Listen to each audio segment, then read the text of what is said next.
I awoke in a dark room on a cold, hard floor. It's difficult to tell how long I've been laying here, but the creaks in my bones and aches in my muscles tell me that it has been a while. My mind feels empty, blank, desolate. I quickly glance around, surveying my surroundings. From what I can tell, I am in a windowless room, which would explain the darkness.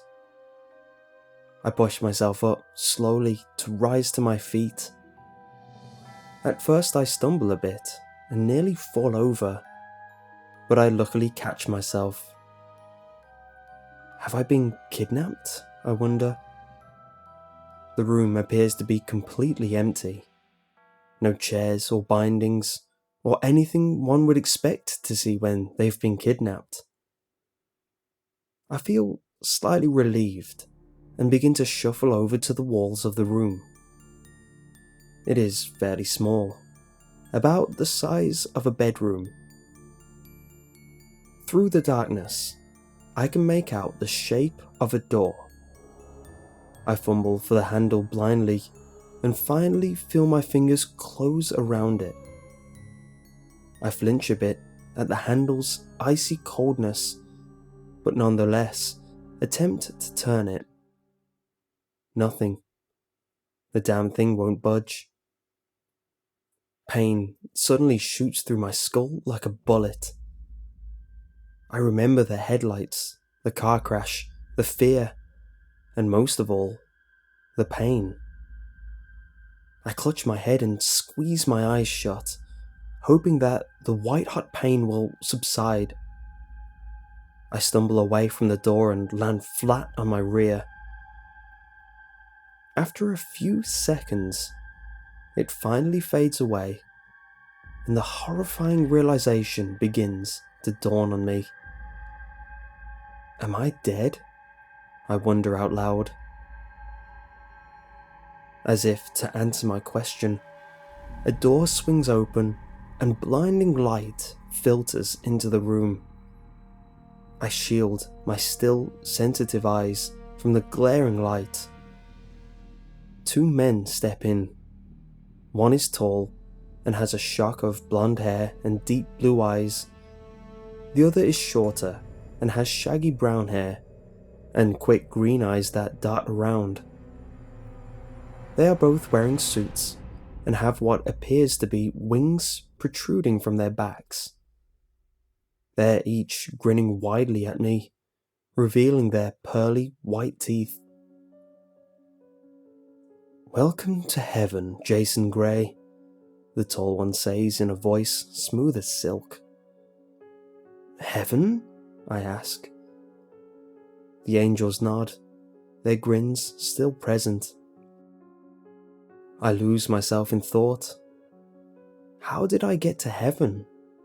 I wasn't a particularly bad person when I was alive, but I wasn't religious either. Why am I here? I ask, confusion clearly written on my features. Because everyone goes to heaven. Hell is just a lie to push you in the right direction. Ultimately, everyone ends up here, the tall one explained calmly. It seemed as if he had to explain this to a lot of people. "We're here to take you on a tour of heaven," the shorter one says, bouncing up and down in excitement. "A tour?" I ask, standing up once again. "Follow us," the tall one says, striding out of the room. I notice, as they turn their backs, that the wings are stitched on. The sutures appear to be sloppy and rushed, as if the patient was moving around a lot during the procedure. What kind of place is this? A bright, white light floods my vision as I exit the room. I quickly turn around and see that the door I had just come through was gone. Vanished, as if it had never existed in the first place. The short one giggles a bit at my bewilderment and motions for me to follow. Turning my gaze forward, I can see a factory of sorts. There are other angels dressed in work clothes, pushing carts of lumpy objects everywhere. It is difficult to tell what the objects are. I see a quite pretty female worker push a cart nearby me. Her hair is the shade of an autumn afternoon, and her eyes are like the sunshine shining through a glass of whiskey. I flash her a quick smile, and she turns around to smile back. Oh God, her face. Half of her face appeared to have been burned off. Her teeth and gums are clearly showing, pearly white bone with glistening pink flesh encasing them. It appears to be the only part of a tortured face that isn't marred.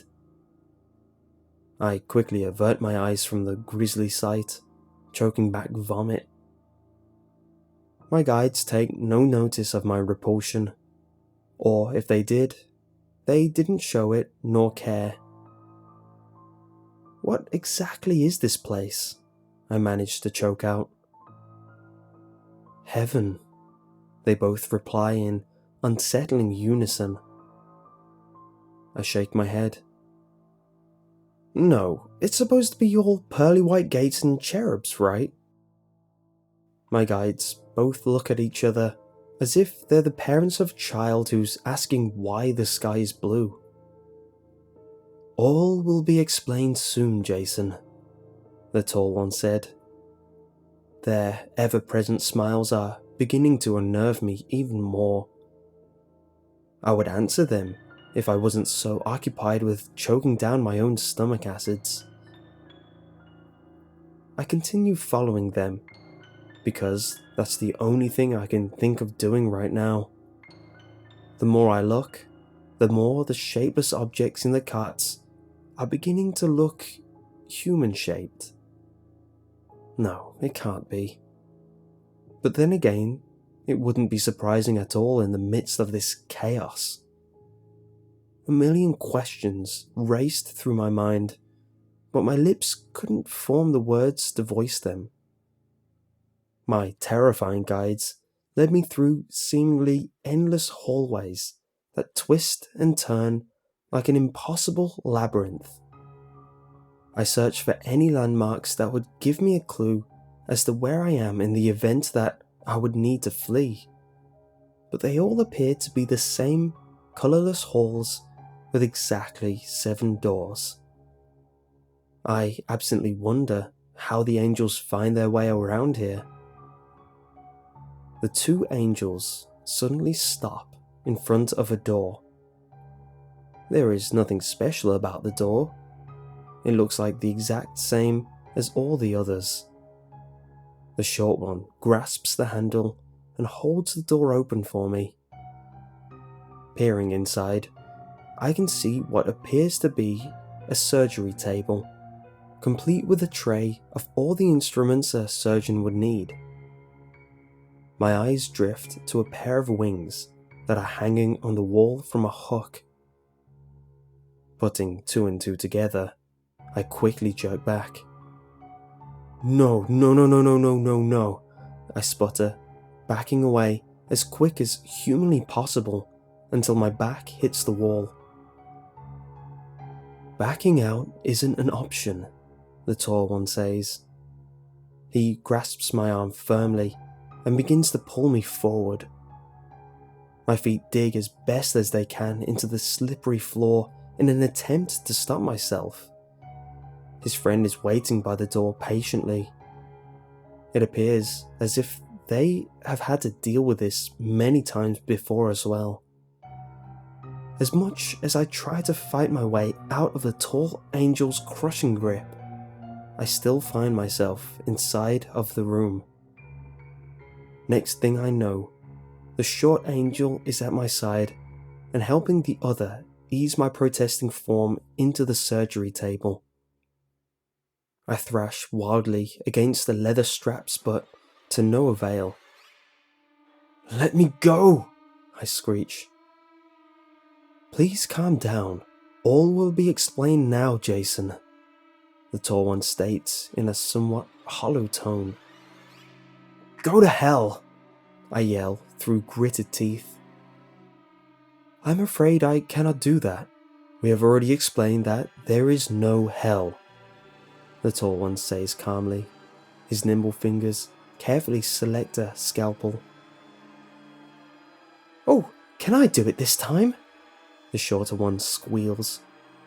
The tall one rolls his eyes at him and reluctantly hands him the scalpel. Try not to mess up like the last time, he warns. Last time? I wonder, my eyes going wide with terror. The shorter one giggles like a child and begins approaching with the blade. He props the surgery table up and opens up a slot that gives him access to my back. They really did plan for this. You see, Jason, you have been fortunate enough to be selected for the esteemed job of being an angel, the tall one explains. I can feel the shorter one begin to slice away my shirt. But why me? I'm not even religious. I don't even believe in any of this crap, I protest. The shorter one begins making precise incisions near my shoulder blades. I flinch at the pain and grit my teeth to prevent a cry from escaping my lips. And that is exactly why you've been selected for this role, because you never devoted yourself to God during your time on Earth. You must do so here. The scalpel bites deeper into my soft skin so I can feel small rivers of hot blood beginning to trickle down my back. Those who are religious in their time on Earth have no need to devote themselves. As such, they finally get to fully become one with God as they wished in heaven. The tall one continues. In the corner of my vision, I can see the shorter one taking the wings off the wall and bringing them over to me. He carefully picks it up and begins positioning it by one of the incisions. However, I barely took notice of this because I was too busy mulling over what the tall angel had meant by fully become one. I was interrupted from my thoughts by the feeling of a syringe being inserted into the side of my neck. It's better if you're asleep for this part of the procedure, the tall angel explained. Before I could retort, black spots obscured my vision, and the whole world seemed to tilt before me. It was only a matter of seconds before I was plunged into complete and utter darkness, freed from pain. I am driving my car along a road that seems to have a sharp turn every few minutes. It's nighttime, and I'm driving away from my girlfriend's house after we had a particularly nasty argument. I had just found out she was cheating on me with some cocky asshole and was planning to never return to her house. My phone buzzed in the seat next to me, its screen lighting up to alert me that I have a text. No doubt it's her. Are you still mad at me? She wrote. What do you think? I answered, mentally, still keeping my hands on the steering wheel. I'm really sorry, the text read. Oh, so now she was using correct grammar. She must be feeling really bad now. More and more texts began to pour in, lighting up my phone screen. I did my best to keep my eyes on the road, but the texts kept beckoning to me. I succumbed and grabbed my phone with one hand to text her back something nasty. However, this happened just as I was approaching a turn. My eyes widened in shock and terror as my car plummeted off the edge. I clearly felt the dread and anticipation sitting in my stomach like acid before the world went black. I awoke with a start, my chest heaving and sticky with sweat. As the horror of my nightmare began to wear off, I became acutely aware of two heavy objects on my back. It felt as if my spine was going to collapse from just the sheer weight of them. I craned my neck to see what the objects were, only to be met with the grisly sight of two stark white wings protruding from my back. "Oh, you're finally awake," the all too familiar voice of the tall angel said. "I did a good job, right?" the shorter one inquired eagerly. His question was responded with a sigh and a resigned yes. "How long was I out?" My voice sounded hoarse and foreign, as if it hadn't been used in quite some time. "Time is irrelevant," the taller one said. He walked over to the chair I was currently strapped into and carefully undid the bindings. "We're going to show you your job now. Follow us." I rose from the chair, wincing at the searing pain in my back this brought me.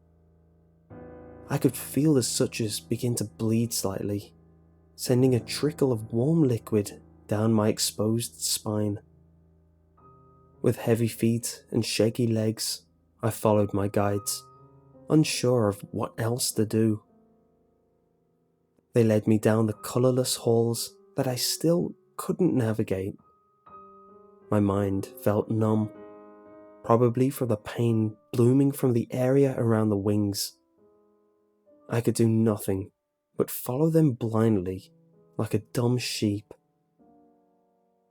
It was difficult to tell how long we walked before we reached a metal door, so very different from the others. Time seemed to be non-existent here. The fact that every hallway looked the same and seemed to never end did nothing to help. Without any flair, the tall angel opened the metal doors and held it open for me. Despite this polite gesture, I didn't walk in. I didn't want to walk in, for in front of me was a slaughterhouse.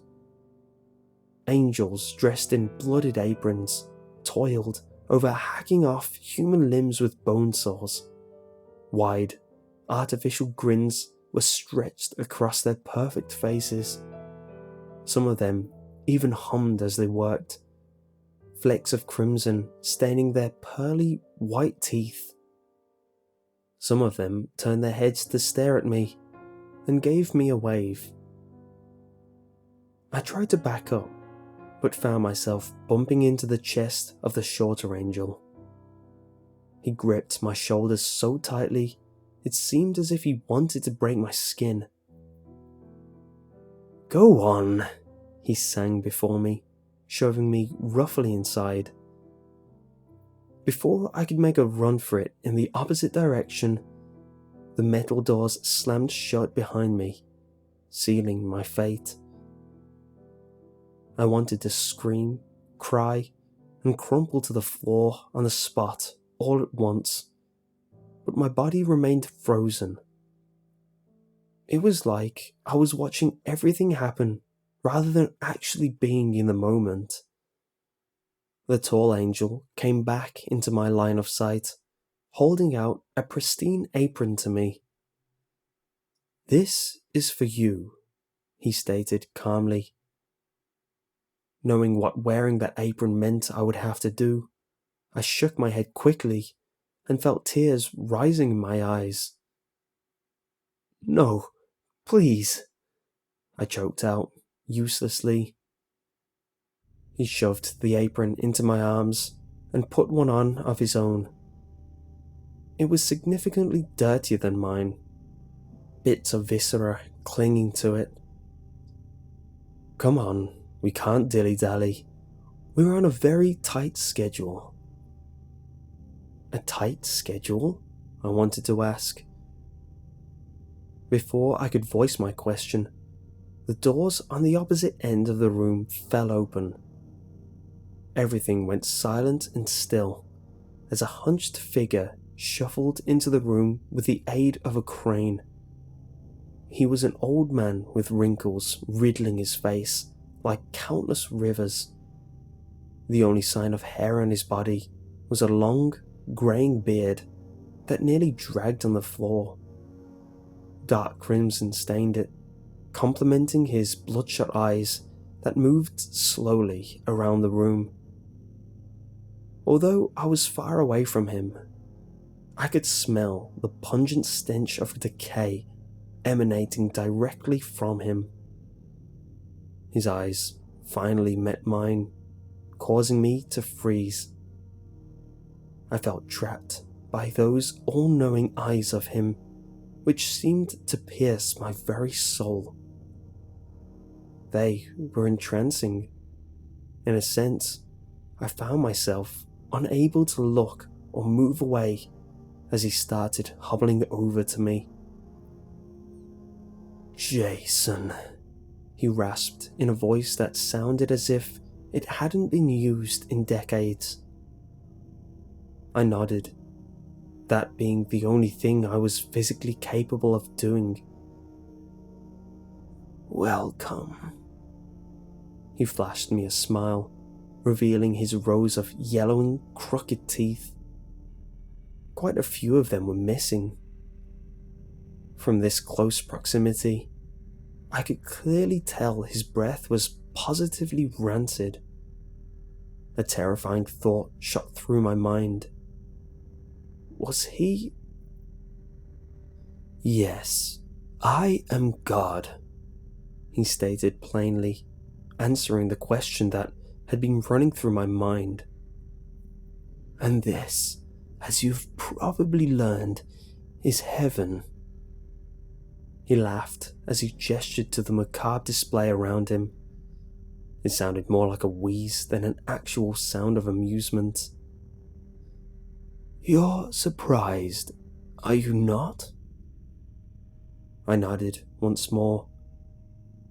He waved his gnarled hand nonchalantly, as if dismissing my confusion. "Most are, which is why I shall explain." He looked away from me and started pacing back and forth. As soon as his eyes left mine, I felt as if an enormous burden had been lifted from my shoulders. "Tell me, Jason, why do you think I created humans?" Speech had returned to me, and so I put it to use. "I'm not sure," I answered lamely, feeling relieved to hear the sound of my own voice. My mind raced to remember what little I had been taught in Sunday school, but only fragments came back. Adam and Eve, right? You wanted them to tend to the garden or something?" He chuckled once more, albeit darkly. Not quite. That's humans' interpretations of it. Think larger, Jason. Think beyond what you have been fed." I struggled to understand what he was getting at, but found that I was unable to do what he requested. I can't," I replied simply, my voice strained. "Of course you can't," he replied almost immediately. "Your minds have been engineered to work a certain way, and you can't change that by sheer willpower." He sighed, not in a particularly sad way. "This may help. Why do you raise pigs?" I was a bit taken back by this and furrowed my brow. To eat? He smiled and nodded at the ground. Yes, exactly. You raise them only to slaughter them in the end. Although you may give them pet names and grow attached, the end result is always the same. My blood ran cold as I slowly started to piece it all together. His analogy could only lead to one chilling explanation that I didn't want to acknowledge. Yet it was so plausible that it was almost impossible to ignore. The bodies, the slaughterhouse, the overall atmosphere of the damn place. We are pigs, I choked out. Yes, precisely, came his reply. Although my eyes were dry, I couldn't help but feel a sob rise in my throat. Why? I asked. Why would you do this to us? People love you. People dedicate their entire lives to you. Wars have been fought in your name. How could you just betray us like this? He raised a steel grey eyebrow at me. Betrayal? Is that how you view it? He asked. I didn't respond. I created you. I gave you everything that you possibly ever needed. Is it so wrong to want something in return? I weakly raised my head to look at him, still pacing, only now somewhat angrily. I thought you loved us, I said quietly, my voice barely a whisper.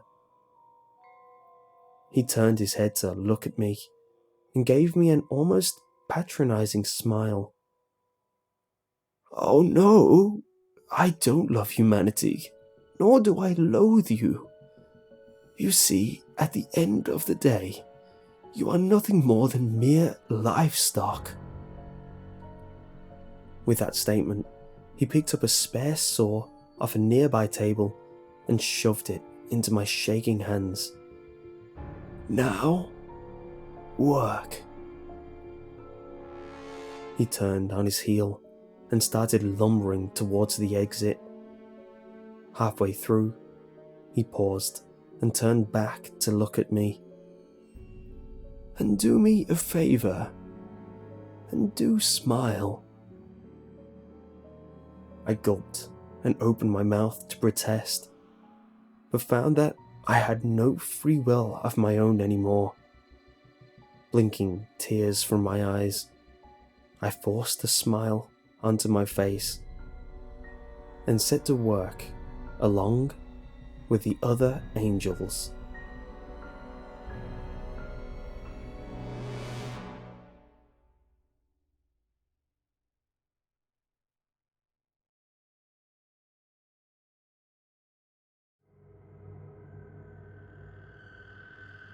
If you are reading this, then I am dead, and you are standing aboard a derelict Cyclone-class patrol ship, the USS Mistral, with her engines dead and her electrical systems non-functional.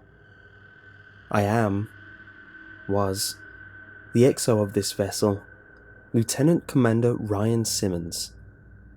Please read this carefully. If you are an officer or enlisted man in the United States Navy, this is an order. Scuttle this vessel immediately. Do not finish this letter. Get off the Mistral at once and send her down. Consider this a quarantine scenario. All hands are likely dead. God help you if they are not. We are 8 days out of Kirkwall, tracking an intermittent and scrambled distress call from what appeared to be an Icelandic fishing vessel, the Magnus Dottir, deep in the no-fishing zone of the North Sea. We found the vessel, or rather, we found a mile-wide streak of oil and fragments, the largest of them still burning. The night before, the enlisted man on watch had reported seeing a flash of light on the horizon. The Magnus Dottier's crew were nowhere to be found, except for one lone fisherman, unburned and floating in the far end of the debris field. He had been shot in the forehead with a small caliber revolver. When we fished his pale blue corpse from the rigid water, he was still clutching a fishing knife in one clamped hand. What we were able to piece together from the fragmented and confounding evidence was that for reasons unknown, the crew had been in conflict, resulting in the murder of at least one sailor and the eventual sabotage and destruction of the ship. Visibility was only a few hundred feet as we spent the next day drifting silently among the debris, in hopes of finding a survivor. The crew was already visibly shaken by the discovery, the grim dread of the fog, the lone smouldering pieces of the Magnus Dottir that collided with our hull unsettled even the most seasoned of us. We had expected a nice easy cruise, and the simple retrieval of a dozen thankful Icelandic fishermen. What we got, at first, was a silent and oil-slick-coated sea, a single corpse, and more than a few nagging questions. The Mistral had just been serviced, after an extended tour with the Atlantic Fleet in Bahrain before her transfer to the North Sea. She was in good running order, so I can only assume that the initial mechanical failure was an act of sabotage or of some external force. It happened the first night, when our final sweep had been completed, and we returned to the site of the Magnus Dottir's first transmission. There was nothing initially remarkable about the spot, a cold and lonely set of coordinates, and little else. I was in my cabin, just settling down, when the call sounded from the captain, offering little information, just a stern order to meet him on deck. Dressing quickly, I emerged from my cabin into a cloud of palpable unease and fear. The enlisted men and the junior officers were coursing through the ship towards the deck, like panicked rats. No one made eye contact or spoke. There was none of the usual gallows humour or camaraderie that bubbles up in situations of limited information. Just a grim inertia that pulled us out into the Arctic night. On deck, the night was unnaturally clear and cold, and the bright of the stars burned in the frosty air. Around us, in every direction, just a few hundred yards away, the fog and clouds hauled, as if held at bay by our presence. The captain was at the railing, leaning over with the men on watch. I approached him, suddenly desperate and panicking to know what was happening. When I saw it, the light flooding up from beneath us. The sea was flat, like the surface of a mirror. The water was black, reflecting the pale pinpricks of the stars. But beneath the surface, something glowed with a cold light, pulsating shapes of violet, green, and deep cobalt blue shone from beneath. They flowed and merged and shimmered silently, deep below the glassy sea. We stared. 24 men and women, struck dumb and horrified by the sight. There was a sense of scale that emerged from the fluid movement of the lights. They seemed to be many fathoms beneath us, which would make them terribly large and impossibly fast. There were no solid shapes and no disturbance of the water, just a deep field of liquid flowing light. We watched for what seemed like hours, entranced by the mesmerizing ballet of cold light, a mirror reflection of the northern lights. When it ended, abruptly, there were three almost simultaneous events. First, the lights seemed to contract, each mote freezing in place and collapsing like the iris of an eye in bright sunlight. Secondly, there was a tremor in the air that first raised the hair on the back of my neck. As the ghostly lights winked out of existence, it rose in intensity until I thought my eyeballs might shake their way out of my head. Through the fog and sudden pain, I heard a noise rising above the Arctic wind, a humming vibration from the Mistral herself that matched the electric shuddering in my skull. It was as if every lightboard aboard the Mistral was suddenly flushed with power, flaring bright and buzzing noisily in their housings, and when the wine had reached a fever pitch, they began to pop and shatter among a shatter of sparks. From start to finish, it lasted less than 2 seconds, and we were left floating silently in the dark waters beneath the starry sky on a dead and crippled boat. The damage was invisible, without any obvious cause and total. Nothing aboard the Mistral worked. Each carefully crafted system of multiple redundancies had crumbled. Every light was shattered, and even the replacement bulbs and the small flashlights we all carried held fused and useless filaments.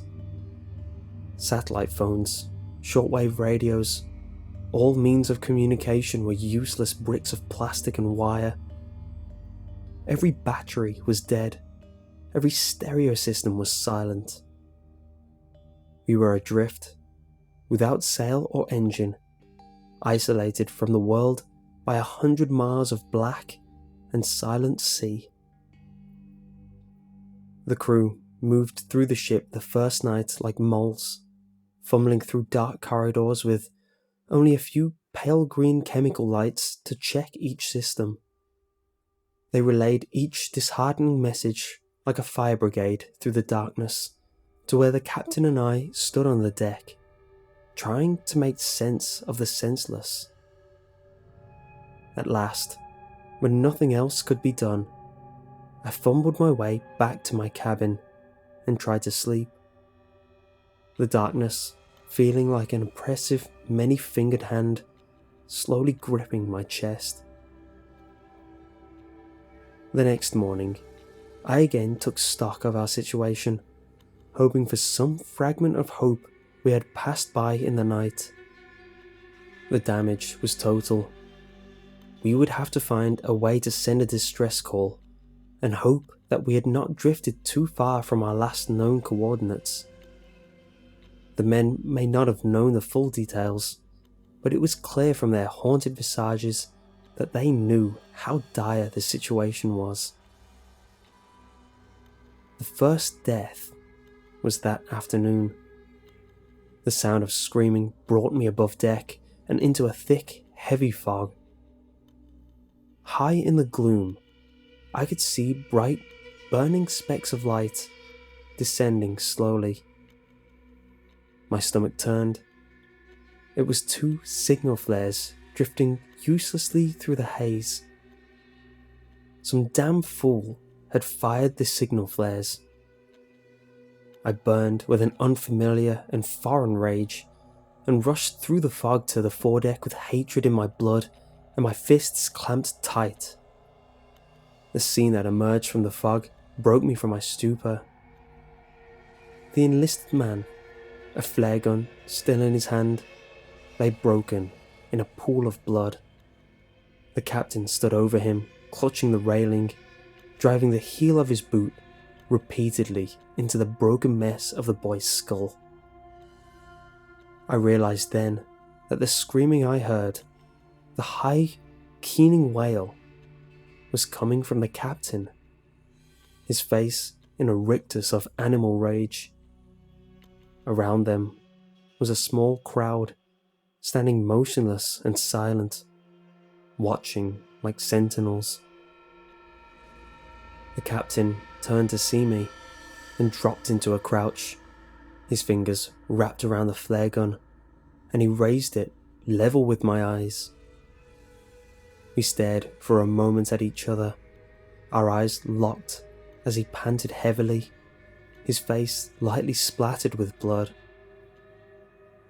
The only sound was the wet gurgling exhaling from the enlisted man's death rattle, a bubble of blood forming on his ruined face. I'd served with this man for nearly a decade. This was not the man I knew. This was a hollow simulacrum filled with violence and terror. I spoke to him then, in a soothing tone. I asked him to hand me the flare gun. He said nothing at first, and then spoke, his voice a tiny, trembling sound that was swallowed up by the thick gloom around us. "He's murdering us, Ryan. The fog, the flares will never..." He shook his head and clenched his eyes tight, as if he were trying to shake himself from a dream. Then he shuddered once, violently, his back arching like a seizure. "This little asshole has killed us," he choked out. The flare gun wavered in the air, and I took a step closer, reaching out for him. He opened his eyes, and I froze again, as we stared silently at one another. "You're going to die here," he giggled quietly. "I always wanted to watch you die, you coward." He tilted his head back and laughed, one hyena-like bark to the grey sky, and then put the flare gun in his mouth and fired. The last flare, igniting and temporarily bathing his head in a halo of magnesium orange and smoke. He tumbled back over the railing. If there was a splash when he hit the water, it was swallowed by the fog. I stood for what seemed like a very long time. It slowly dawned on me that I was alone, the silent audience having melted away below deck, no doubt taking the grim tale with them. I feared for morale, an absurd concern I realized now, but could not move from the spot, as if sheer force of will would cause the sea to regurgitate this man, my friend. The first gunshot broke me from my reverie. In the emergency lockers, I found a handful of flare guns remained, and I stuffed one into each pocket and entered the dim passageway to below deck. Over the hollow retort of gunshots, other muffled sounds began to emerge. The choking sobs, the screams of pain and anger, all bringing the faint impression of the copper smell of blood. The dark was oppressive and thick as my heart rose in my chest. The pale, fading light of the chemical glow sticks that hung at regular intervals illuminated the bare corridor, and I moved slowly toward my cabin. It had been sacked, and my service pistol was missing. The next two cabins held the corpses of the junior officers, their broken forms still in their bunks, skulls open like blossoming flowers under the point-blank shots. I felt the distinct and irrational desire to run on deck and leap overboard, to swim away from the boat into the unknown sea. I gripped a flare gun and held it out ahead of me, less like a weapon and more like a talisman, and began to pace slowly down the corridor to the enlisted bunks. The door was wide open, and the smell of blood and fear and feces was nauseating. As my eyes slowly adjusted to the dim, I saw a field of bodies, torn, shredded, and shattered by bullets and makeshift clubs. A few of the men still moved, twitching slightly. I watched in frozen terror as one man, his face a mask of blood and rage, turned up his head to regard me, and with a weak cry of rage, began to drag himself with his arms, trailing a broken and shattered leg towards me. From the shadows, another form pounced on him, a boot digging into the wounded man's back with a wet, cracking sound. I recognized the attacker's face in the green chemical dim, a quiet and buckish young man. Like the captain, this was not the man I knew. This was a beast that wore his skin. He reached down and grabbed the wounded man's jaw, thumb slipping into mouth. The wounded man growled a feral, mindless sound and tried to bite down, but his attacker gripped tight and pulled. The jaw came off with the sound of tearing tendons and a ululating shriek that vanished into the air. I was no longer breathing, holding silently at the entrance, but the attacker snapped his head up to see me, nostrils flaring. The jawbone hit the floor with a meaty sound, and he lunged toward me with a silent, animal grace.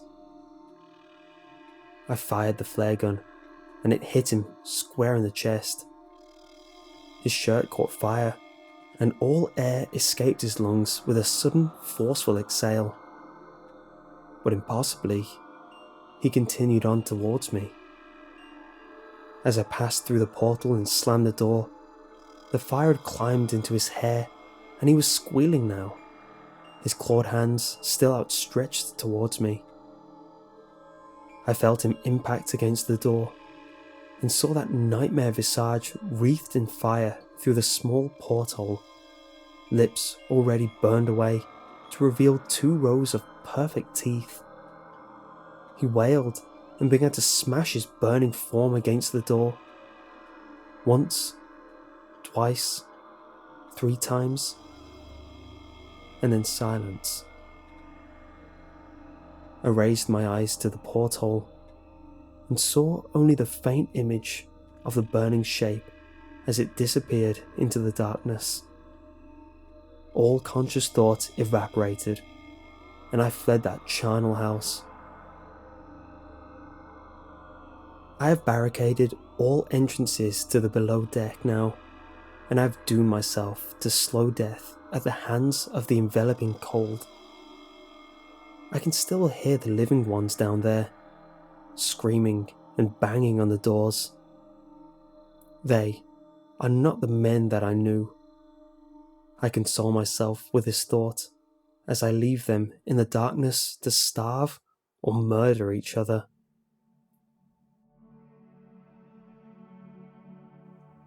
If you have read this far and have not fled these waters, or God forbid, are still aboard the Mistral, then I beg you again, leave now while you can.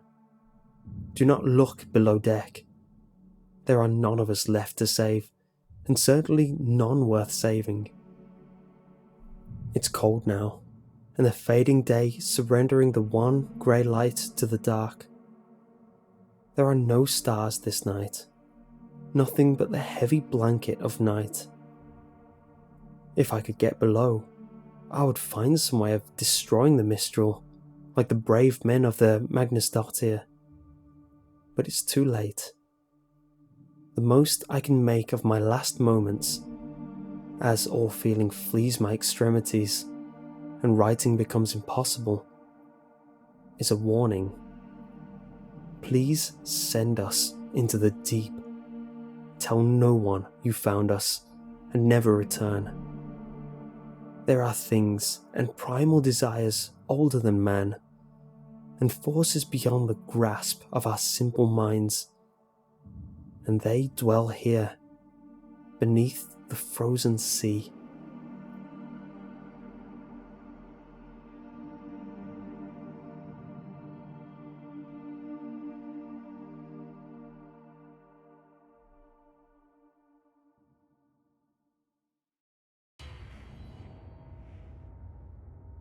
Somewhere in Europe, there is an empty field of grass. Among the long, unkempt grass is a wooden hatch in the ground. The hatch guards an old storm shelter, but this is not your destination. In order to gain access to the alternate opening, you must spill your own blood over the doors. You will awaken at the edge of a field. The doors will now be made of rusted iron. You may now enter the hatch. There will be a long, narrow shaft stretching deep into empty darkness. You must climb down a ladder fixed to the northern wall, keeping your eyes upward at the opening. If you are to glance downward into the darkness, then return your gaze upward. You will find yourself 10 rungs away from where you started. If you look any longer downward, the echoing sound of someone climbing up the ladder will reach your ears, and a rotten, weather-beaten version of yourself will pull at your legs until you fall. After an undetermined amount of time climbing down, your feet will reach a floor. Keep facing upwards. If you look at your feet, there will be no floor. You must now choose your path. Left. Reaching into the darkness to your left, you will feel a cold metal plate mounted on a concrete wall. Keep your hand on this plate. Within the course of 10 minutes, it will rise to an excruciating heat and your hand will be burned. Do not remove your hand until the plate cools once again and lights click on. You may now turn around. You will find yourself in a long corridor. There will be a door corresponding to each year of your life on both sides. At the opposite wall, there will be a door marked Present. If you enter this door, you will find your future self 3 minutes before your death. You must find the door marked with the year that you found most fortunate. Should you pick the wrong door, you will relive that year, but every space in which you did not stand will be torn away to reveal fire beneath. When the year finishes, you will be back at the door, as if you had not opened it. If you are to pick the correct year, you will enter an enormous space of undetermined size. Darkness will surround all but a straight line through the room. The door behind you will cease to be there if you check behind you. You must follow the lit path through this area for 100 minutes. Along the way, you will regularly encounter loved ones, trapped in rusted metal torture devices. They will beg and scream for you to help them. You must ignore their pleas and keep moving. If you help even one of these people, the exit door will vanish and never reappear. Should you reach the end of this area, there will be a scratched door with your name engraved upon it. Enter this door, and you will awaken in the storm cellar, the original form of this place. You may now leave. If you choose right, reaching to the wall on your right will yield different results. You will feel a warm, moist wall of soft flesh. Keep feeling around until you feel a hole in the wall, and plunge your hand into it. After 30 seconds, you will be bitten and have blood removed from your wound. Keep your hand there until the pressure stops. Your eyes will suddenly adjust to light you never noticed before, and you may turn around. You will see a long corridor paved with pulsing skin, flesh, and muscle. On both sides of this corridor, you should see torn openings that stretch inwards deeply. Cool air will gently flow from each opening rhythmically, as if it is breathing. At the end of the hallway, you will see a door marked with your mother's name, awkwardly incorporated into the wall of flesh. Never enter this door. You must look for the opening from which hot air is breathed. If you enter the wrong opening, the tunnel will never end, and you cannot return. Should you enter the correct opening, the tunnel will become gradually wider and more humid. There will be hands pushing through from both sides, stretching the wall, trying to reach you. Keep away from them, and do not turn around. Every so often, you will find an ideal sex partner sitting in the center of the room. They will beg you to stay with them. Ignore them. If you stay with them, they will devour you from the waist up. After 100 minutes in this place, you will reach a hole leading to a far narrower tunnel. Enter this hole and crawl as fast as you can.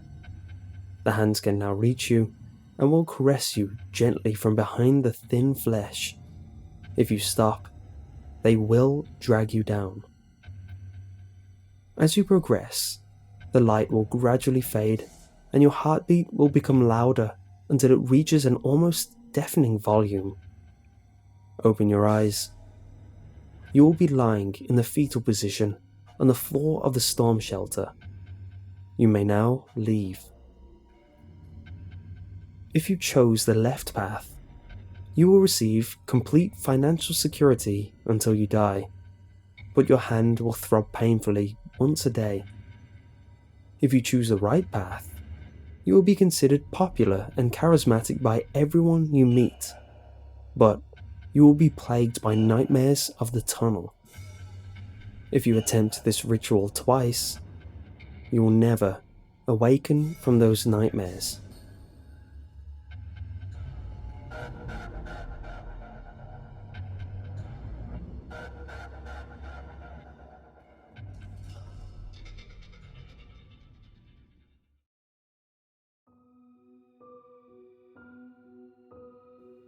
On June 4th, 1983, my high school was one of the many that took us to Disneyland for grad night. If you've ever been to Disneyland on grad night, you know how much fun and how crazy it can be. The park stays open extra late. The skippers who drive the jungle cruise boats let loose and tell dirty jokes, and there's plenty of opportunities for people to sneak booze and weed in. Getting a bunch of amped high schoolers in Disneyland is one thing, but with a nightlife and party atmosphere behind it, things can get pretty nuts. My two friends and I, Anaheim locals, were particularly excited. We all loved Disneyland, and while we didn't get to visit often, living practically in the park's backyard gave us more opportunities than most. In addition, we hadn't been since the new Fantasyland opened earlier that year, going from a sort of medieval fairground into a storybook village, so I was kind of looking forward to that. Unlike a lot of people who were there, we intended to keep things clean and have a grand old time of it, hit as many rides as possible, and just revel. But the big plan for the night was kind of ambitious, and maybe a little reckless. To this day, I can't remember who suggested it first, only that we all thought it was a great idea. We had already gotten into the park and gone on a number of rides when it was brought up. while we were sitting on a bench in Frontierland eating churros. From where we sat, we could look across the rivers of America to Tom Sawyer Land and past that where the river curved to New Orleans Square.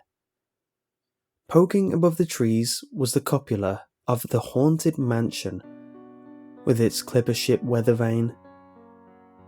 The sun had just gone down, and the sky was awash with dull orange and purple clouds, most of which seemed to loom behind the cupola. I pointed out how perfect and spooky the whole thing looked, and that got us all talking about it.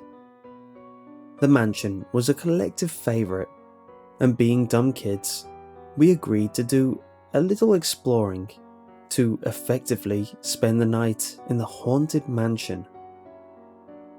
We laughed about as we got in line for it, moving past the brick columns and up the walk toward the mansion. But inside, I was a bit nervous. You have to understand, security was a bit more lax back then, so it was plausible that we would be able to pull this off if we were careful. Plus, grad night always had kids getting into trouble, and the likelihood of us getting banned for good was not as high as it could have been.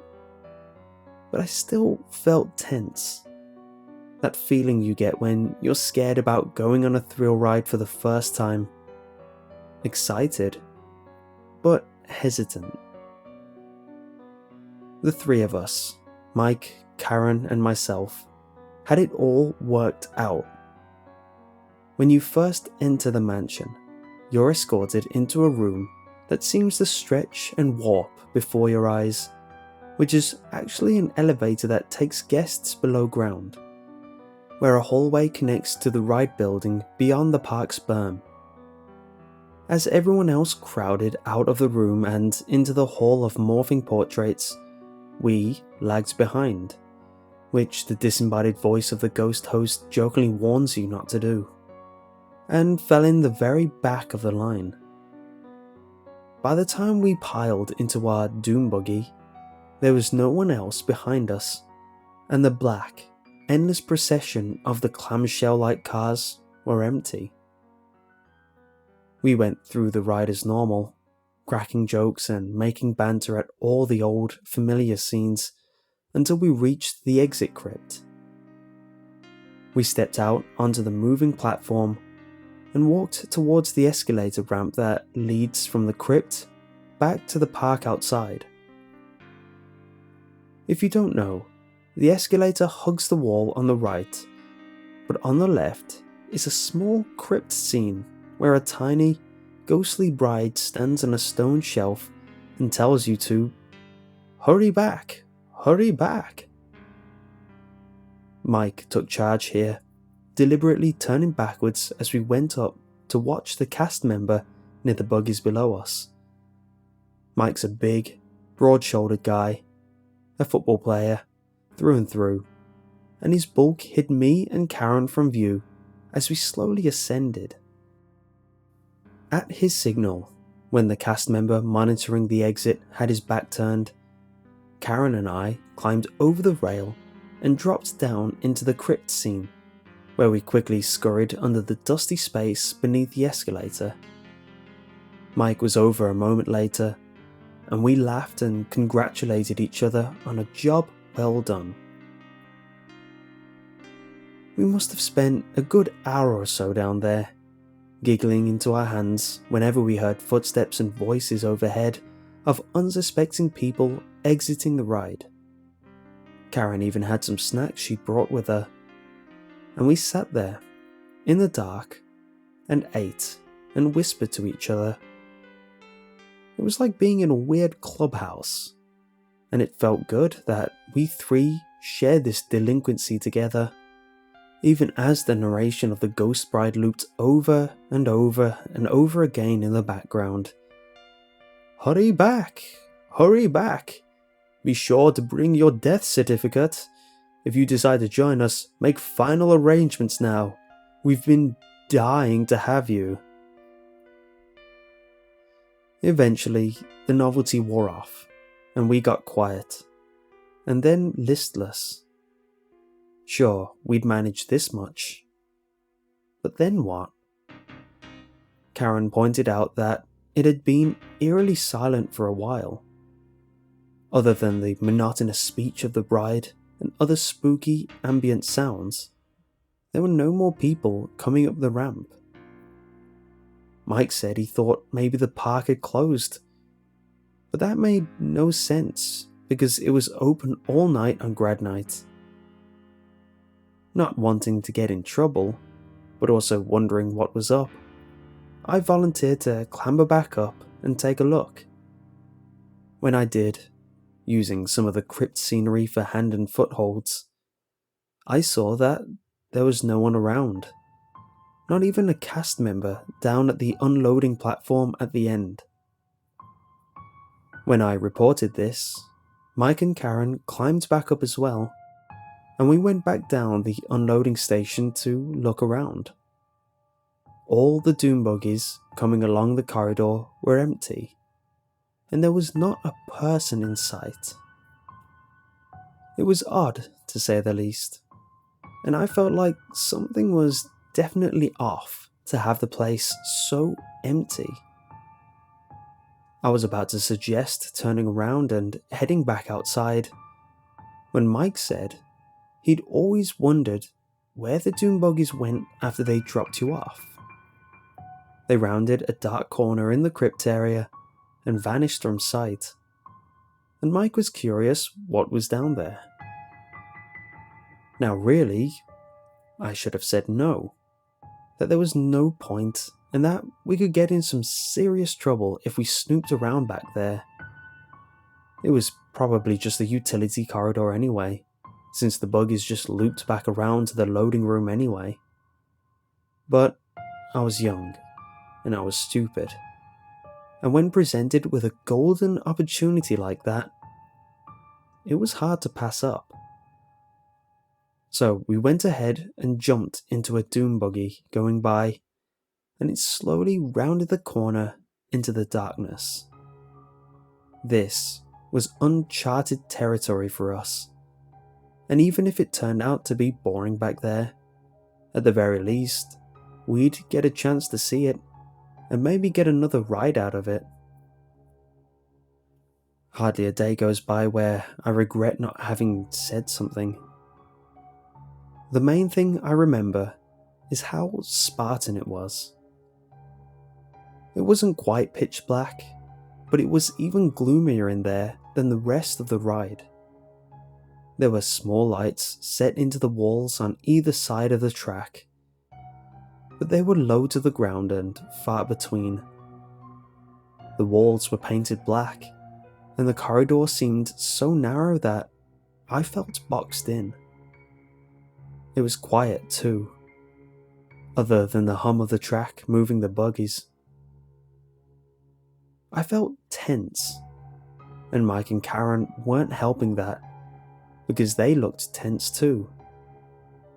I think it was dawning on all of us how much trouble we might get in. I think a minute or so had passed like this, us going down that dark, featureless backstage corridor, when the ride suddenly stopped, and I nearly jumped out of my skin as a voice came from somewhere overhead, and laughed when I realized I'd been startled by the normal breakdown spiel. "Playful spooks have interrupted our tour," the recording went. "Please remain seated in your doom buggy. We will proceed in just a moment." The teasing was immediate, as we all pointed out to each other how we'd jumped. We waited for the ride to start again, and every 30 seconds or so, the spiel would play. "We have been unappointedly detained by prankish spirits. Kindly remain seated in your doom buggy. We will continue our tour momentarily." This went on for a good, long while. 10, maybe 15 minutes, and still the buggies hadn't moved. No one had come looking for us. We were getting antsy, and the silence between the announcements was becoming unsettling. Then, Karen leaned out a bit and looked around, and she noticed the door first. Just ahead, past the buggy in front of us, work lights revealed a little alcove and a utility door on the right-hand side of the corridor. We were so sick of being in the buggy by that point, we were willing to try anything. So, after a short discussion, we all squeezed out of the buggy, pressed against the wall to go past the next one. Mike had trouble here, and stood before the door. I pushed it open, finding it unlocked, and it led to a metal staircase leading down into the darkness. Footlights, like the ones in the corridor, revealing where to go. I was thinking up excuses in my head as we went down the stairs to explain why we were likely stepping into Disney's underground utility corridors. The infamous utilidors, said to run like a spiderweb beneath Disneyland if someone found us. And by this point, I hoped someone did. At the bottom of the stairs, another closed door with a sign on it, reading "Cast Members Only." We pushed through that as well, and we were legitimately surprised to see that it opened into what looked like a themed hallway. Disney, even backstage, seemed to be paying attention to style, as this hall sported the purple demon wallpaper and wainscoting of the rooms above. It was even lit by candle sconces on the wall, the fake flickering bulbs coated with cobwebs and dust.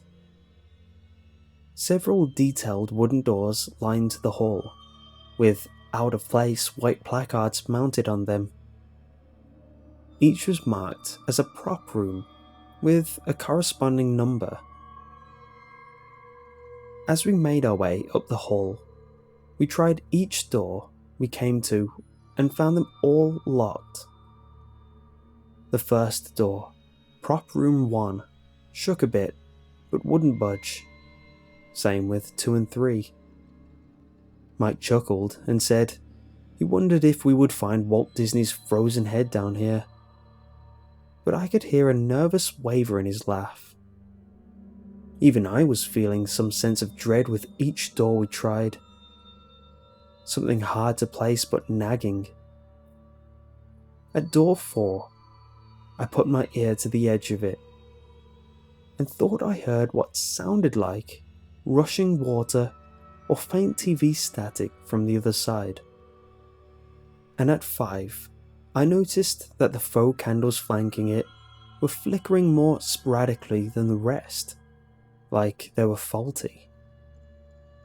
Door 6, to left and near another plain utility door that marked the hall's end, was the only one that yielded to us, and I was the one who turned the cold handle and opened it for the first time. It's difficult for me to describe what I saw in there without shuddering, because even now, my telling makes it sound fairly normal. That is, as normal as a room hidden under a theme park attraction can possibly be. It wasn't very big, almost like a large storage shed. Unlike the hall, this one was the bland utility black, and lit by a single fluorescent light in the ceiling, albeit a dim one. The walls were lined with metal cabinets, and there was some sort of large, archaic gadget shoved into the corner, not unlike the old computer banks from the 60s. But what caught my attention right away was the grinning figure near the far wall, across from the door. A dummy, or animatronic of some sort, lifeless and unmoving, but standing on its base. The discovery was fascinating to all of us, and without thinking, we all edged into the room and immediately approached the figure. It was clearly meant to be one of the ghosts in the ride, a spectre in a top hat with a skull-like face, cartoony bulging eyes, and a leering smile. One of the teeth was even painted gold.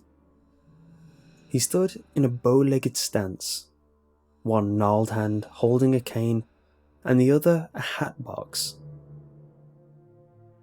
None of us had ever seen this particular figure on the ride before, though Karen said its face looked a lot like the tall, skinny hitchhiking ghost from the end of the ride.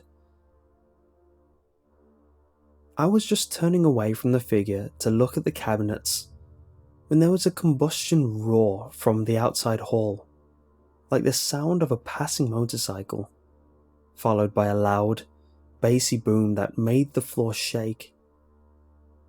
The door to the room swung shut, and the fluorescent light sputtered and went out, leaving us in total darkness. Mike gasped and Karen screamed, and I was just reaching out for them in the dark when I heard a peculiar whirring sound.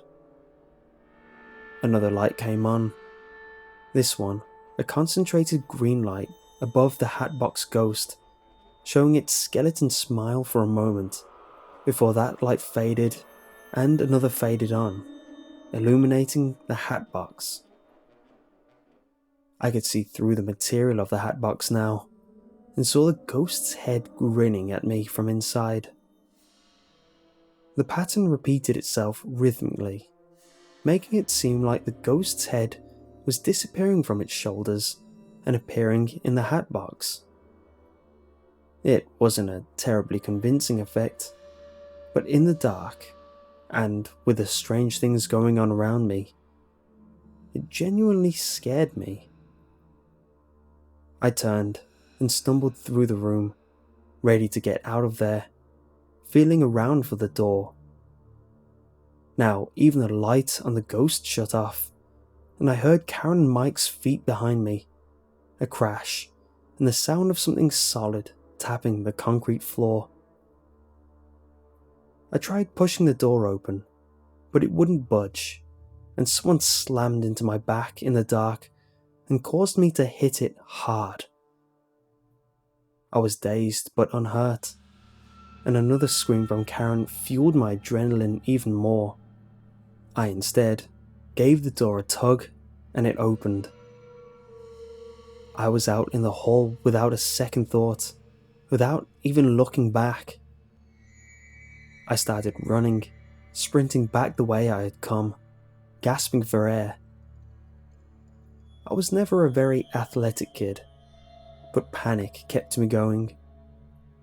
I heard sounds behind me, footsteps, Mike and Karen yelling in terror as they followed, and what seemed like rapid knocking and banging on the doors around me. But I refused to look over my shoulder. Up the stairs and back into the doom buggy corridor in what felt like a matter of seconds. The doom buggies were moving now, endlessly travelling through the shadows. I knew it was risky to jump into one in this narrow corridor, and for a moment I stopped, trying to figure out what to do. I finally looked back down the stairway I had come from. I thought Mike and Karen had been right behind me, but they were gone. I called out their names, my voice echoing down the stairs. There was no reply. Not until I heard something tapping the metal stairs coming up toward the door and saw an unfamiliar, vague shadow on the wall that I flung the door closed and dove into the nearest buggy, which carried me down the corridor a little ways before finally emerging into the limbo-like loading room. All of the effects were still running here, including the eerie music and sounds, but there was still no one else around. I yelled for help, but no one appeared. As soon as I could, I jumped out of the tomb buggy and ran back up the line into the hall of morphing portraits. Ahead was the door to the elevator, the stretching gallery. But I remembered that this area had a more immediate chicken exit, meant for those too scared to ride the ride and wanted to head back up to the park. The door was marked with an obvious exit sign, sitting between two shuttered windows that made it look like it led outside to a stormy night. And, without hesitating, I pushed through that as well. Beyond was another corridor. On either side of me, flashing lights pointed at the windows to simulate lightning, flicking with each thunderclap that boomed through the hall, disorientating me even further. Turning left, I followed the hall as the floor inclined gently up, my throat tight and a stitch in my side. And then my throat closed altogether as I turned a corner and almost ran into the Hatbox Ghost. I was standing smack dab in the middle of the hall, between me and the door that led outside. I scrambled backward instinctively, but the figure didn't move. It was a static prop, grinning its cadaver grin, backlit by a ceiling light further down the hall. The light also broke the illusion of the Hatbox, and I could see vaguely the shape of the disembodied head through the scrim. I was convinced, thoroughly convinced at that moment, that thing was going to suddenly jerk to life and come after me.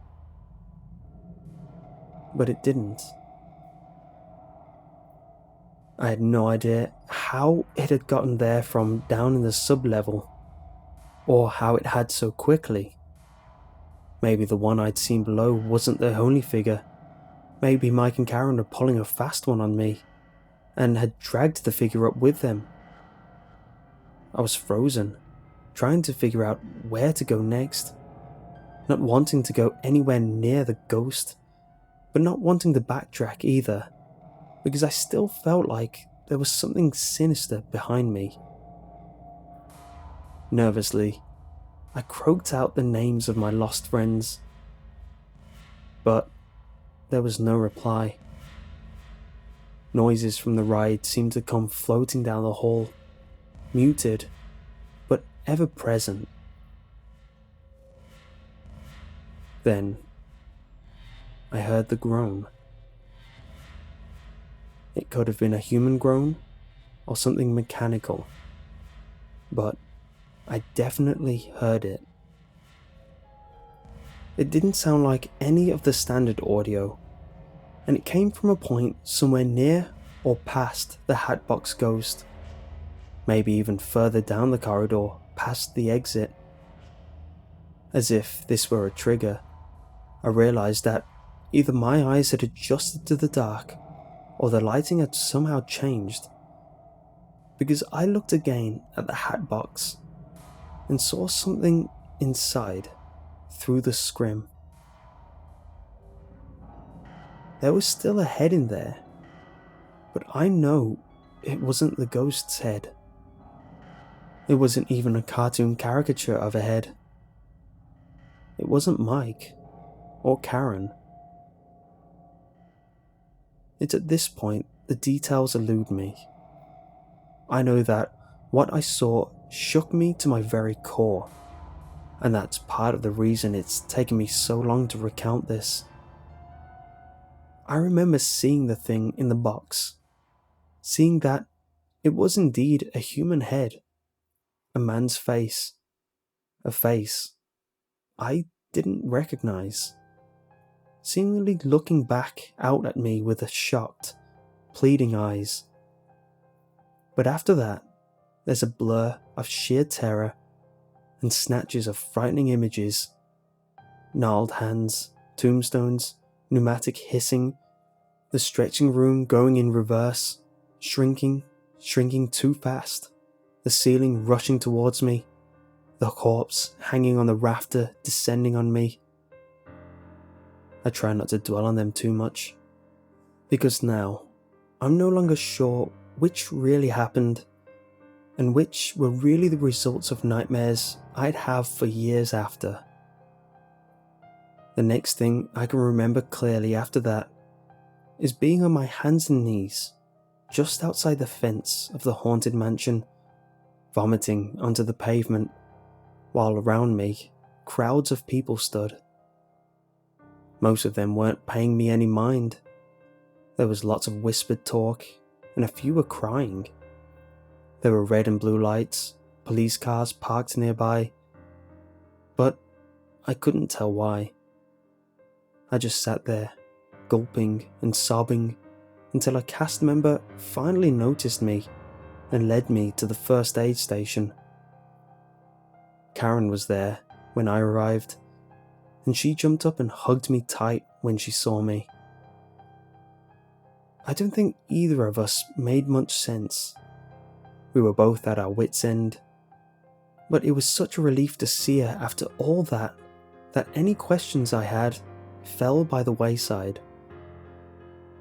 I'll never forget how haunted she looked, wide-eyed and pale, barely able to form a sentence without tearing up. Mike never turned up.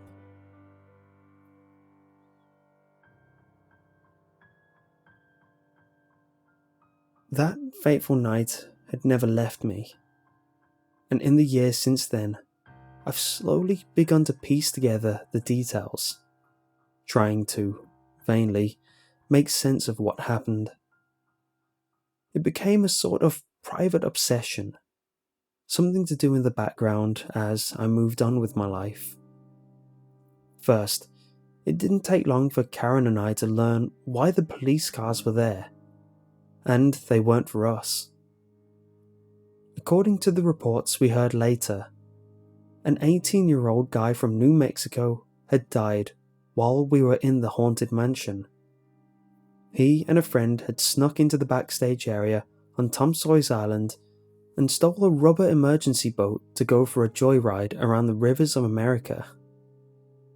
Apparently this guy was pretty drunk, and it wasn't long before he hit a rock, throwing he and his friend from the boat. His friend went for help, but he drowned before they could find him. His body was discovered an hour later. I wonder now if that's why there was no one around when we crept backstage. I managed to track down a few cast members who were working that night, and though most of them claimed that they were told by management not to cause alarm and keep to their posts, several admitted that they had gone to check out the grim spectacle, especially those CMs that were on attractions near the river, like the haunted mansion. Was the timing such that everyone turned a blind eye while we stumbled into something hideous? Mike's disappearance was something me and Karen both felt deeply, and we tried for years to get something from anyone about it. His parents never heard from him, and a missing persons report was filed eventually. We didn't tell the truth. Who would believe us? We at least tried to steer the investigation toward the haunted mansion, saying that was where we last saw him, but it never went that far. Disney never got implicated in the incident, of course, though the park was his last known whereabouts. Karen and I eventually drifted, probably because we blamed each other for what happened. She never expressed to me what she experienced after we got separated, either because she wanted me to feel guilty for leaving them behind, or Karen, you have no idea, or that she, like me, can only recall so much. We were both too shaken to recount to each other, but time and distance make things easier. And with the advent of the internet, there was suddenly a wealth of new information. I've since begun to piece together clues. Almost immediately, I found our Hatbox Ghost. Plugging that into any search engine will turn up multitudes of pictures of that bow-legged, grinning figure that has often floated through my mind's eye in the dark. It was apparently part of the attraction when it first opened in 1969, and much of the promotional material of the ride at the time featured this character and its ubiquitous hat box. He originally stood in the attic scene, right across from the ghostly bride with the beating heart, but was quickly removed from the ride after only a week. Apparently, the effect of his disappearing head never worked properly, or so the official account goes.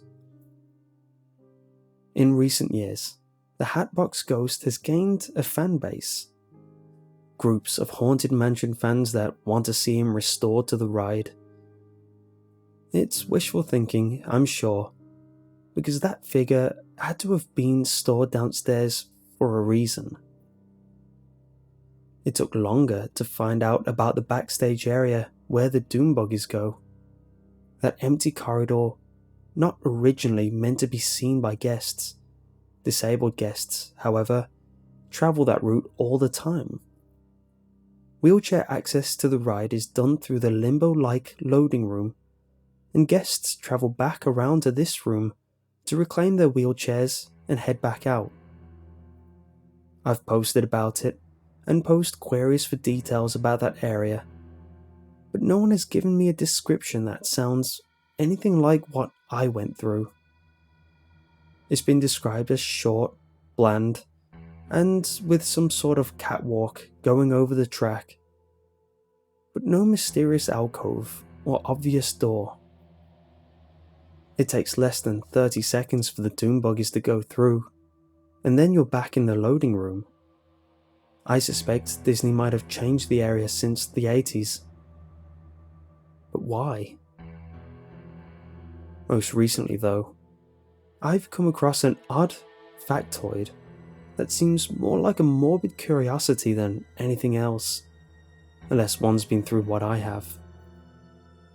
It's not about the Haunted Mansion, however, but its nearby e-ticket neighbour, Pirates of the Caribbean. According to the story, and this has been published in various Disney-owned books, so it's no vague rumour, the Imagineers who built the ride felt that the faux skeletons of the time weren't convincing enough for the underground grotto scenes, so they borrowed real human remains from the UCLA Medical Center, dressed them up as pirates, and put them in the caves. Let that sink in for a moment. Millions of people went by on boats and had no idea they were looking at real skeletons, all propped up in pirate garb. Eventually, a later team of Imagineers would replace these with more convincing facsimiles, and supposedly the bones were returned to their countries of origin and given a proper burial. But who's to say they were? What if something was left behind in that basement when the bones were taken? And what if Pirates wasn't the only ride that did this?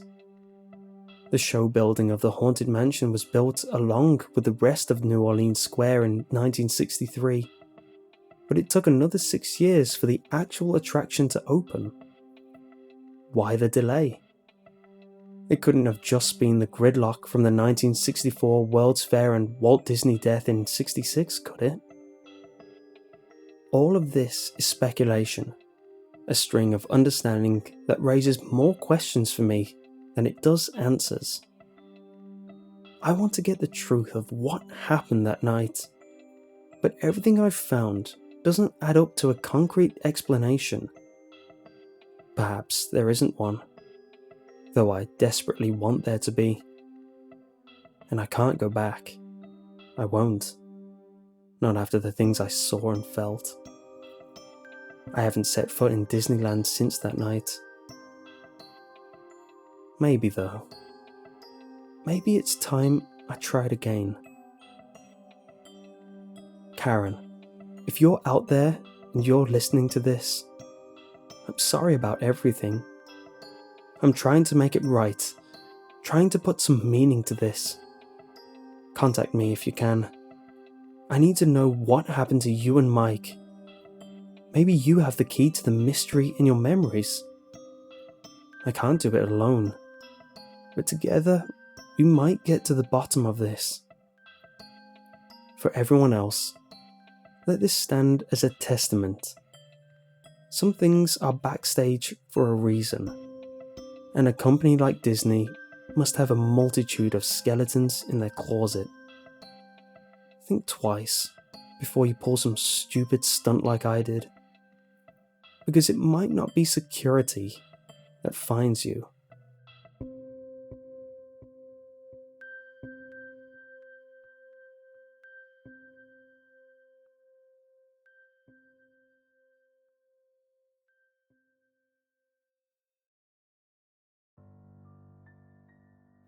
I grew up in a small town in southern Ontario, Canada.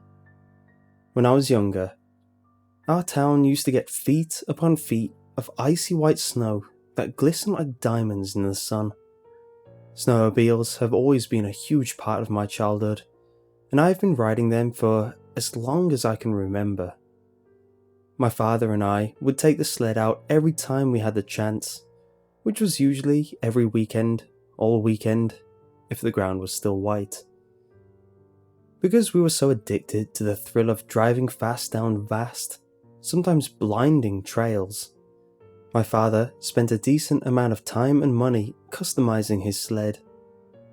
We had a Firecat. As I was very young at the time, I really don't have any other information on the snowmobile. But I remembered driving it before this incident and overheating it because I drove it too slow. It was a fast beast of a machine, and we would often take it off jumps and bluffs through the off trails. At this time, I was too big to sit between my father's arms, with my hands on the steering wheel, so I would ride passenger, on the seat behind my father, holding on to him to prevent from flying off. I remember it was St. Patrick's Day, and there was a freak snowstorm the night before. We rarely had snow this late into the year, and so, being the fanatics we were, my dad took the day off work, allowed me to take the day off school, and we took the Firecat out for her last journey of the year. We left while the sun was still low, hoping to make the most of the entire day. We initially took our familiar trails, enjoying the warm air and sun on our suits. Eventually, my father decided to take a trail he had not seen before. It was mostly hidden by small birchlings and went down a somewhat winding path through a thickening forest. We loved anything that gave us an overload of nature's beauty, so he absent-mindedly took the unknown trail. At this point, the sun was high in the clear blue sky. We had already stopped for gasoline twice, stopping for coffee and donuts as well. The snow began to melt, and the trail was more of a deep, boggy brown than it was white. Other snowmobilers had the same idea we did: get on the trail for the last time of the season. Technically, the season had already ended that year. This was just a bonus day to ride. As we continued down the path, we realized the sled was trudging through mud. Patches of the trail contained pools of dark, icy water. We continued on, being the stubborn fools that we were, veiled by curiosity. The puddles began to expand. Each one was larger than the one before, and at one point, the water had splashed up over the side of the machine and wet my boots. The trees around us got denser, until we could no longer see anything beyond the shadows of its branches. After about a half hour of slowly navigating through the maze of mud and twigs, we came upon a group of snowmobilers, covered from head to toe in mud, resting at the entrance of a huge body of water. The puddle took up the entire trail and stretched into the distance a good 200 yards. My father and I stopped and greeted the four gentlemen on their idled snowmobiles.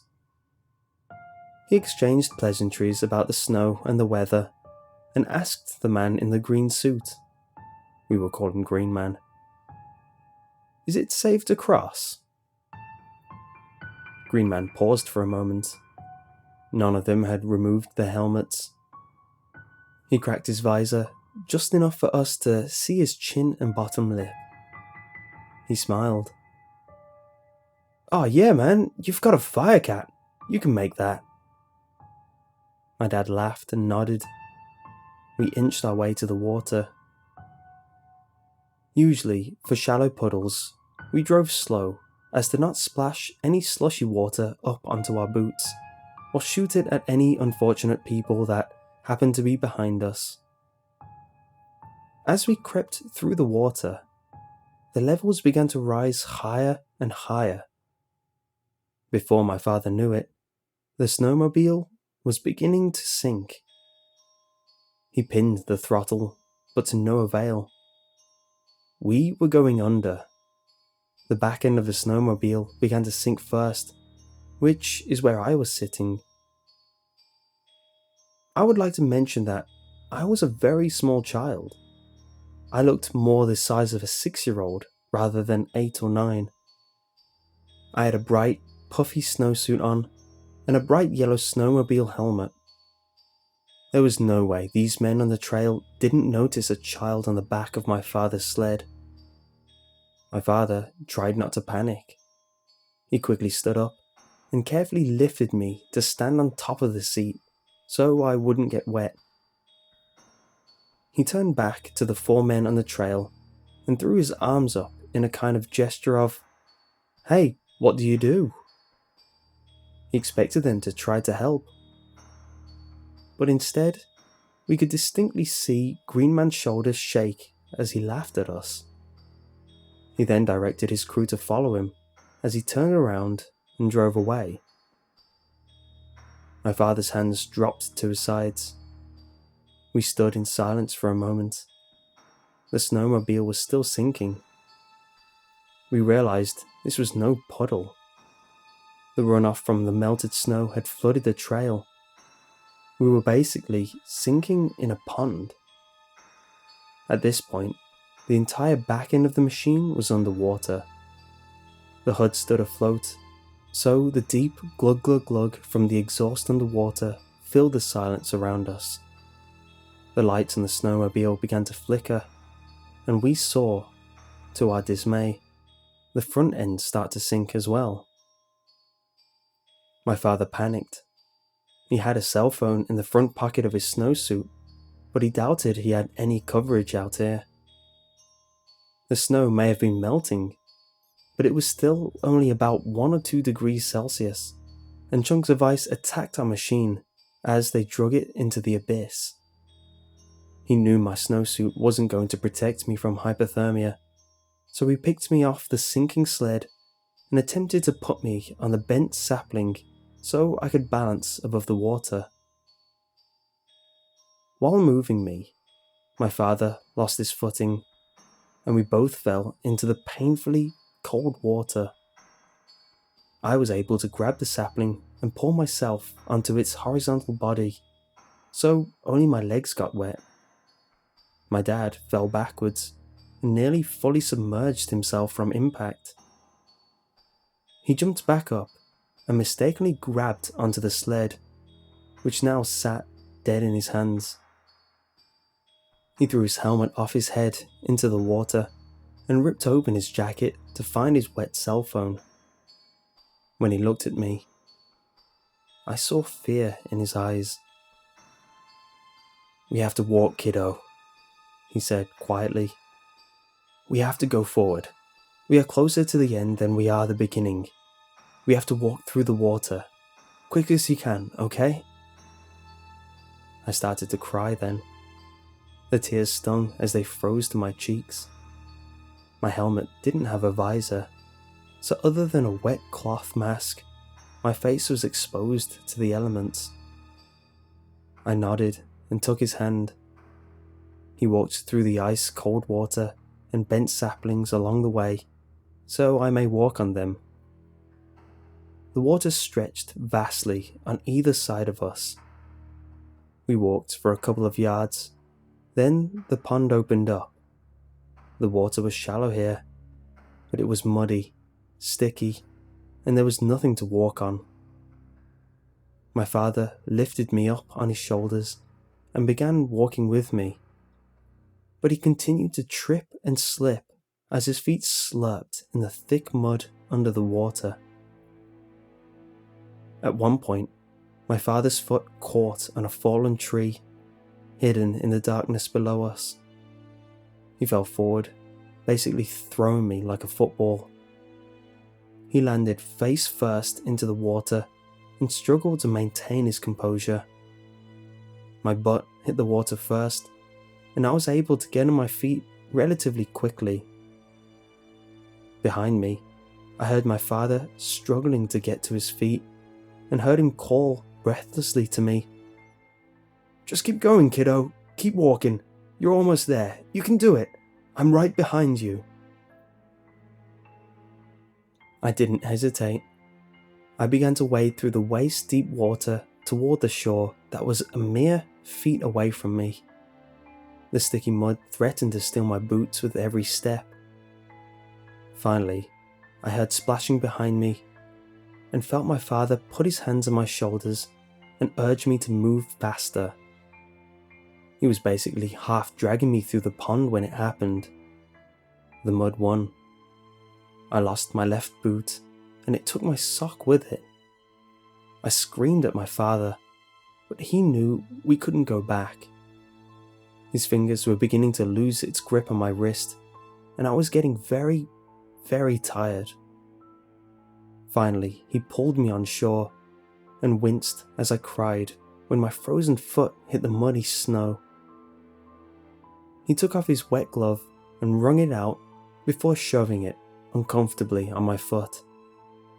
He tried to spread my toes through a couple of the fingers so it would fit, but my toes were balled up like a fist, and they were frozen that way. The air was getting colder the longer we walked through the unfamiliar forest. I noticed ice crystals clinging to my father's crunchy snowsuit, and no doubt my own as well. He was carrying me, but his entire body ached, and he couldn't do it anymore. He could barely carry his own weight, let alone mine. He let me use his arm as a crutch, and half dragged me for what seemed like hours. I could no longer feel my foot at this point, and I was having a hard time keeping my eyes open. Suddenly, my father jerked me forward forcefully. He began sprinting. I had a hard time keeping up, and began to cry for him to slow down. He didn't listen. In fact, I think he sped up. At some point, he had regained his strength and had picked me up and effortlessly threw me over his shoulder like a rucksack. I was confused until I saw it. A clearing, a road, a house. The house was an old farmhouse, but honestly, I thought it was abandoned. My father marched right up to the front door and banged on it furiously. An elderly woman answered the door, and before my father could even speak, ushered us inside the house. She sat us in front of a fireplace and threw thick, scratching woolen blankets over our shoulders. We didn't complain. My father began to tell the woman our story. I could feel my foot again, but now my body stung as if it were on fire. Every inch of exposed skin felt like it was being licked by the flame in the fireplace. The woman's husband came home with the only family vehicle, and he drove my father and I straight to the hospital. I had severe pneumonia, and was undergoing the first stages of hypothermia. My foot recovered, but I had to stay in the hospital for a few days. My father was released a couple hours later and went home to tell the family what had happened and bring me some of my personal items. My father put an article in the newspaper telling the exact story of what happened and a very specific description of the 4 snowmobilers that left us for dead. He had hoped someone would come to him with information, but we never heard anything. The following day, while my mother visited me in hospital, my father and a couple of his friends took some ATVs back to the trail to pull out the snowmobile. After an entire afternoon of attempts, the Firecat was finally freed from her icy prison. My father had it towed home, and it sat for 2 weeks in the garage. He said we had probably walked at least 20 minutes after the sled sunk before we found the couple that saved us. I was released from the hospital a couple days later. I felt much better, but while I was a little nervous about going on a snowmobile again, my mother dropped me off at my father's house, and I found him in the garage, working on the Firecat. He would eventually get it to start and run almost perfectly. We used it for the following 3 seasons, before selling it one summer.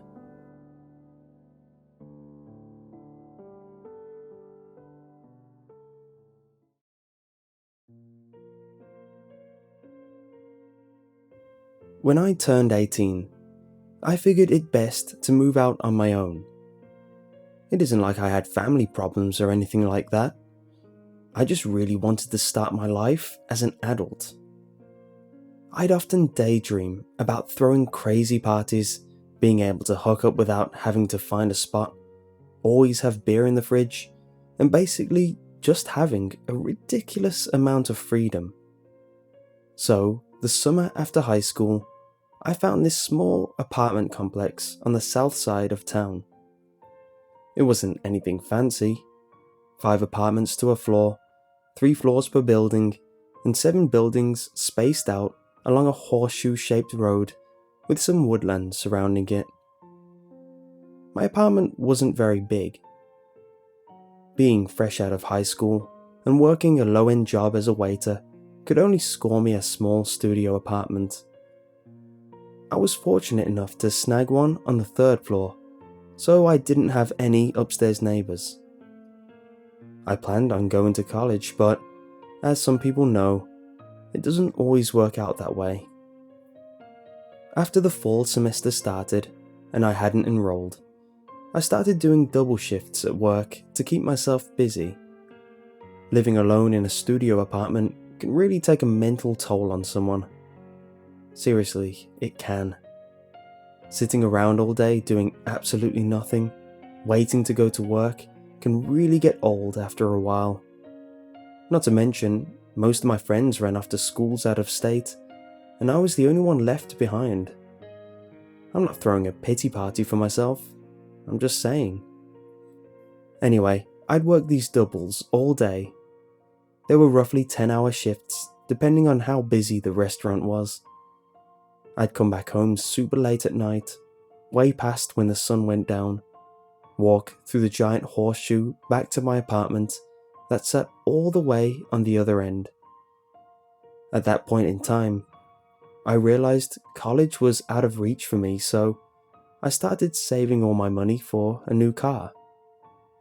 I kept most of my tip money in a large box under my bed, and when I'd come home, I'd pull it out, throw some money in, and then go to sleep. Well, that was always my intention. The problem is, since I'd be working so much and being just a kid, I always wanted to try and get in some personal time by watching television, playing video games, or throw on one of my favourite movies. I'd usually be able to stay up all night doing it, crush about 4 hours of sleep, then wake up, rinse and repeat. After so long, I couldn't do this anymore.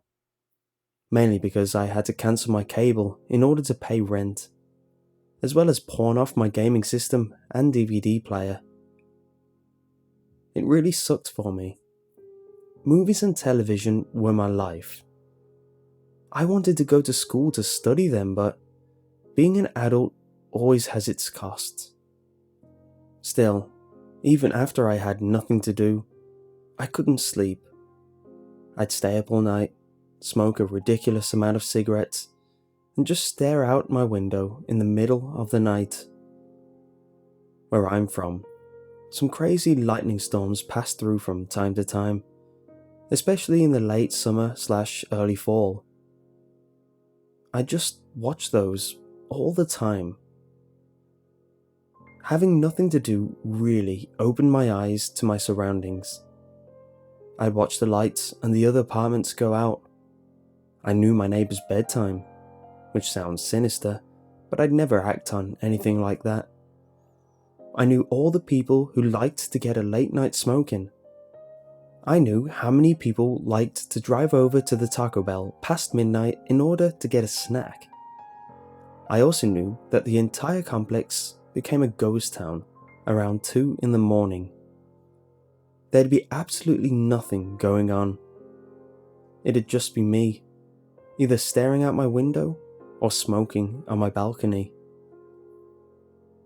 One night, I decided to take a walk. I did laps around the horseshoe and listened to an old iPod shuffle. I remember it being a rather cool night, and I wore an old hoodie with the hood up. I probably looked extremely suspicious, but honestly, I was just out for a walk.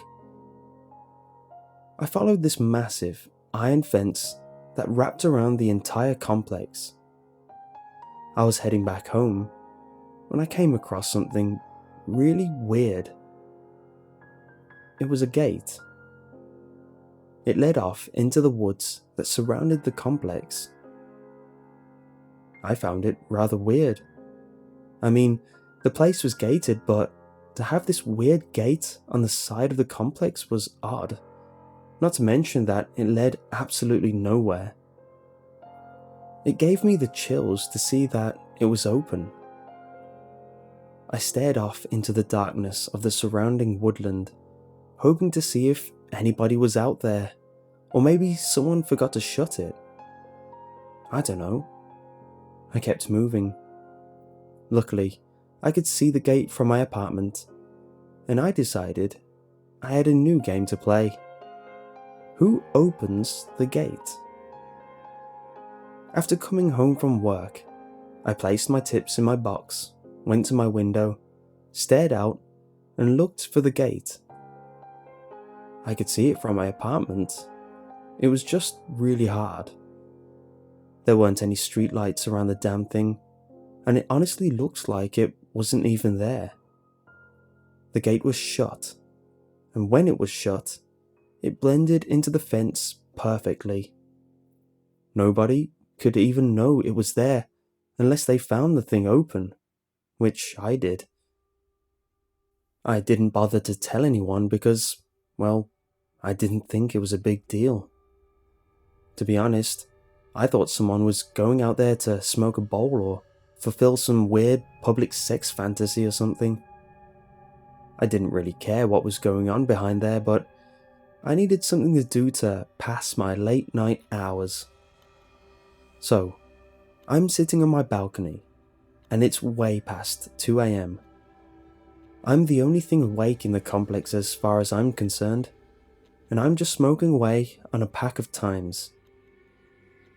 I start getting tired and figure I'd call it a night, when I heard the squeaking/creaking sound of an iron gate. The metal sounded rusted. It was rather loud from what I remember, but it was a long time ago. I lowered myself down, trying to hide myself amongst the shadows of my balcony. I didn't want to spook whoever was going into the trees.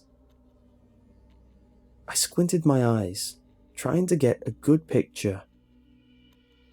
I could see a shadow moving among the darkness of the tree line. but I soon realized that whoever it was wasn't coming from the apartment complex. They were coming in. My first thought was that it was a person who maybe worked on the other side of the forest and used a shortcut through. I never saw it happen before, but maybe I discovered a new routine of one of my neighbors. I thought that, until my eyes adjusted properly to the darkness around the gate. Whoever came in from those trees wasn't a person that lived in my complex. They were physically handicapped, I think. They hunched their back a bit, and their arms swayed back and forth, dangling like they were lifeless. The knees of the person were bent low to the ground, lower than I could possibly imagine someone getting and still being able to walk. The movement of the body was just haunting, I guess is the right word. The sight of it alone stopped my heart. I couldn't tell the gender of the person, but they did have medium-length hair that covered a portion of their face. The person moved away from the gate, flailing around in a very disturbing manner. They mumbled something to themselves, loud enough that I could hear it. I couldn't understand what they were saying, but to be honest, it sounded like gibberish. I figured whoever this was extremely disturbed. I held my breath as I watched the person move from behind the building across from mine towards the one right next to it. They stayed away from streetlights that lined the horseshoe-shaped drive. They moved through the shadows, trying to avoid being detected. I didn't move an inch. I just watched as they started to make their way to a building. As it made its way towards the front of the building, it looked over its shoulder. In doing so, they looked right at me. I don't know how they saw me, but I know they did. They were pretty far away, and it was dark, but I swear to God, I saw their eyes widen, and then they scurried off into the darkness. They didn't stand, they didn't change anything about their posture. In that weird low walk they entered with, they rushed off faster than most people could run. I blinked a few times because I didn't believe it at first. But when I heard the gate slam shut, did I know it really happened. I didn't sleep at all that night. I felt like crap the next morning and had to call in for the morning part of my shift. I was able to sleep until early afternoon, after the sun came up, and finally went to work. I ended up having to stay late because one of my tables stuck around after we closed just to have a few more drinks with the manager, who they were friends with. I scored a $50 tip out of it alone, so I wasn't complaining. When I got home, I went to stash my money in the box. I opened it up, and inside, all of my cash remained. But a note read in some of the worst handwriting I'd ever seen. I saw you watching me. My heart stopped. How did they know my room number? How did they get in? I freaked out and started wondering if they were still around. Being a studio apartment, they didn't have a lot of places to hide, so I checked under my bed, in my closet, and in my bathroom. They were long gone. I took a peek out of my window and saw the gate closed. However, the damp brush of the woodland swayed back and forth as if someone was moving in it. I freaked and called the police. It took them a bit to get there, and when they did, it seemed like the whole complex came alive.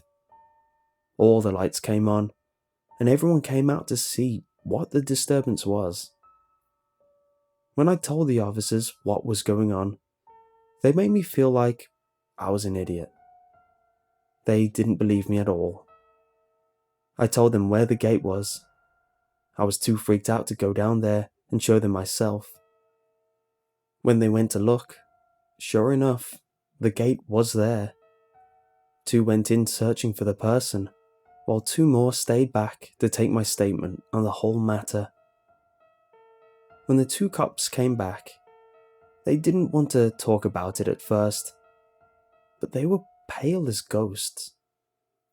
When one of the officers that stayed back to take my statement pressed them, they finally opened up. They said they didn't find anybody, but they did find a bunch of personal items hung up in various trees around the forest. They thought it was really weird, and they began asking all my neighbors if they were missing anything.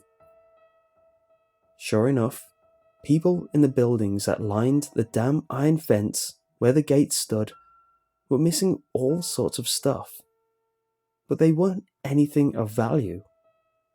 There were pictures inside of frames, a hairbrush, some books, things like that. They were odd things for someone to steal. The people of the complex were creeped the hell out. I mean, I saw at least 5 moving trucks the next week. People just wanted to get the hell out of there, and I don't blame them.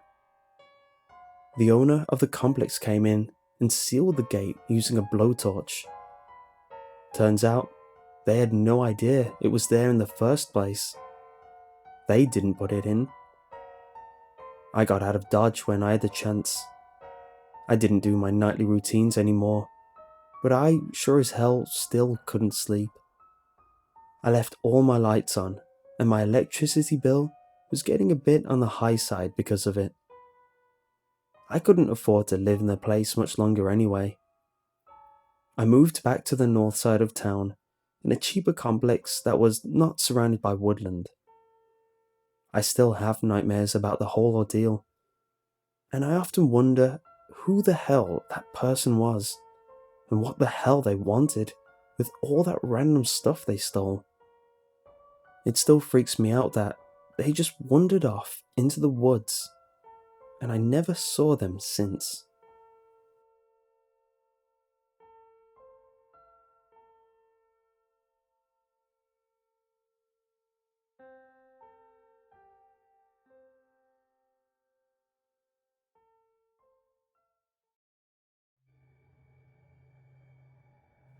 It must have been her imagination.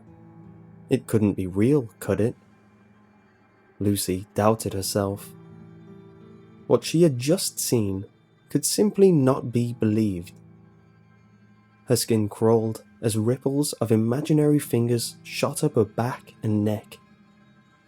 Instantly, her mind raced back to rewind when Grandma died.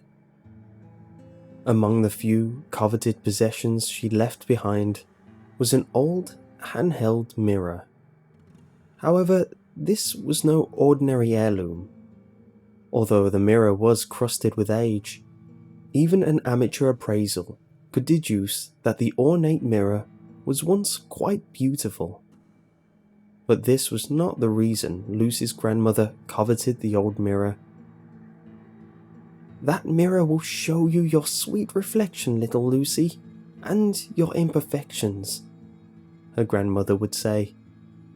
"But if you look closer, it will show you much more."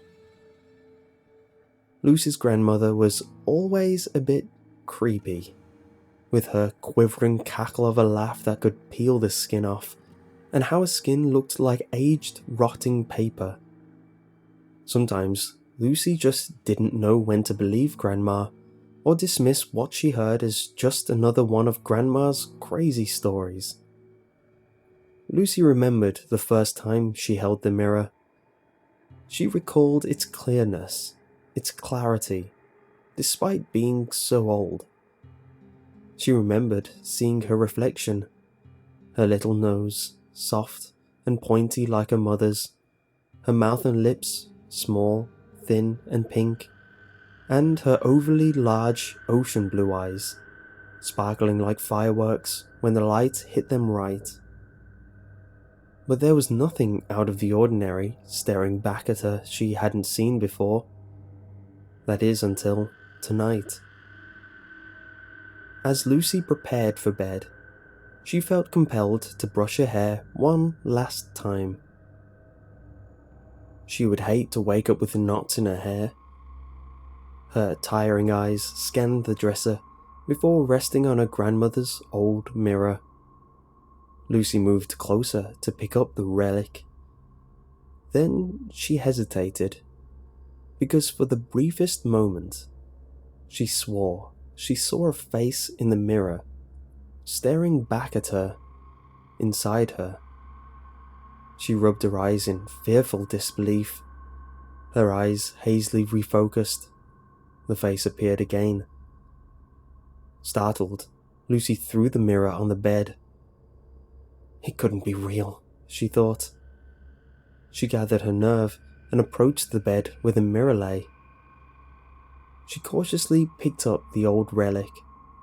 The face reappeared, but this time Lucy held fast to the mirror's handle.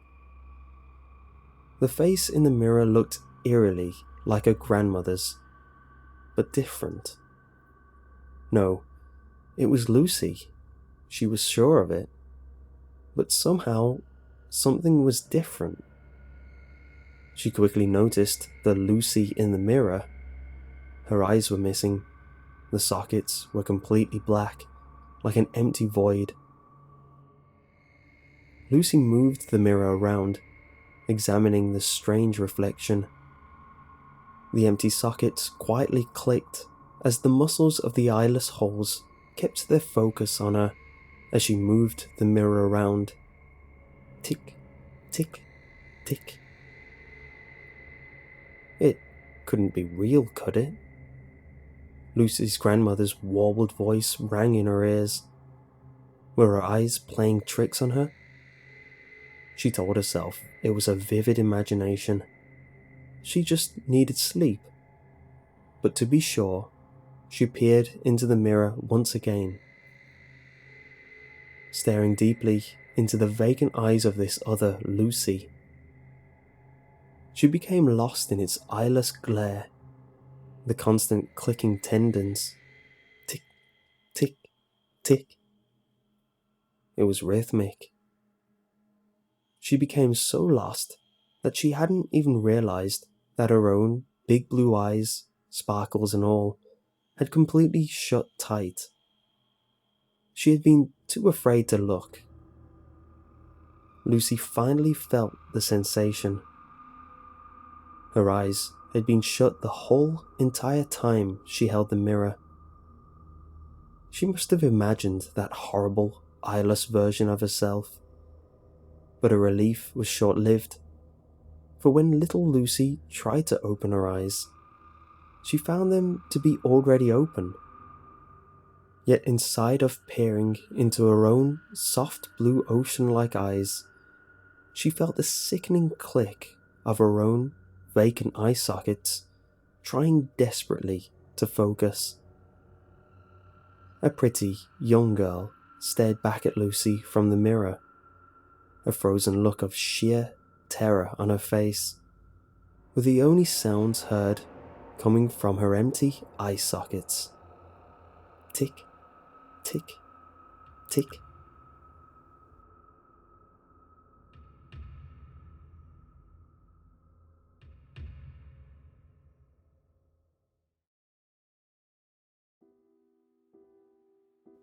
Have you ever heard of the sallow man? That's what Timmy Morrison asked me in the 7th grade. Timmy was my best friend. We did nearly everything together. It was Friday, and we were sitting in lunch period discussing what we were going to do when he came over to stay the night after school. No? What the hell is that?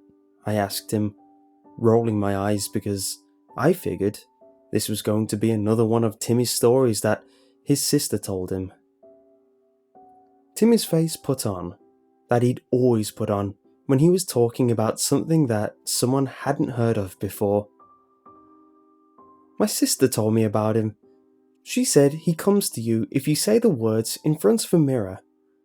I don't remember it all, but I wrote down what she told me. I figured we could try it at your house. I rolled my eyes to make it seem like I thought it was childish. But in truth, I was interested. Creepy stuff like that always interested me. Even though I knew it wasn't real, I just liked hearing the stories. I didn't want Timmy to know that I wanted to hear about it though, because then he'd have something to be smug about. Is it just more of that Bloody Mary crap where she comes out of the mirror to kill you? I asked him, pretending to pay more attention to my mashed potatoes than the conversation. No, the sallow man comes out of the mirror after you recite his poem, and he kills anyone you ask him to. That's what my sister said anyway, Timmy said, as he turned to eat at his own tray. There was a poem involved, I thought. Now, I really did have to know more. What do you mean, a poem? I asked him. Timmy lazily reached into one of his many folders that he carried around for school and pulled out a piece of paper that was a bit crinkled. He slid it over to me on the cafeteria table, and I examined it without picking it up. This is what it read.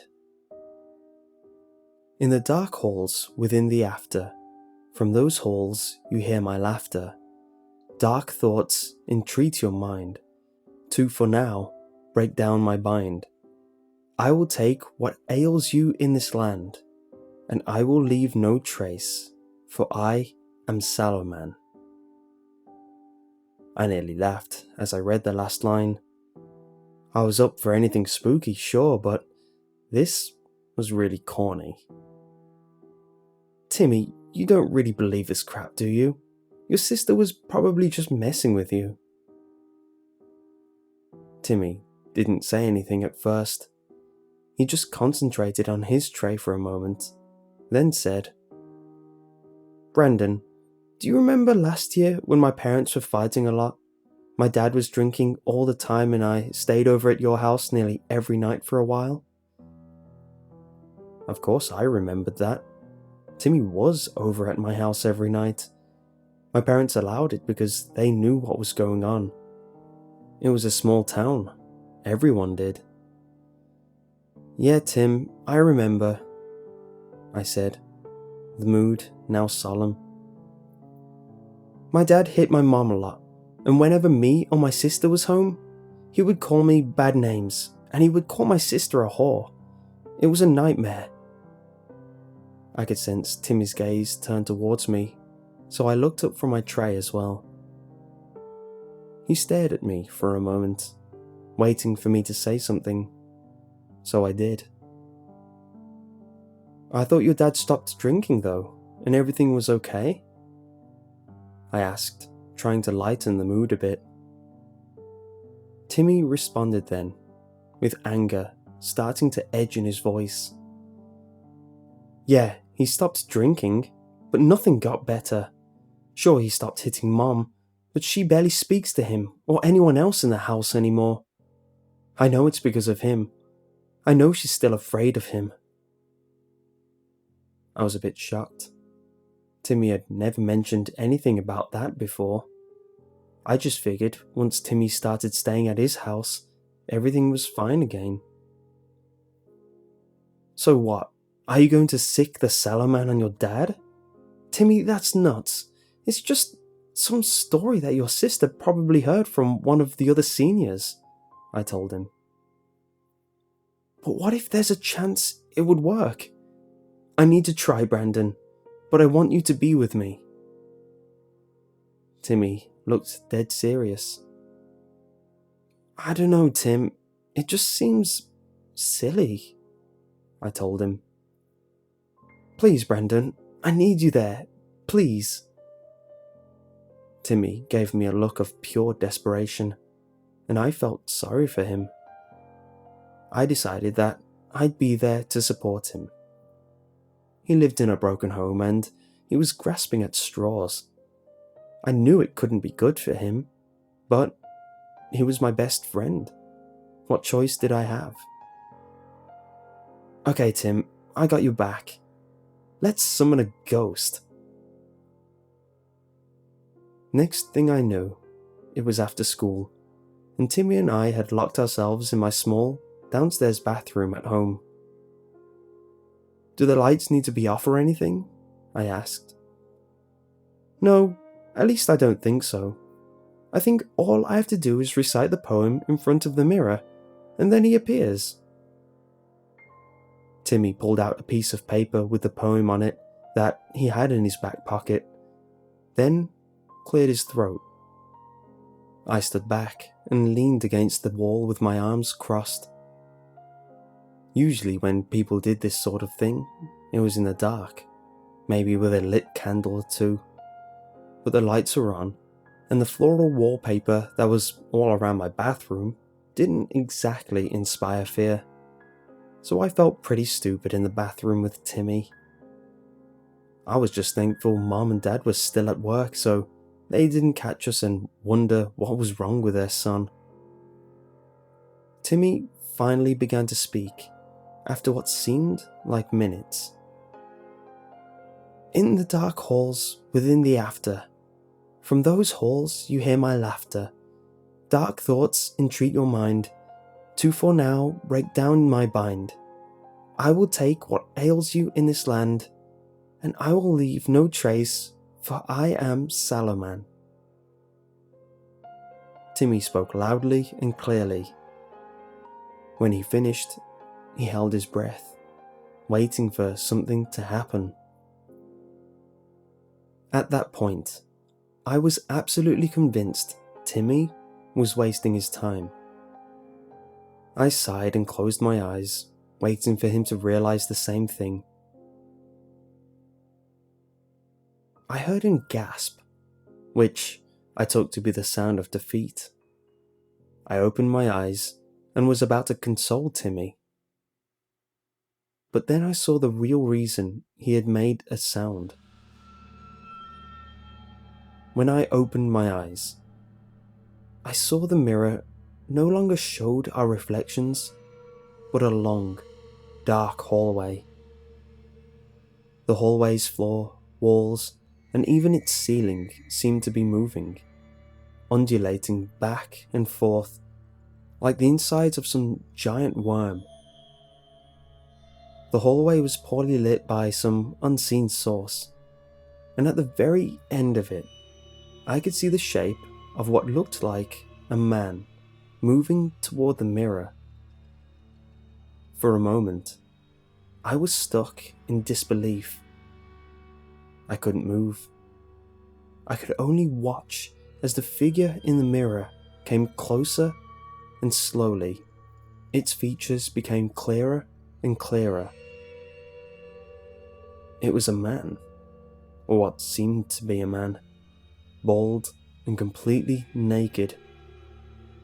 His skin was a pale, sickly yellow.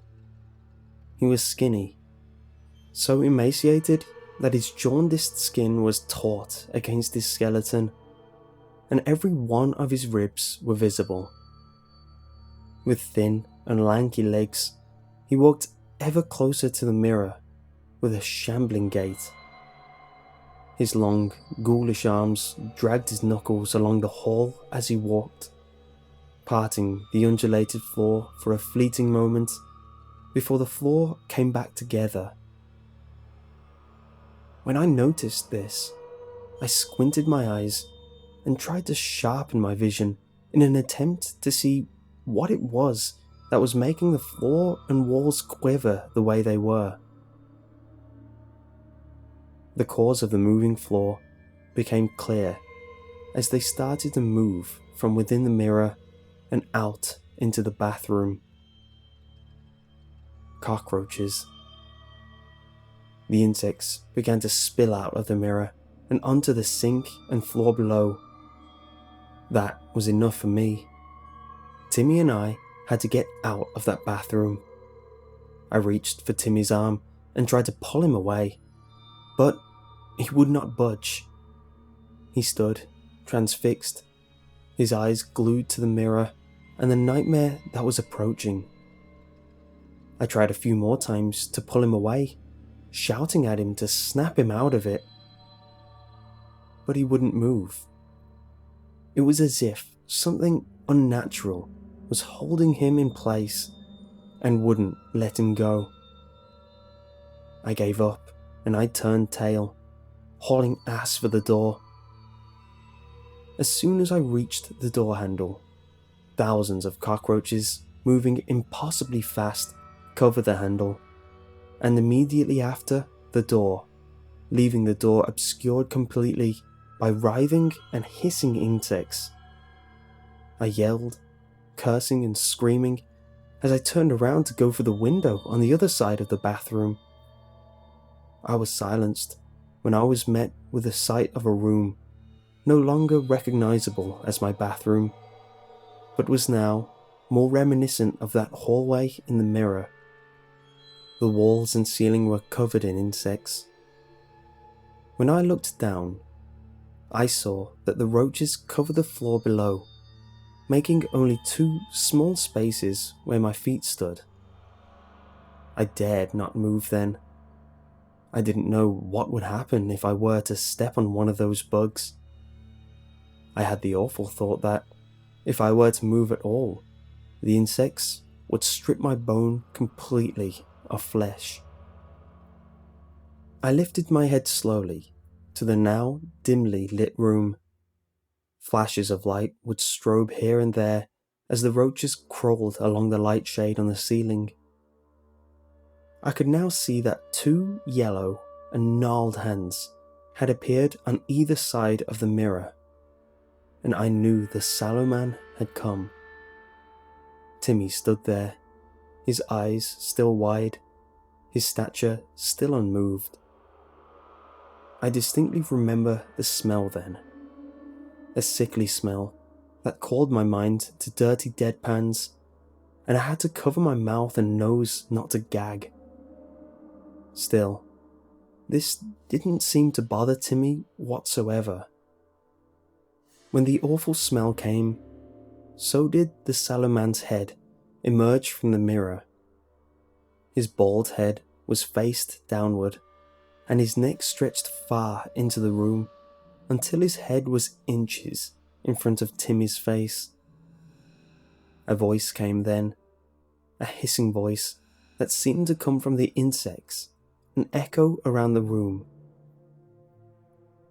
"Who is the one to be taken to the after?" the voice said.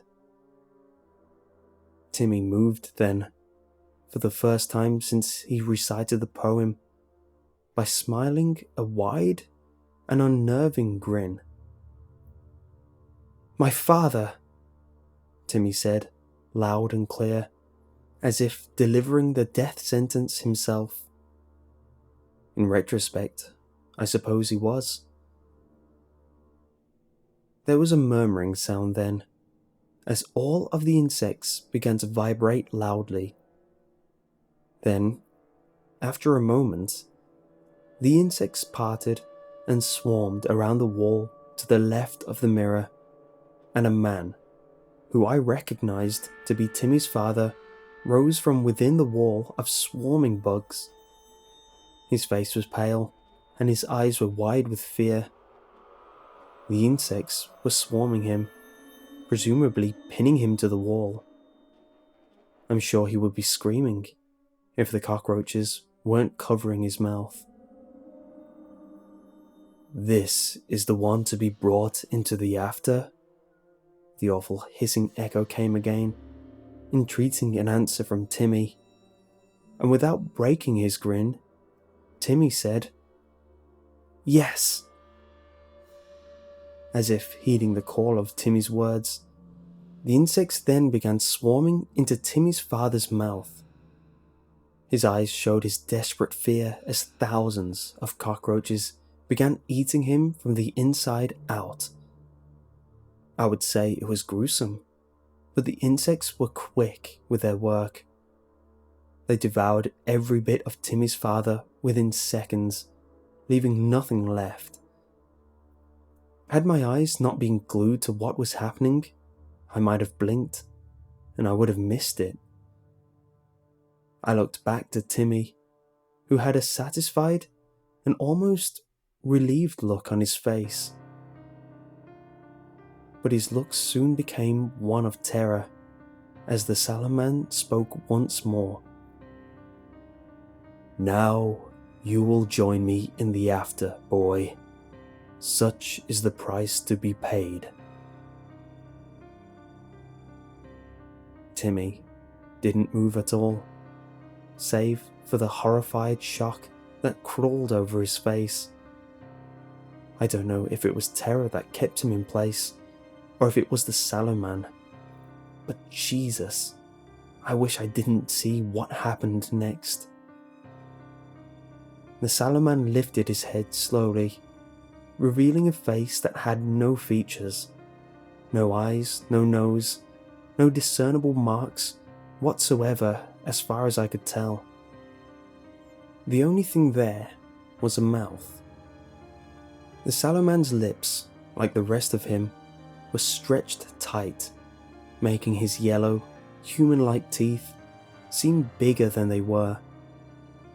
Stunned into helplessness by my own fear, I could do nothing but watch as the sallow man's jaw unhinged and stretched to an impossible size. He then reached for Timmy and grabbed him, picking him up just as easy as if he weighed nothing at all. The sallow man then shoved Timmy into his mouth whole. Just like that. Gone. Impossibly, my best friend was thrown into that awful ghoul's throat. I didn't even hear Timmy scream as the thing swallowed him. Tears were falling from my eyes freely as the sallow man closed his maw and turned his attention toward me as the insects began to retreat into the mirror behind him. Just before the sallow man disappeared behind the mirror, he smiled at me. I could feel his eyes that he did not have, burn into me. A buzzing sound filled my ears then, and I began to faint. Just before I hit the ground, I saw the sallow man duck his head back into the mirror and disappear. My mother arrived home from work around 4 o'clock, and she found me on the bathroom floor, passed out with the door closed. When my mom woke me up, my head was hazy, and it took me a moment to recall what had happened. And it was hard to think with Mom asking over and over if I was okay. But when I remembered, I became frantic, telling her something had happened to Timmy, and he disappeared. But I left out the part about the sallow man. My mother looked at me like I was crazy. "Who's Timmy, dear?" she asked with a raised eyebrow. "Mom, you know Timmy. He's my best friend," I yelled. "Oh, you made a new friend? What do you mean he disappeared?" I started to tell her that Timmy had been my best friend all my life. I was going to tell her that he had stayed over almost all of last year, but a sinking feeling in my stomach stopped me, and I pushed past my mother to the house phone. I was going to make a call to confirm my suspicion, but I hoped I was wrong. I dialed Timmy's number, and his mother answered. "Hello?" I took in a deep breath and asked, "Hello, is Timmy there?" "I don't know any Timmy. Maybe you have the wrong number, sweetie." Timmy's mother sounded much happier than I've ever heard her before. It wasn't enough to stop the tears from forming in my eyes. but it did prompt the next question I had. "Are you married?" I asked, knowing how silly it sounded. But I had to know. "No, but I don't see how that's any of your business. Does your mother know you're using the phone?" I didn't reply. I just hung up. I turned and went up to my room. I dodged all my mom's questions and went straight to bed. As I lay there, I thought hard about everything that had happened. I wondered if Timmy would want things this way. It was clear from the look of terror on his face that he had no idea that he would have to pay such a heavy cost.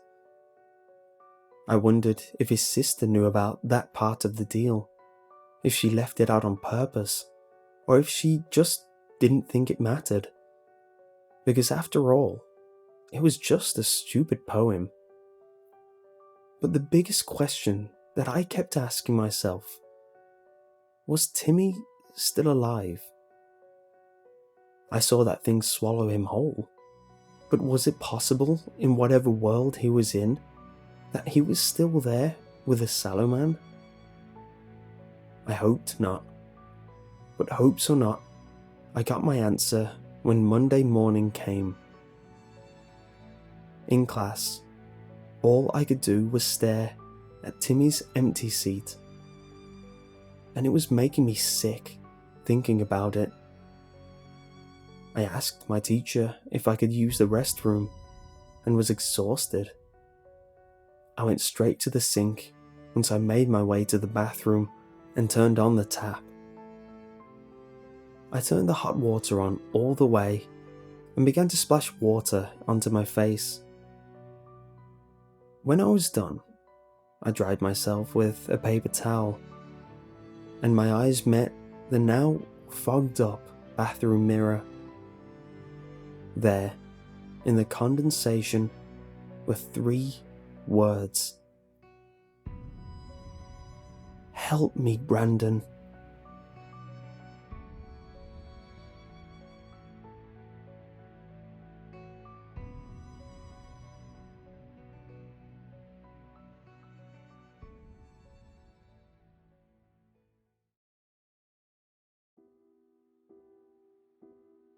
This isn't really my story to tell, but my uncle died recently, and it feels wrong to let his stories die with him.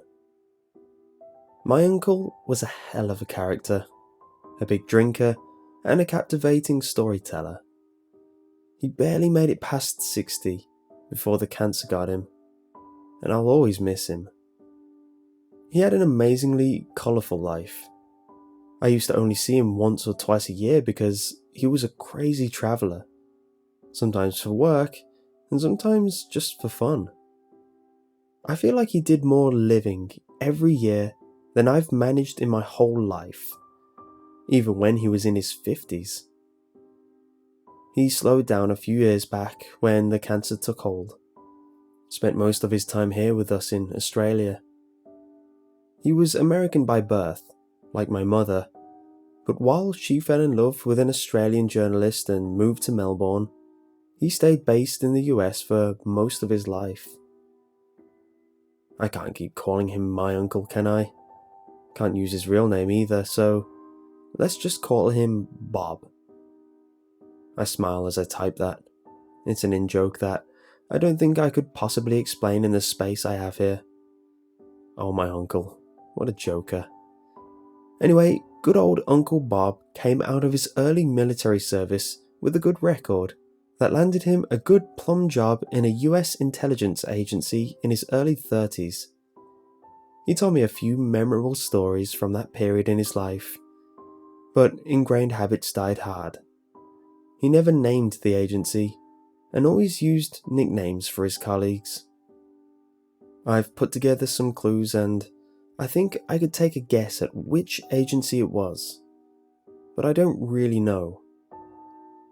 2 years ago, when Bob was living with us pretty much full time, and we all knew that it was now a matter of when rather than if, I came home late one night, to find him sitting up alone in the kitchen. He looked so wrong, you know. My Uncle Bob was life distilled into its pure essence, and here was this shrinking husk that barely resembled a man, I remembered. He was eating caramel and macadamia ice cream straight out of the tub with a long parfait spoon, and between spoonfuls was sipping the black label Jim Beam he loved so much.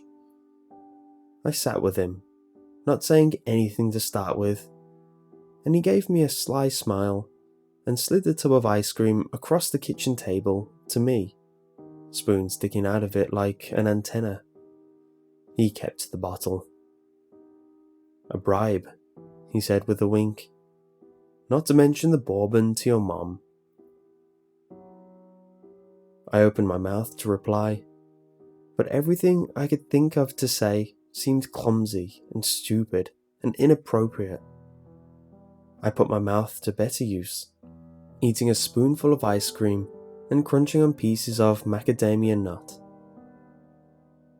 Bob gave me a sad grin and shrugged.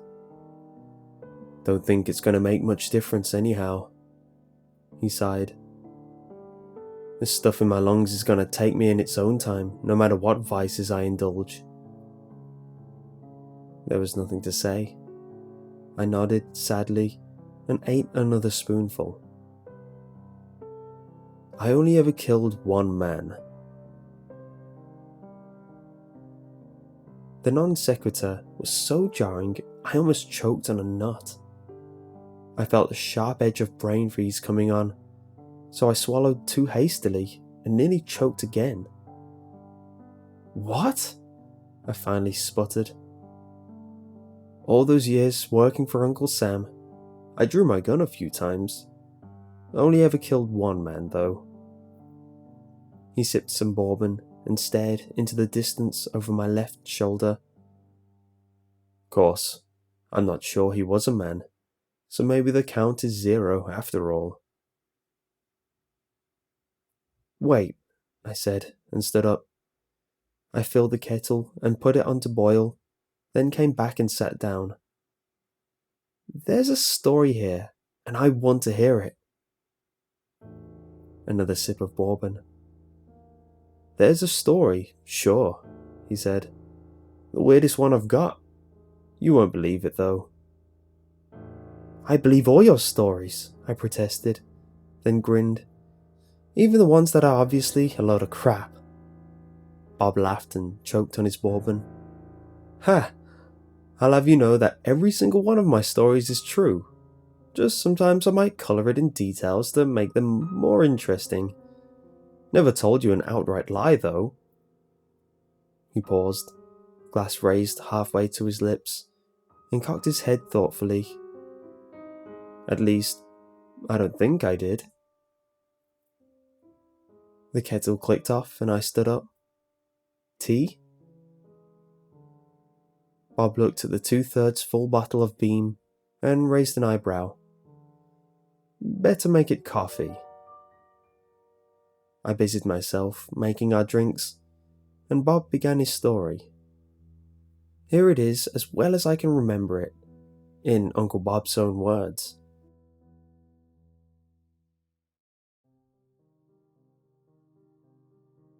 It's weird how it started.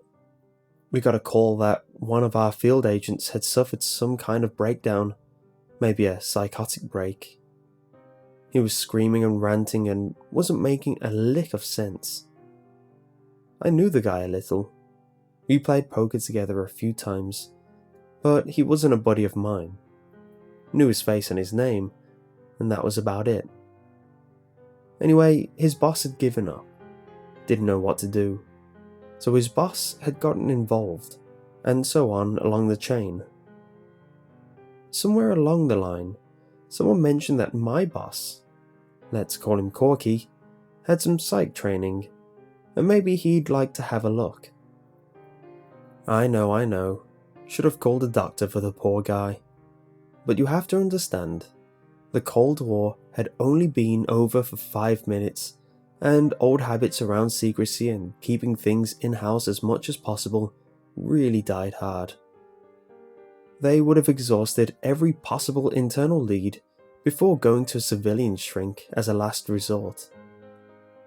Corky mentioned it to me, knowing I'd done some psych training in the military. I considered priesthood for a time. Don't laugh, I'm serious. And I did some of the chaplain training, which included basic counselling and psych evaluation. And he asked if I wanted to tag along. Nothing was on fire, so I figured, what the hell? This poor guy. Man, he was in a bad state, like a horror movie brand of crazy.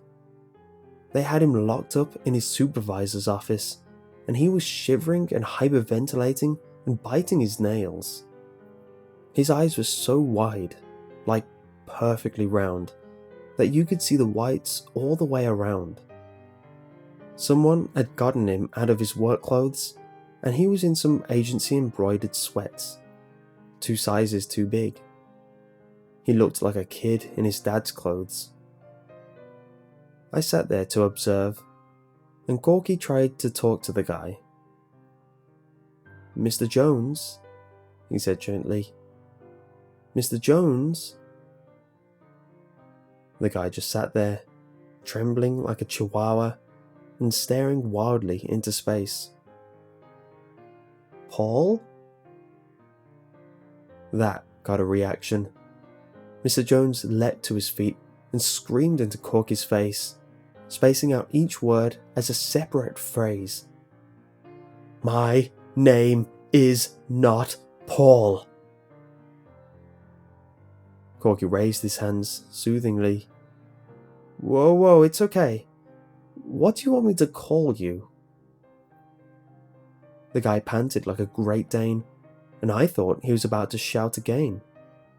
But then he plunked back down onto his chair and looked like he was going to cry. His lower lip trembled, and he whined. "I want you to call me by my real name." I could see Corky trying to work out how to approach this. He sat down opposite him and pulled his chair closer so their knees were almost touching. "I'm really sorry," he said, sounding genuinely apologetic. "I must have been given some bad intel. They told me your name is Paul." I played poker with this guy. His name was definitely Paul. But I didn't say anything, just left Corky to handle it. The guy's face scrunched up, and I could see a lot of emotions in there. Rage, fear, and grief. Something had messed him up real good. After a long silence, he said softly, barely more than a whisper, "Everyone's lying, and I don't know why." "Who's lying?" Corky asked. "Everyone," he replied, and his voice slowly increased in volume. "There's guys out there I've worked with for 10 years, and out of nowhere, everyone starts calling me Paul, like it's a funny joke. But then the nameplate on my office door says Paul, and I check my in-tray, and all my mail is addressed to Paul. Jesus, this has to be some kind of crazy joke. But what if it isn't? I'm going crazy. I must be going crazy. Oh, Jesus, help me." This last part was a scream, so loud I heard the window pane shake in its frame. "Hold on, buddy, we can sort this out." Corky's tone was sensible, conciliatory, absolutely believable. The man had incredible charisma about him, and he was turning it up to 11 on this guy. "I know these guys like a practical joke, but it sounds like this one got out of hand." The guy nodded, looked a little calmer, but there was still panic lurking in his eyes. His arms were crossed in front of his chest, and it looked to me like he was holding himself, comforting himself. I felt for him, but he had clearly snapped. It was all because of that crazy guy in the tenement, so-called Paul said. Corky asked what he meant, and he elaborated. Local cop is a buddy of mine from the army. Said they had this weird guy squatting in a condemned tenement building and they couldn't start demolishing it until he was out, but for some reason, nobody could get him to budge. Corky nodded. Let him keep talking. It's not our jurisdiction, I know, but I figured, hey, let's give him a fright. Show him the big agencies are getting involved. See if we can scare him into moving on. Do a buddy a favor, right? What happened next? Corky asked. I went to see the guy. The building's a wreck, but he's in the basement and it's set up like a horse boudoir. I don't know how he did it, but it was really plush. Felt like a penthouse in a classy hotel, not a basement in a rat-infested hellhole. I can see why he didn't want to leave. So-called Paul stopped for a moment and asked for a glass of water, and I poured some from the pitcher on the desk. He took a big gulp, then continued his story. So there I was, and this guy was obviously nuts. Like, I think he'd banged his head when he was a kid, you know. Wasn't all there. I never really got a chance to get started. Told him my name, my real name, I mean, and he just shook his head and said, no, my name is Paul. I said I was pretty sure I knew my own name, but he just shook his head. Then he said he wasn't moving out and I was wasting my time, and he just walked away. He finished his water and placed the glass on the desk with a shaky hand. It was weird, but I just laughed it off. Crazy hobo. He wasn't going to be intimidated though, and like I said, I had no real legal power here, so I just left. Came back to the office. That's when I saw that some joker had changed the name tag on my parking space to P. Jones. And then everyone was calling me Paul with a straight face. His lower lip poked out into a childish pout, and I almost laughed out loud at the visual of a grown man pouting. But I managed to keep my practiced poker face. It wasn't funny then. Sure as hell ain't funny now. Assholes. Sounds like you've had a really hard couple of days, Corky said with a sugary sincerity. Tell you what, I'll talk to your boss and get this sorted out for you. So-called Paul frowned more deeply and muttered, They won't listen. They're in too deep. Won't back down now. Outside, Corky shook his head and sighed. Massive psychotic breakdown. I'm guessing acute onset paranoid schizophrenia. The agency can't keep this in-house. Paul has to get professional psychiatric care ASAP. As soon as they help him, the better off he'll be. That was that. I thought it was over. Jesus, I wish I was right. Poor Corky. God, I loved that man. Better than a brother. He deserved better. So much better. 2 days later was when the wheels came off and the cart spilled everywhere. I came into the office bright and early, and here's Corky, just standing in the corridor, staring at one of the portraits of past presidents that were lined in a row along the wall. I called his name and walked up beside him, but he was muttering to himself. He's a liar, but he's not, he was saying to himself. It's true, even if it isn't. I asked him what the hell he was talking about and gave his shoulder a little shake. He started violently, like I'd fired a gun behind him. Jesus, Bob, you scared me. I saw his face then, properly, and he was pale and sweating, like he had a fever. He tried to give me a calm, friendly smile, but I wasn't buying it.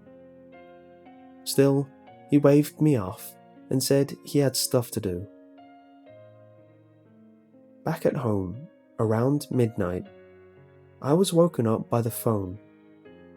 It was Corky, and he sounded bad.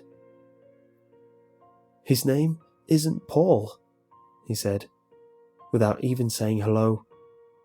Well, it is now, but it wasn't before. Do you understand? I said no, I didn't understand, and he went on. What happens if a liar isn't a liar?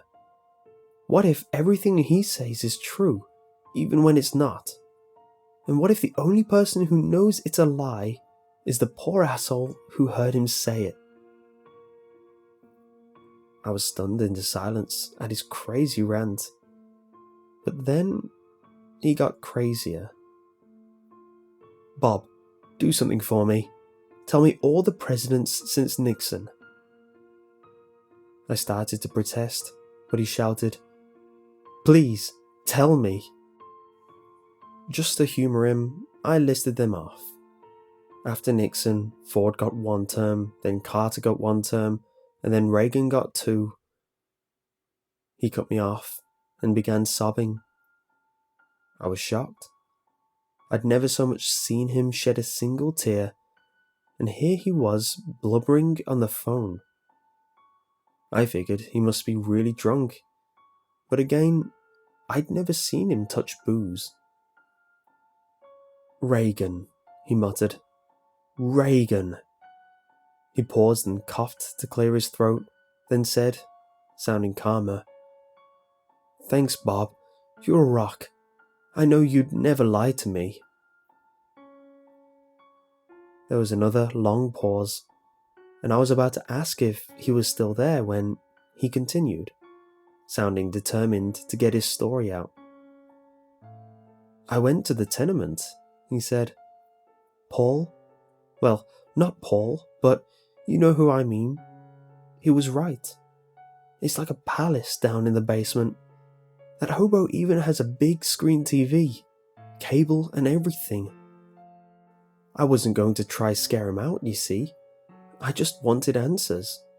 Thought maybe there was some weird mold growing down there or a gas leak. Something to explain an agent with no history of mental health problems suddenly going nuts. Instead, there's just this slow-talking imbecile in a burgundy bathrobe, sitting on a king-size bed and watching the bloody classic movie channel. Corky had a violent coughing fit, and I asked him what was wrong. First cigarette in 24 years, he gasped. Needed it, but lost the knack of smoking them. He took a moment to get his breath back, then continued his story.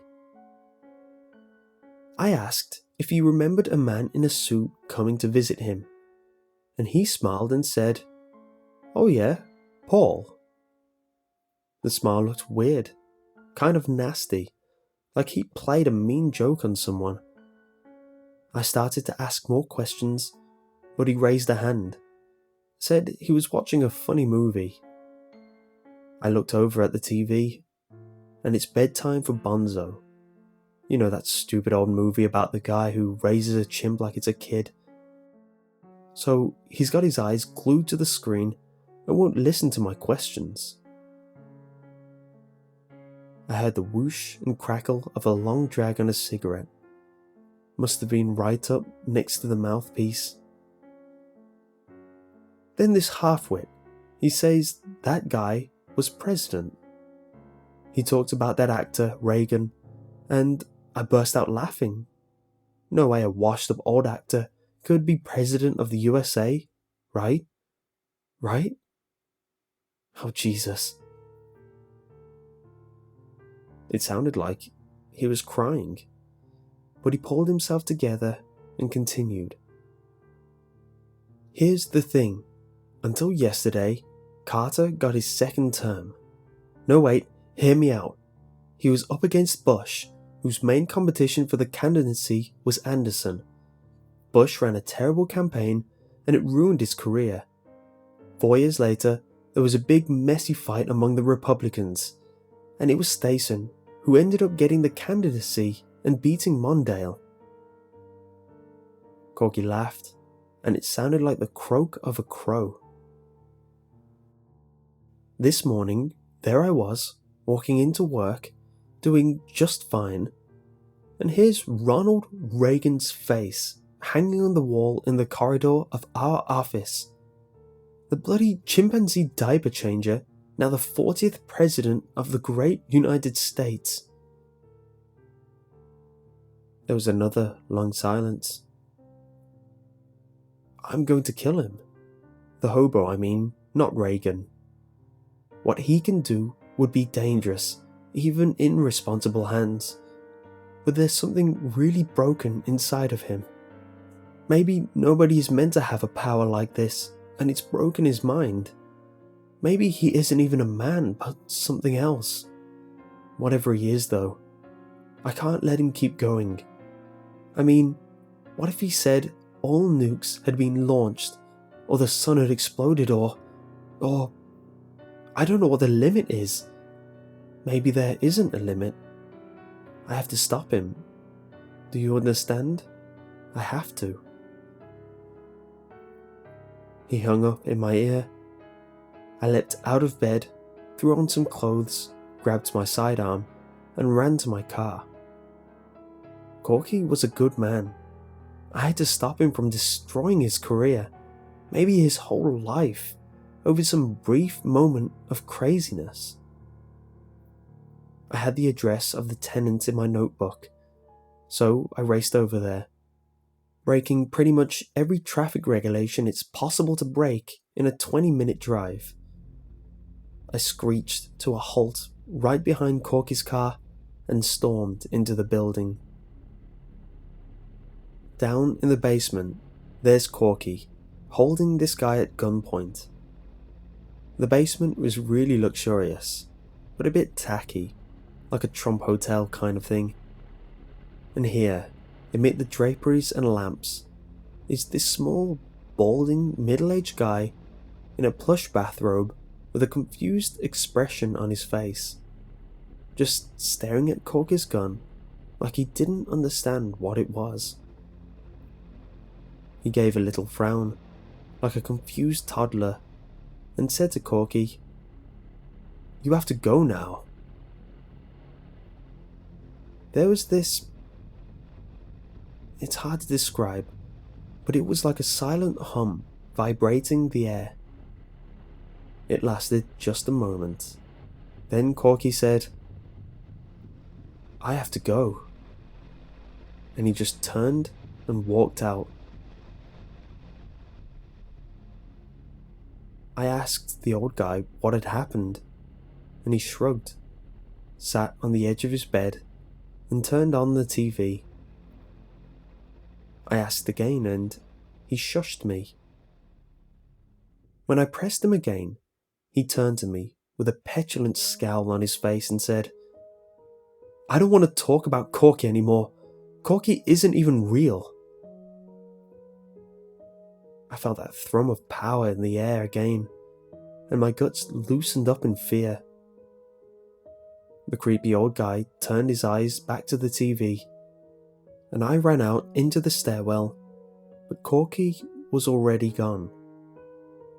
I sprinted up the stairs and out into the street, but his car was no longer parked in front of mine. He had only left the basement a minute before, maybe 2, but he was already gone. I knew it was stupid, but I started to panic. I jumped into my car and drove over to Corky's house. There was an unfamiliar car in the driveway, some big family station wagon. The mailbox had a name printed on it. It wasn't Corky's name. The impossible was starting to look more and more certain, no matter how crazy it seemed. But I had to make absolutely sure. So, I drove to work. I wasn't really meant to be there after hours, but I had a key, so I let myself in. I walked down the corridor, watching those former presidents slide by, but I averted my eyes from Reagan. At the end of the corridor, Corky's office. But it wasn't his office, was it? Technically, I suppose it had never been. Some other guy's name was on the door. Corky's position title was written above it, but a totally different name was underneath. My boss, my friend, had been wiped out of existence by a petulant man-child who just wanted to watch TV. I don't remember much of the next little while, but my next clear memory was me, standing in front of that damned, crumbly old tenement building. I had an idea, you see. I'd make this guy bring Corky back. I'd force him to use whatever godlike power he had and set things right. Next thing I knew, I was creeping into that garish bedroom with my gun out. And there's that slob, passed out, sitting up in bed, lights still on, and TV still going. I pointed my gun at him, shouted for him to wake up. He grumbled and mumbled like a 3-year-old who doesn't want to get out of bed. But then I fired a shot into the headboard of the bed. That woke him up. "What do you want?" he mumbled, not appearing frightened at all. "I want my friend back," I told him. "Corky, bring him back." He rubbed sleep out of the corner of one eye. "I told you, Corky isn't real." My temper snapped and I screamed, "Then make him real, you sick asshole." The old guy, he looked embarrassed, just for a second. "Can't," he stated simply. "What do you mean, can't?" He shrugged. "Already said, he isn't real. No take-backsies. If I did, then I'd be making myself a liar. Either I was lying then, or I'd be lying now." He shrugged again. "Can't do it." With horror, I realized what he was saying. Whatever his power was, it meant that he was stating the truth. Anything that wasn't the truth became the truth. But if he had said it, then it was fixed truth. He couldn't contradict himself, because then he'd have to be a liar. "I want to sleep. Go away." My grief made me foolhardy. I said no. Suddenly, the childish old man was angry. "You shouldn't be here. I don't want you here." I felt the beginning of that weird hum in the air, and the old man began speaking again. "You're not even a..." I fired my gun, hitting him on the side of his chest. His face frozen in a comical mask of surprise, his mouth open in a big O. And just for a second, I thought he looked like an inflatable sex doll, and I almost burst out laughing. Blood was already turning the front of his rich purple bathrobe into a dark burgundy. "What?" he said, dumbly. He looked down at the spreading blood, then raised his gaze back to me. He looked furious. "You didn't shoot me," he declared in a loud, childish voice. That thrumming power again, and the blood on his robe vanished. "You didn't shoot me at all. You shot yourself." I didn't give myself time to think. I put a bullet into his face. His jaw exploded, and his once bloody, then clean again robe was once again covered in gore. His eyes widened in shock, and he let out a wordless grunt. His ruined jaw worked up and down, flapping uselessly, and it was clear he was still trying to talk. "Shut up!" I screamed, and I fired again, putting one through his forehead. I lost control. I fired again and again into his face, his neck, his chest. I emptied my clip into the asshole who killed my best friend. No, worse than killed. Wiped right out. Erased. I'm not going to tell you how I got away with it, but I did. There was a cover-up, the building was torn down, and I never faced so much as a charge for disturbing the peace. It wasn't magic or demonic power or whatever he used, but that weird old man was wiped from history, almost as thoroughly as Corky had been.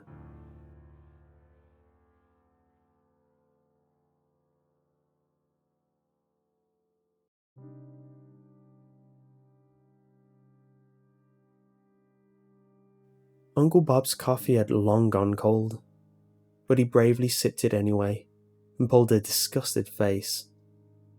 He poured another Jim Beam, took a long swallow to get the taste out of his mouth, then continued his story. "Months later, I tried to find out what had happened to Corky," he said. "The reality was prosaically simple. The year he was supposed to have been born, his mother had a miscarriage instead." He shrugged and raised his hands. "That's it. That's all that needs to change for a great man and a good friend to be removed from history. Gone. Nobody remembers him except me." He sipped more bourbon. "I tried to go back to work, but everything was wrong. I kept misdirecting mail and calling people by their wrong titles, and people were noticing that I wasn't on top of my game.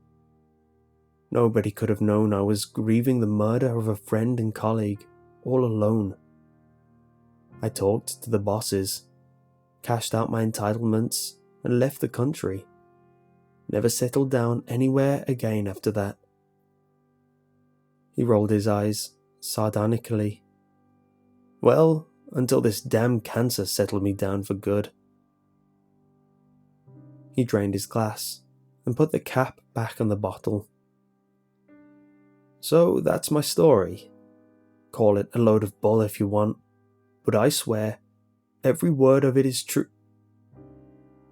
He blinked, stuttered for a moment, then took a deep breath and continued. "It's true. All of it."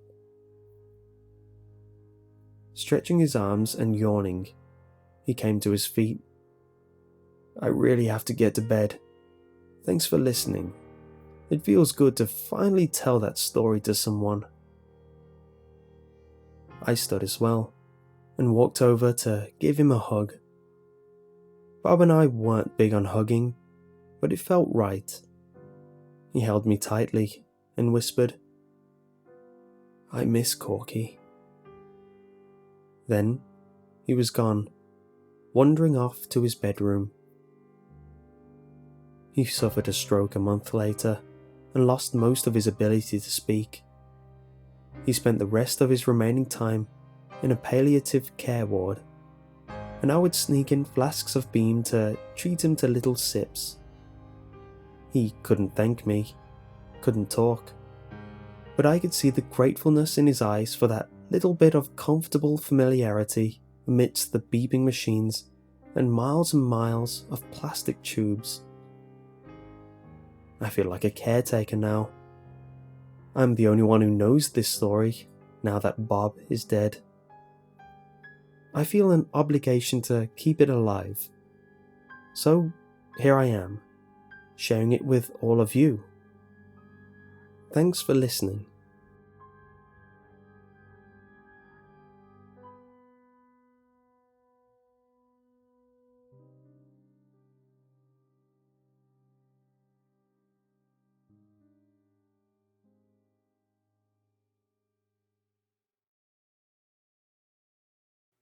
Maybe it's late at night, but you can't sleep. You're bored, or you can't stop a bazillion thoughts from racing through your skull. Or maybe you had too much coffee, or you're a little drunk. Whatever the case, I've been there, my friend. I know how it feels to sit there and realize that you're not really living right now. You're just existing. Surely there's something you can do, right? But no matter what, no options presented seem like something that feels right. It's definitely not clubbing night. Watching TV or playing video games seem like mind-numbing options, and you've likely been surfing the net all night and have realized how little satisfaction you're getting from that too. Well, good news, because I have a solution. This option might require you to put on pants and walk somewhere, but it's worth it. I guarantee it. See, there's a building, not even a block away from where you live, and at any time of night, you'll find the rear entrance unlocked. During the day, the place is locked up tight as a drum, but for some reason, once night falls outside, whatever time of day that happens to fall on at any time of year, you'll find that rear entrance is open and waiting. What are you waiting for? Christmas? Get your pants on, put on your shoes, and get your ass down there. Didn't I promise it would be worth it? Only one thing. You've got to follow my instructions to a letter. To the letter. That's very important. Got that? Okay, good. Are you ready? Then let's go. The building is just up ahead.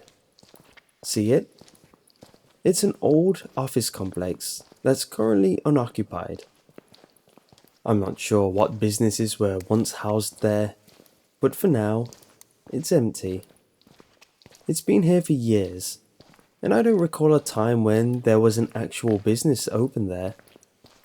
Yes, of course, I'm sure the rear entrance is unlocked. Didn't I say that? Let's head around the back. Don't worry, I know the lights are off. It's not like this building advertises itself to the general public. Only a select few have ever attempted what you're about to attempt. Stop worrying, okay? You'll be fine, as long as you follow my instructions. There's the entrance. Go on and try the door. See? It opens, just like I said it would. Now, proceed to the first elevator you see. What do you mean it's too dark to see? Just use your flashlight. You didn't bring a flashlight. Didn't I tell you to? Oh no, my bad. Well, you've started now. You can't turn back. You don't want to know what happens if you ignore me and turn back now. You'll just have to use what light there is from the moon to proceed. Okay, the elevator is 10 paces forward and to the right. This building is 10 floors tall.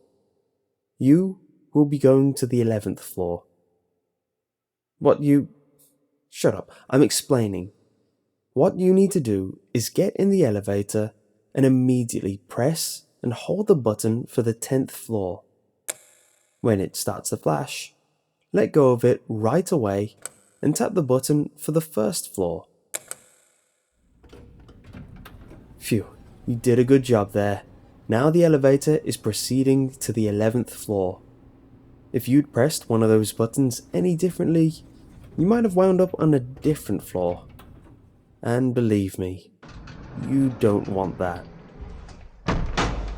The elevator doors open on a hallway that leads straight forward to a brightly illuminated exit sign. This is not our path.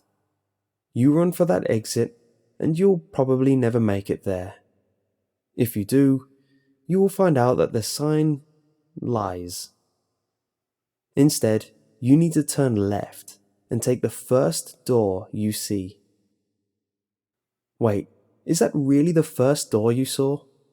You were about to head into it without even realizing that it was not the first door you saw. It was the second. The first door you saw was the one your eyes cast upon as you were turning. It's the second doorway on the left, true, but it wasn't the first door you saw after I gave the instruction. See what I mean? You have to follow my instructions to the letter. That was the last time I'm going to warn you that you're choosing wrong. Pay careful attention from now on, or who knows what will happen. Head through the door and sit down immediately. Good job. You apparently understand now. Do as I say, and only as I say, if you hope to get through this with your sanity and or life intact. Ignore that cold sweat on your scalp, and congratulate yourself that you didn't close the door, but instead sat down as soon as I told you to. The room before you is black, blacker than anything you've ever seen. You cannot see your hand in front of your face.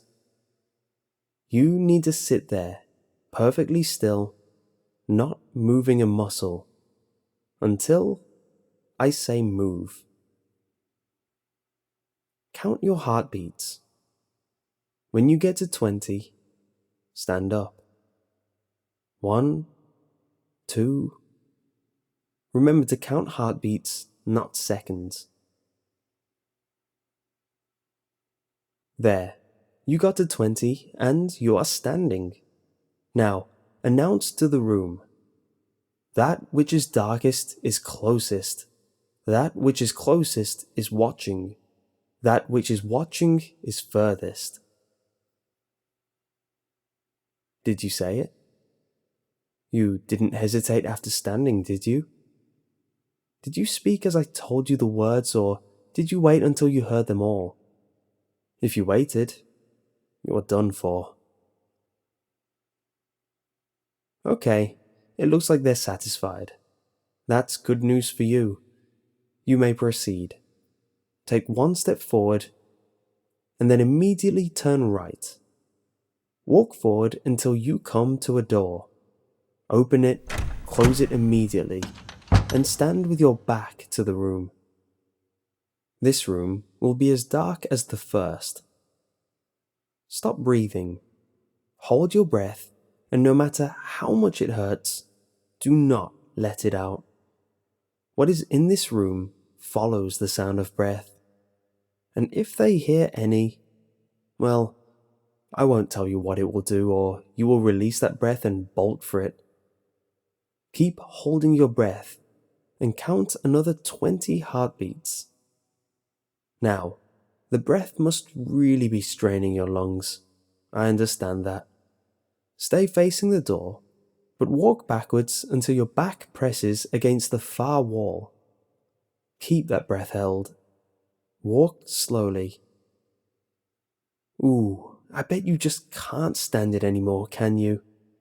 You simply must release the breath. I can't stop you. All I can do is remind you that you are not alone in this room, and breathing would be so much worse than simply keeping your breath held. There's the far wall. Without looking, feel for a door handle. Open it, step through, and close it. Now release that breath. Feels good now, doesn't it? You're about a quarter way through, and you're still alive, and still yourself. You're doing quite well so far. The room you are now standing in is not dark, as the others have been. It's lit by a small fire on the far end. A huddled figure is sitting by that fire. Don't turn around. At least, don't do so until you stand straight and announce in a clear voice, "Might I share your fire for a moment?" Now wait. Count your heartbeats again. If you get to 10 and have heard nothing, hold your breath again and run back through the door you came in through without looking back. There. Was that a soft grunt? Did it come from the figure? Be careful. Think hard about it. If you decide that it was indeed a soft grunt of assent, turn and go to the fire and huddle before it like the figure is. While walking, you likely notice that there are 5 doors in this room, including the one you came through. Huddle on the opposite side of the fire as the figure, but make sure you huddle yourself in the same position. Never look directly at it. You won't like what you see. Now, you may ask it any question you want to. Here's the catch. If it's the wrong question, you will be stuck, huddled in this position, while it can get up and leave. Most people ask it which door to take. Good. You're asking him which door to take. And if you listen, he will tell you that it's the right-hand door closest to the one you came in. Don't get up yet. Consider the fact that this figure is not your friend. It doesn't know you, and it probably doesn't like you very much. Could it have lied? Maybe you should take exactly the opposite door it suggested. Or maybe this creature cannot lie, and you should listen to it. No, don't ask me. I truly don't know. One of these doors is the right one, but it's never the same door. You get to choose whether you believe the figure or not. Seems like you've chosen to listen to it. Let's see what happens. Wow, looks like it's your lucky day. You're doing well so far. You find yourself in another long hallway. This one is longer and much, much darker. There are 2 doors at the end. If you walk straight to those doors, you will be forced to choose one, and neither is marked.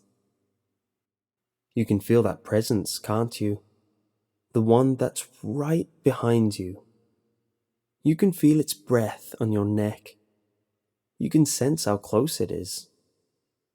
The hairs on your neck prick up.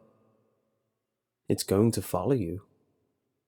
If you look around, you will regret it. Don't speak to it. Don't acknowledge it in any way. Just walk. Walk until you hear whispering.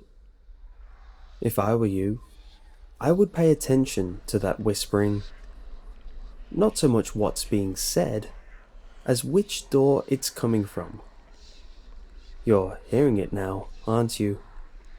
Yes, just right up there to the right. You stopped as soon as you heard it. You're still listening. You're doing so well. Yes, it's still there, and yes, you still need to ignore it. Turn to the door you can hear it coming from and walk straight toward it. Place your hand on the knob. Now, here's where things get complicated. On the other side of that door is whatever you're picturing in your head when you turn the knob. So it's important, vital, that you do not think of the thing you fear the most. You know, that thing that sometimes keeps you awake at night because you're certain that if you close your eyes, it will come for you.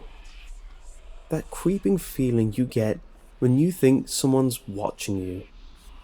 That idea or thought that your deepest nightmares try to hide from you. I'm warning you, if you're thinking about it, stop. Don't turn that doorknob until you've cleared it from your mind. Are you still thinking about it? You are, aren't you? The presence behind you is getting closer. You have 3 ways out of this. You can run for the 2 doors at the end and accept whatever fate lies beyond them. You can let the presence behind you catch you and do whatever it's going to do. Or you can stop thinking about your fear right now and open that door. Whatever your choice, you're not bored anymore. Told you it was worth it.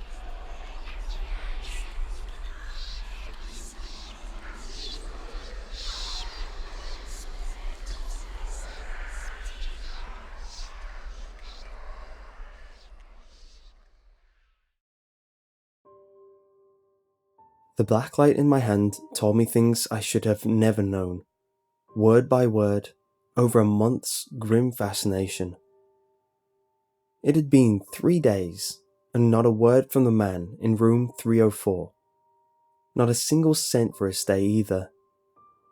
I made my way to his room that morning, intending to collect.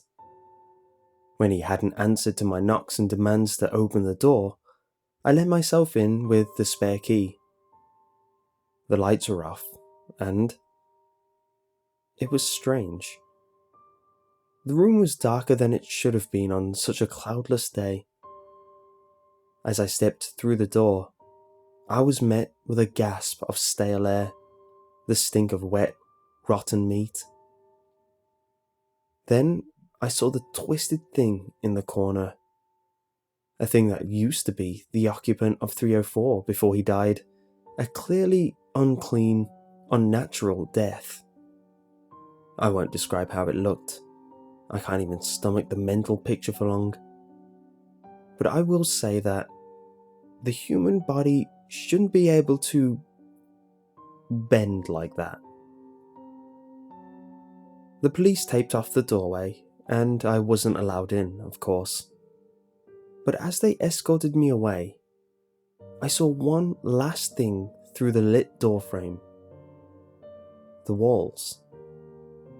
They were covered in writing that I couldn't quite make out. Not penned, but painted. Painted in an all too familiar telltale red. It was a few days before I could force myself to return to the room, but it needed a turn down, and I couldn't ignore it anymore. I told myself to just file it away in the old mental archives, out of sight, out of mind. Just do your job, business as always, and keep out of other people's affairs. That's how you keep your sanity in this business. I'd been running that hotel for quite a few years, and that wasn't the first crazy thing I'd seen, though admittedly, it was the most unsettling. I tried to keep my head down, just focus on cleaning and getting out as quickly as I could. But my curiosity got the better of me on my way out. As I turned out the lights, the pale, mid-afternoon sunlight pouring through the door left ajar, I saw a slight residue where the writing used to be. Just a few words, and I could barely make them out. The hidden things. I didn't fight it anymore. I had to know. I returned to that room with a black light in hand, scanning the walls for answers, and the text returned in a ghostly blue. It was written in blocks and strips, all at straight angles, sometimes overlapping, sometimes large and bold, and other times fine and hardly legible. There were strange drawings, strange symbols, and sometimes just streaking handprints. It covered all of the walls, and even the ceiling. I don't know what compelled me, but I couldn't stop. I reasoned that it was just out of respect for the dead, that somebody should hear his last words. But in truth, I wasn't so humanitarian. I just needed to keep reading. I needed the closure.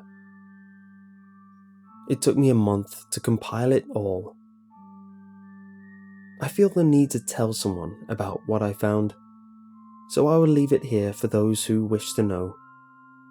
As for me, this is the last I'll bother with it. I've already given it more attention than I should, lost too much sleep over it. You can take it as it is, or make of it what you will. I'm too tired to care anymore.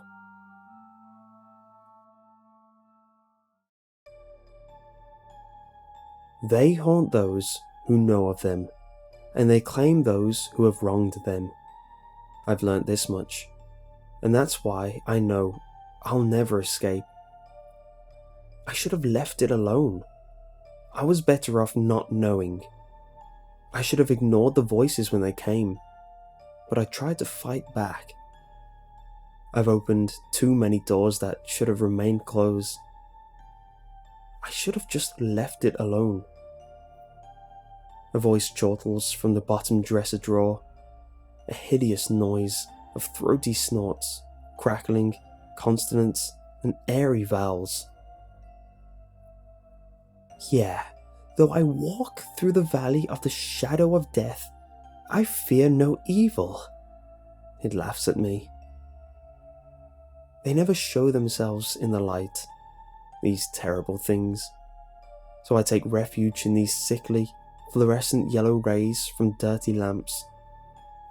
Every bulb in this room burns brightly through blotchy nicotine stains and dust. I sit alone on a tacky couch before an ancient television set, another source of precious light. Even the stupid little clown-faced nightlight in the bedside power outlet shines dimly, likely some child's memento from a family road trip. His parents probably encouraged him not to be afraid of the dark, saying there was no such thing as ghosts, no monsters under the bed. There is no boogeyman, I tell myself, just as that boy likely told himself many times before many sleepless nights. Few adults would understand. I do. How long do you think you can hide? Hide can you do think you long how? Asks a demented, screeching thing from beneath the storage trunk in the corner of the room. It skitters back and forth with a horrible scratching sound. Not a spider, too soft and fat. Not a rat, too many legs. I can see its innumerable eyes glinting in the dark. Black beads without compassion. I try not to answer the terrible things. If I do not answer them, I often hope maybe they will go away. Maybe they will leave me alone. But they never do. I can hear them rattling in the space below the sink, crawling behind the stove, scratching at the closet door. I can hear them chattering in the cupboard, slithering beneath the rug. I pull my feet up on the couch and hug my knees. A childish coping mechanism. I know it won't help. This light is not for you. Not for you. It taunts a childlike voice from beneath the couch cushion, giggling cheerfully. I can swear that I feel a tiny hand touch my shoulder, the cold caress of a dead stillborn. I brush it away in a panic and curl up on my side, wide-eyed and frozen. I shelter myself in a fetal position, and I listen to the air from the room's darkest cracks and crevices. Silence. Deafening silence. Unbearable silence. They can't fool me. I know they're still here. I can hear my own quickened breath. Hyperventilation takes me, and the room begins to spin in a hall of smudged colours and shapes. I close my eyes tightly, and I hear them skittering from every corner of the room. I feel them crawling over me, passing strokes and taps from talons, pincers, fingers, toes, and other limbs and digits that I can't identify. I open my eyes with a gasp, like surfacing for air, and they are gone. I stare into the emptiness of the well-lit room, and they laugh at me maniacally from their hidden places. My teeth chatter with fear, and my eyes well with tears. "Leave me alone," I plead quietly, though I feel like I'm talking to myself. They listen. They always listen. But they delight in madness.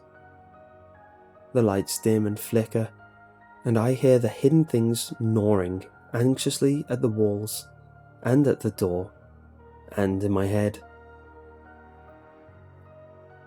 "Not long now, not long now, you'll soon join the ones forgot," sings the lyrical gentleman at the windowsill, the voice a twisted Cheshire cat. Its claws squeal and creak against the filthy glass. A chill runs down my spine, and for a moment, I forget to breathe. "Turn the lights out, boy," says a familiar voice, like a distant recording, crackling like an old radio. My dead father speaks from the gurgling depths of the toilet bowl. "This electric bill is highway robbery. Turn the lights out when you're not in the room.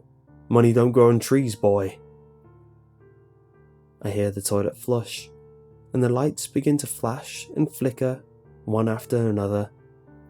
The terrible, hidden things laugh at me. They taunt me, mock me. I clutch desperately at my temples and grit my teeth.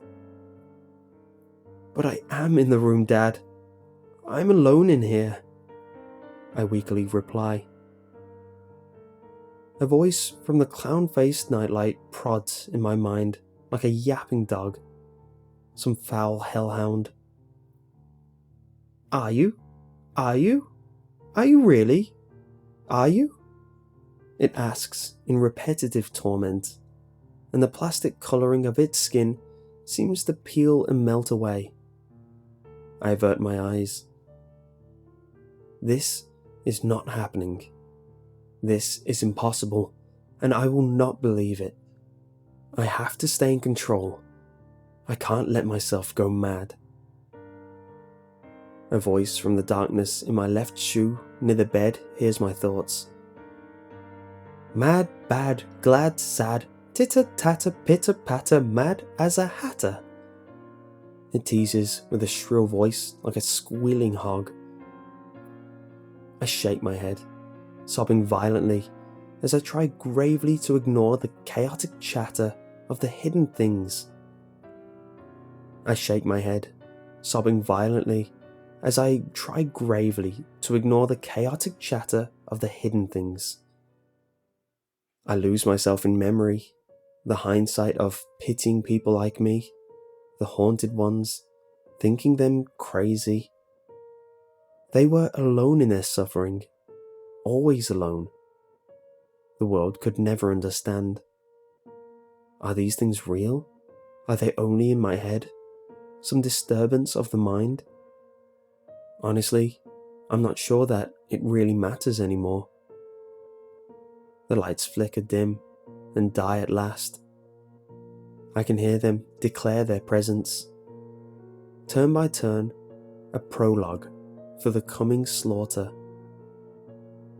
"We," says the gruff voice from the bottom drawer. "Ah," says the demented creature from beneath the storage trunk. "Legion," says the child from behind the couch cushion. "4," says the gentleman from the windowsill. "We," says the voice from the melting clown. Ah, says the monster in my shoe. Many, says my father from the toilet bowl. I hear them converge on me in the darkness, a terrifying clatter blanketing every surface in the room. No escape. I can only wonder what they will find of me after the hidden things have their way. I wonder if there will be anything left to find.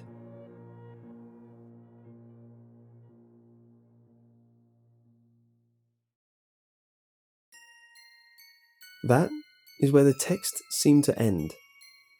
Or at least, it was all I bothered to look for. I walled off the room after that. I wanted it forgotten. But one thing that still hangs on my mind. I saw it just as I was about to close the door for the last time. It was a tiny message scrawled on the carpet. It wasn't written in blood, but something black and sticky. I keep telling myself that it must have been something I missed, though I don't know how I could have. Not with all of the times I'd been in that room since it happened. I hope that's all it is. Because if it's not, then that would mean it was left for me. Run or fight for all your might. Hush the creatures of the night. Spare us not this dreadful light. We shall hide ourselves from sight. Stay the while, but for your crime, at death knell's chime, we will claim your soul in time.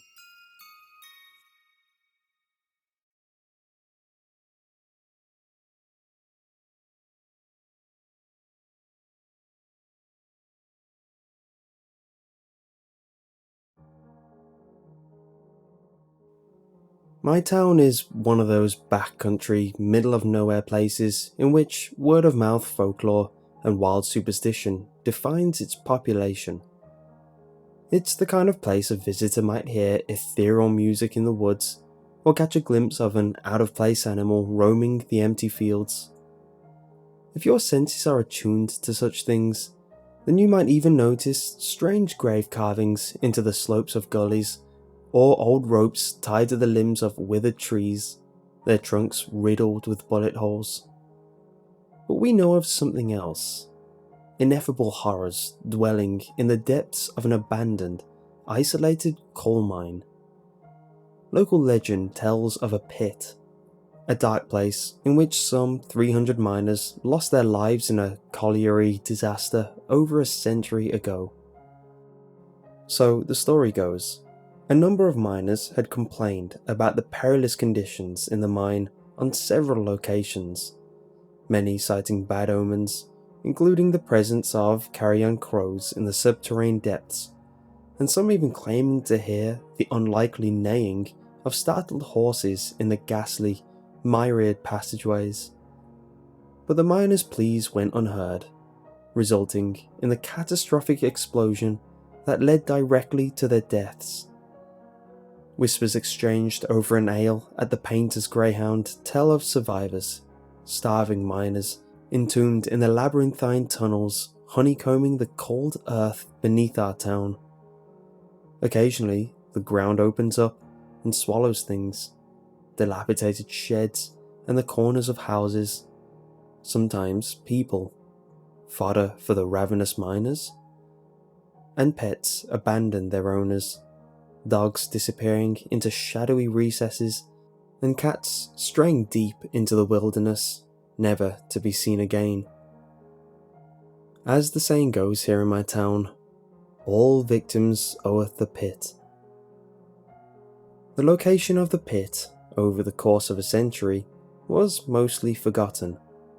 Knowledge of the disaster itself conveniently buried by those with more pressing political and financial interests. The oldies, though, as they're known in these parts, are still in possession of memories and often recount unsettling tales passing down through the generations. If it hadn't been for my grandfather, I, at the tender age of 14, might never have set out to find the pit that day. The route related to me was both protracted and disorientating. Seekers of the pit must first descend into the old ravine, my grandfather muttered through false teeth. A route at one time commonly frequented by my sort. Follow the oaks and the silver birches along the old trail marked by the old red bricks of Scooth's cottage, and you'll reach the Bald Hills. You know the Bonnies, don't you, boy? I nodded, for I did know the Bonnies, and still do. Unnatural rocks carved out by the long-perished miners, barren and unwelcoming, suggestive of untold mysteries and the forbidden knowledge they serve to protect. My grandfather continued. That awkward terrain, boy, coupled with those dark ponds, can lead one to Dogwood, a forested area intersected by confusing, abandoned lanes leading deep into what we call the sterile heart of the backcountry. You'll know Dogwood by the density of the underbrush, though you'll have to look closely if you want to find the accursed entrance. To this day, I still don't fully understand why my grandfather encouraged me to seek it out. His warning as I left that day often returns to me on dark, foreboding autumn afternoons. Boy, 'tis nothing to look, 'tis everything to see. See yourself, and know thee escaped the darkness. But I was just a 14-year-old lad. How was I to know what he meant? My best friend, Key, knocked on my door at 7:15 a.m. that faithful October morning. We walked the length of Park Road and plunged headlong into the ravine. The thing we sought, somehow, was already with us and was working to discourage us, descending upon the golden brown foliage in the form of mist. We pressed on. The discovery of the silver birches was fortuitous, for beyond them we soon observed the red bricks of Scooth's derelict cottage. Moss and creeping ivy caressed the old stones joylessly, consuming what had once been the jewel of the ravine. Just like Scooth, its time had passed. The cool, morning air met us as we climbed the slopes and stepped out onto Bonnies, also known as Bald Hills. It's quite a thing to experience both the absence and evidence of man simultaneously, but that was just how it was. Standing there on the old rocks, a man-made landscape, abandoned, nature working to reclaim what was once possessed.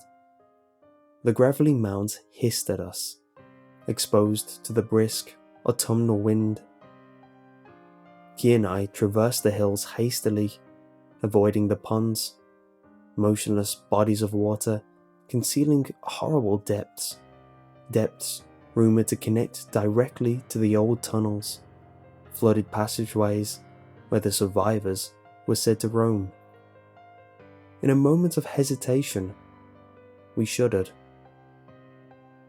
We saw the tree line on the horizon, dense foliage forming a seemingly impenetrable wall. A cloud of mist hovered above the forest threateningly. It whispered, "Turn back." But we didn't turn back. We happened upon the most sought-after location, Dogwood. Brushing the nettles and brambles aside, we discovered an old pathway, the tiniest amount of gravel still visible beneath the grass and weeds. Mist shielded much of what lay beyond, so we stepped onto the path and made the conscious decision to keep to it. Deeper and deeper we drove into the underbrush, working hard to clear the path of shrubbery and other hindrances, blind to the inherent dangers one should be aware of in the proximity of a disused coal mine.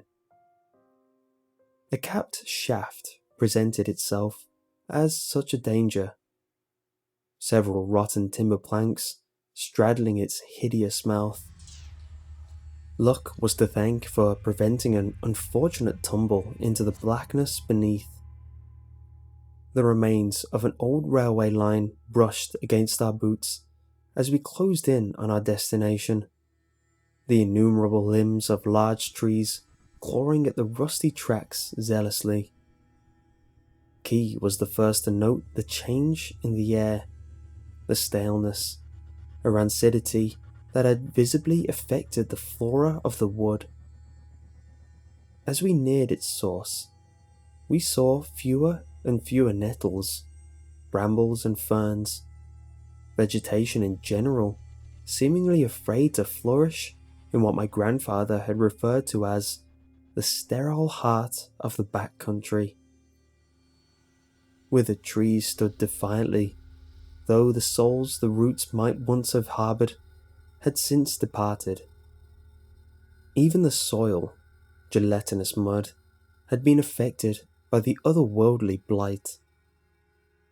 And then we saw it, the great arch, marking the entrance to the site of the pit. The arch, an iron monstrosity, once beheld the name of the mine, though, upon our observations, the bold lettering had mostly eroded. 3 rust-nibbled letters remained: P.I.T. Trepidation begged us to flee, to return to the familiar comforts of home. The quiet town sent a host to Marge's sandwich shop and Gilbert's newsagents, the ancient, sprawling cemetery on Church Street, and Pollock's School for the Deaf under the willows on Grundy Street. Even the lone silhouette of Lightning Tree standing atop Broomhead's Hill was an image I would have happily traded for that of the dark, deathly visage of deepest dogwood. We trudged onwards until we came upon the mere. It filled us with dread. My father, a regular up at Painter's greyhound, said the seniors often spoke of an old mere, a pond but a stone's throw from the pit. Allegedly, the miners used to wash their hands and faces in it, steadily darkening the pool with coal. Other kids, in times gone by, who had set out in search of the mine, had happened upon the mere. Alarmed by the shade of the water, most had turned back, though some strayed too near and were never seen again. One lad, the oldies would say, caught a glimpse of something strange in the still water, and in the grip of some inexplicable mania, fled and threw himself into the pit. Witnesses, 2 of them, returned from the wood in a near catatonic state, claiming the lad was pulled into the mouth by dark, ashen hands. The lad, like the others, was never seen again, and there was no investigation into his disappearance. The Audis say the lad was cursed, that the mere's a reflection of that there pit, that lad should have kept his eyes off both. Braver than most, Key and I approached the old mere and glared into the murky water. I swear, to this day, I've never seen water as dark. The face that looked back at me, a strange, warped version of my own, haunts me to this day. As for Key, he offered no description of what he saw in there. Stepping away from the mere, we scanned our immediate surroundings. Beyond a smattering of withered silver branches, a trail marked by a rusty chain-linked fence led to our destination. Tentatively, we approached. mindful of the eroded metal fencing poking up out of the gelatinous earth, sharp and menacing. Some 15 paces further, we were upon it. The pit. Blackened, charcoal-like trees looming eerily above, their poisoned limbs hanging limply, pointing towards the untold depths below. I still have difficulty describing it, not in terms of its outward appearance, as, quite simply, it was nothing more than a hole in the ground, some 15 feet in diameter. No, it was the inexplicable sensation that gnawed at my nerve endings and tugged at my faculties. That's what I have difficulty describing. To say the urge to flee was overwhelming would be an understatement. Staring into that black abyss evoked an emotional response unlike anything I'd ever experienced. It was as though Key and I had discovered the eye of Mother Earth herself, and to look directly into it was a sin punishable by a fate worse than death. And we had been warned. The folk who fell into sinkholes, the curious kids who mysteriously disappeared, the pets that strayed too far from their owners, all victims of whatever it was that roamed those unfathomable passageways at the bottom of that accursed pit. As the eye glared up at us, my thoughts returned to that peculiar reflection I'd gaze upon in the mirror. And then there was movement below. I looked to Key and shivered. There was no conceivable way down into the pit, and as such, no conceivable way up out of it, was there? The movement came in the form of a sound, a shuffling, laboured progression, and the sound of frail, ashen hands clutching blindly at the roots of dead trees. As the unsettling imagery sketched itself into my mind's eye with an incredible urgency, the all-consuming, ranted photo grew in its potency, so much so that I could almost taste it. My senses utterly assaulted by it. The clamour neared the surface, threatening to make eye contact with us in a matter of moments. Key and I stood, frozen to the spot, lips cracked, throats dry, inhaling the foul odour as it crept towards us. Seekers of the pit, the two of us, sincerely regretting our inquisitiveness and impudence. As the nameless thing neared the surface, I turned and fled. Moments later, Key was at my rear. Heedless we were of the metal fragments strewn across the trail. Ignorant we were of the shadowy mere and the boggy underfoot as we raced out of dogwood. Oblivious we were of the strange absence of fauna throughout the bald hills. Unconcerned we were, as once again we plunged into the old ravine, passing Scooth's cottage and the silver birches. Thrilled we were as we made it to the safety of Park Road, gasping and collapsing to the merciful tarmac of a familiar thoroughfare. As Key and I walked home, not a single word was exchanged. Key and I attended school together the following day, but neither of us discussed the pit. That was our unspoken agreement, both secretly terrified, afraid that spoken acknowledgement of the thing we both knew was out there would confirm it, invite it back to our lives. But our pact didn't last.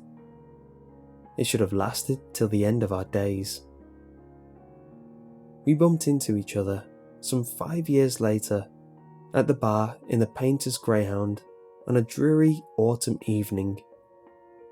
the memories spilled out of us, and though several oldies were eavesdropping, none of them had a word to say.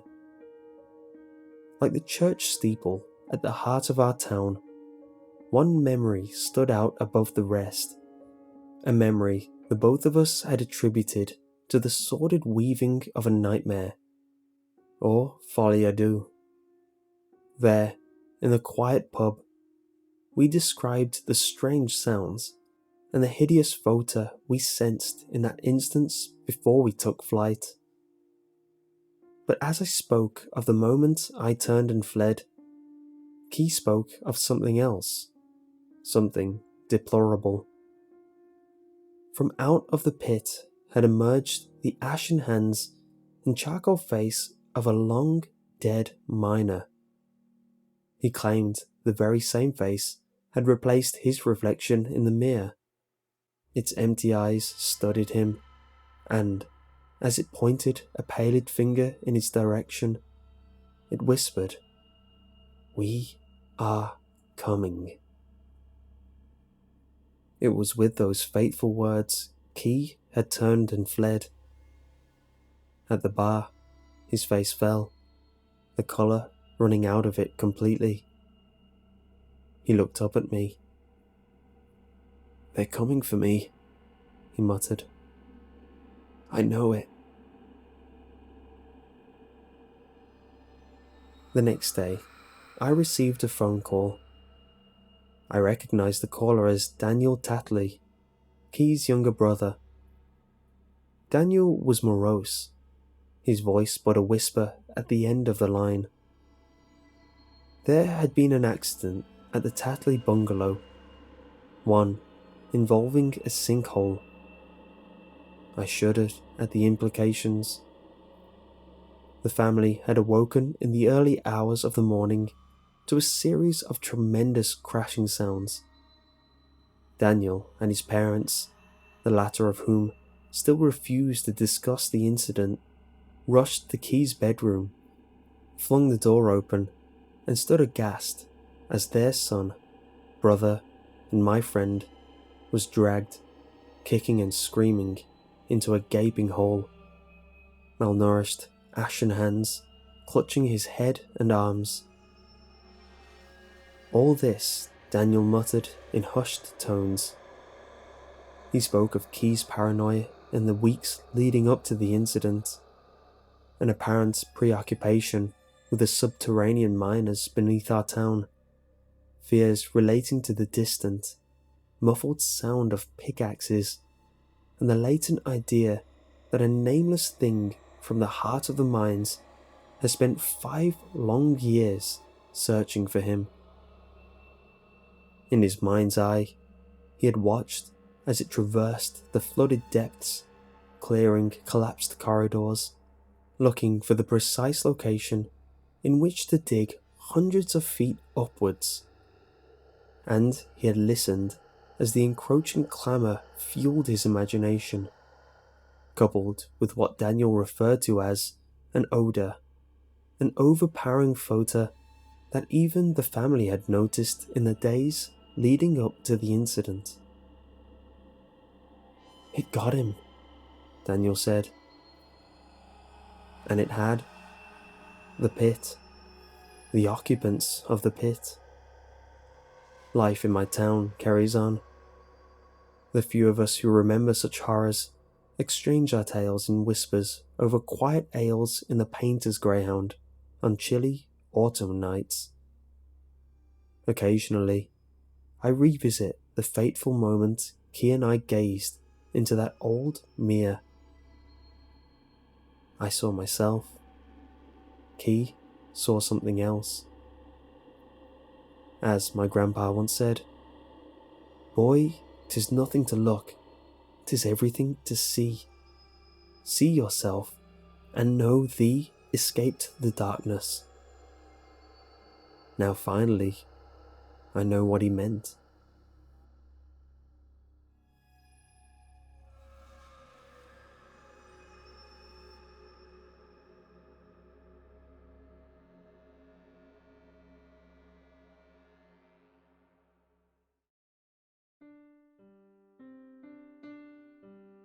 The strangest thing happened to me this summer between my 8th and 9th grade years of school. It wasn't puberty, that had already taken place, just to make things clear. I've never given much credence to the paranormal, but this experience really left me wondering about the unseen forces surrounding us. Our cousin, Helleman, was staying with us for a few weeks. Since my brother, Randy, and I had grown up hanging out regularly with Helleman before we moved from California to Georgia, we had a blast during his visit. We shot each other with airsoft guns, started fires, and did the rest of the typical guy stuff. We lived in a subdivision, but like a lot of the homes in that area, we were bordering woodland. Deer would often show up in our backyard, so we had a lot of room to roam about as we hunted each other down. Nothing out of the ordinary happened, or had ever happened, until that one night. I don't remember exactly what time we decided to hit the hay, but it was probably past midnight. Helleman set up a makeshift bed with blankets on the floor of my room. The lights went out, and I quickly drifted off to sleep since I was pretty tired. In my dream, I was conversing with my cousin, but everything coming out both of our mouths was jarbled nonsense. Eventually, I was able to control my speech so as to speak coherently. "Dude, I can't understand a word you're saying. What's going on?"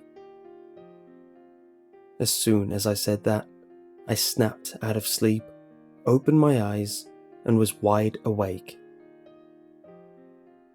"Hey man, that was so weird," said Helleman.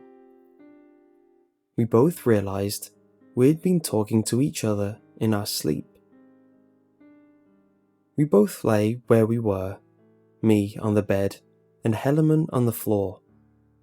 Both of us were overcome with an immense sense of dread.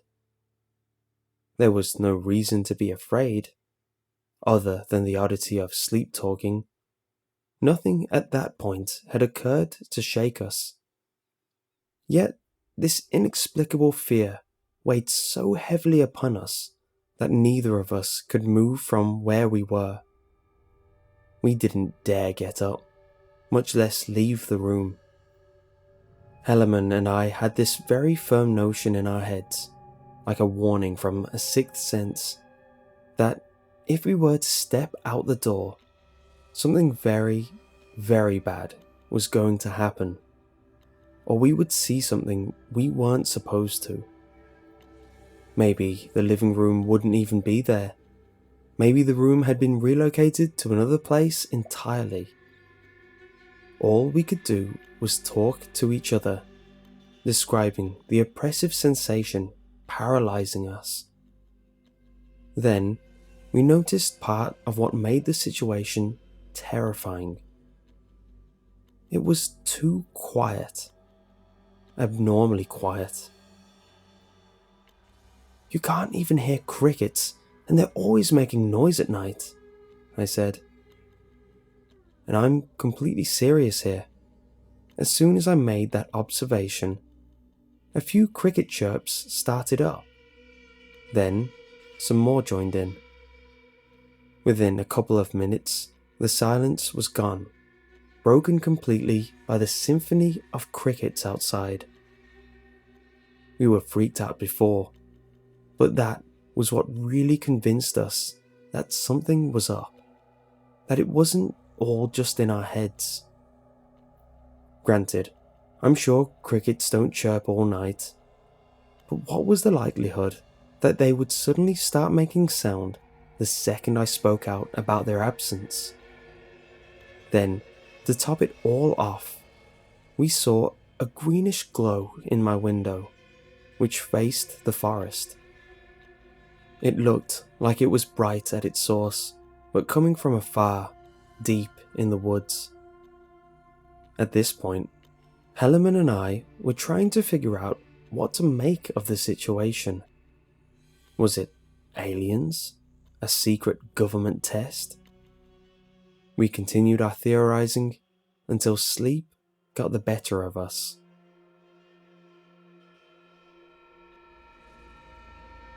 When we woke, the sun shone reassuringly, and the dread that filled our hearts the night before was gone. We went out to tell everyone what happened. The first person we talked to was Randy. He was a bit incredulous at first, but he soon saw our sincerity and believed our story. We went in his room to keep talking, when he was surprised by something on his desk. There was a note, a piece of lined, college-ruled paper with a few words written in red colour pencil. There were only 3 words. Read the book. What's that supposed to mean? We pressed. Upon further inspection, we realized it was Randy's own handwriting, but he didn't have any recollection of writing the note, and what the message, read the book, meant was as much a mystery to him as to us. On any other day, we probably would have shrugged it off as a regular case of sleepwalking, but given what Hellerman and I had been through, we started to feel some supernatural conspiracy was in the works. Things only got scarier when we talked to my younger sister, Leslie, who was 10 at the time. She told us that in the middle of the night, she had gotten up to grab a drink of water. On her way to the kitchen, she saw a shadowy figure in the living room. Thinking it was my dad, she called out to him, but the figure ignored her, opened the door to the balcony, and stepped out. Leslie found it strange, but silently started back to her room. However, she decided instead to enter my parents' room, where she found Mom and Dad both sound asleep. Finding space in the bed, she fell asleep. When Leslie asked around the house the next morning to find out whether any of us had been out on the balcony, none of us could answer in the affirmative. All us kids went down to the first floor living room to discuss all this. My brother's room and mine were on the ground floor level, while my parents and younger siblings were on the second floor.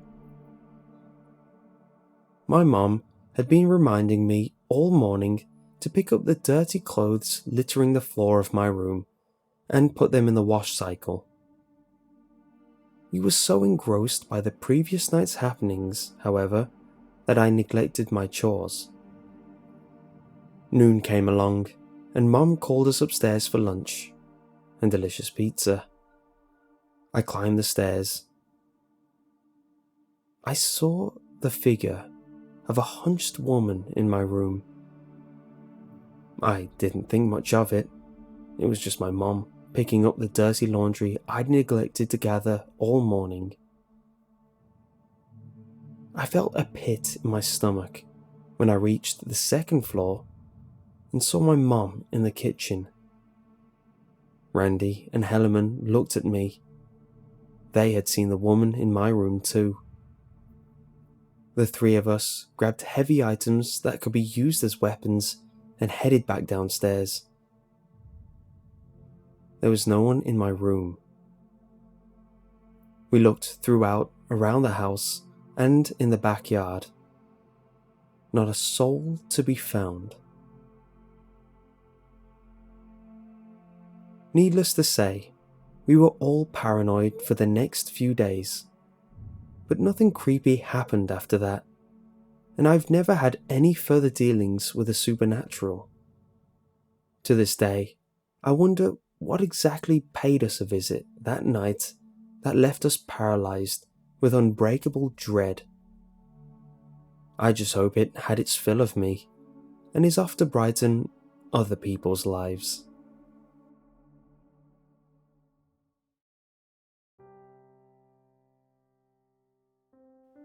This happened in 2014. I was in 6th grade when this happened. I like to think that I was a pretty good kid when I was younger.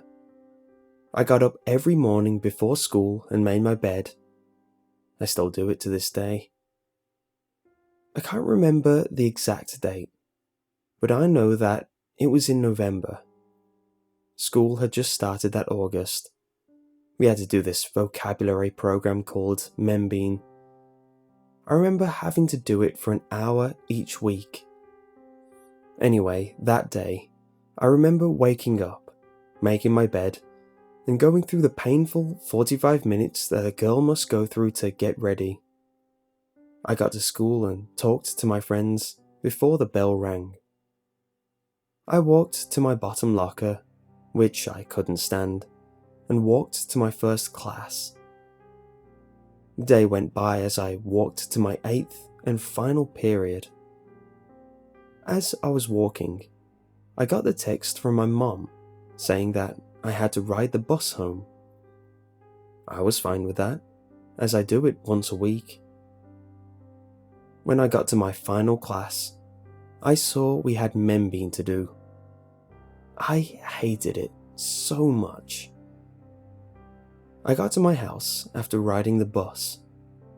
I was excited because I was going to be left home alone until 6 o'clock that night.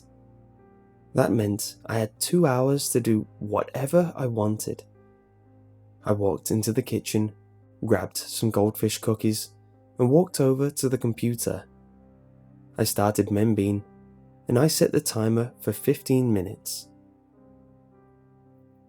About 4 minutes in, I heard whispering. I paused the program and waited. I didn't hear anything else. I thought that it must have been my imagination.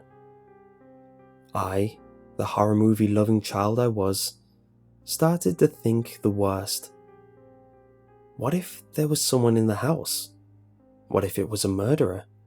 What if I was about to get kidnapped? What if, when I was kidnapped, I was assaulted? I got scared, but I thought, if I sit here and act like I didn't hear anything and someone attacked me, I would surprise them. So I started up Membean and studied. Then, after 2 minutes, I heard whispering. I knew it wasn't my imagination. It couldn't have been.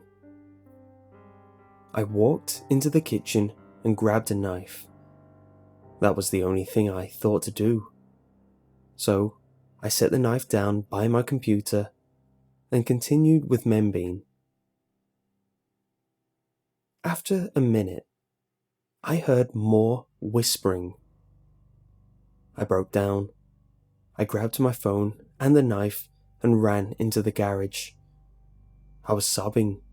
I didn't know what to do, so I called my mother. She didn't answer. I started sobbing louder. I called my stepdad. He finally answered. "What's wrong, Kate?" he asked. "There's someone in the house," I said through the tears. "Are you still inside?" he asked, fully concerned. "No, I'm in the garage," I said. "How do you know there's someone in the house?" he asked. "I heard whispering from upstairs." It sounded stupid, I know, but I heard it. I heard him sigh in relief. "Kate, it's just your imagination," he said. No, it's not." I heard him chuckle. "I'm going to need you to go inside and look around." I was scared out of my mind. I knew that he wouldn't have taken no for an answer. I slowly opened the back door to my house. My house isn't the biggest. It's a 2-story house with a connected living room and dining room, a small kitchen, a staircase, one hallway connecting the only 2 rooms, and a small laundry room. I walked into the house, through the living room and dining room. I looked up the stairs. Let's call my stepdad James. If someone I know reads this, I don't want them to get worried.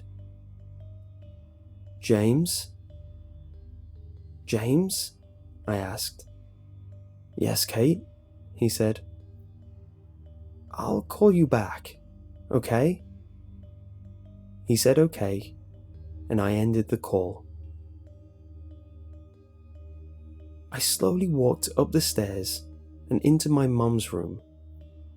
I looked in the closets, under the bed, and in all the hiding spots I once used when I played hide and seek with my friends.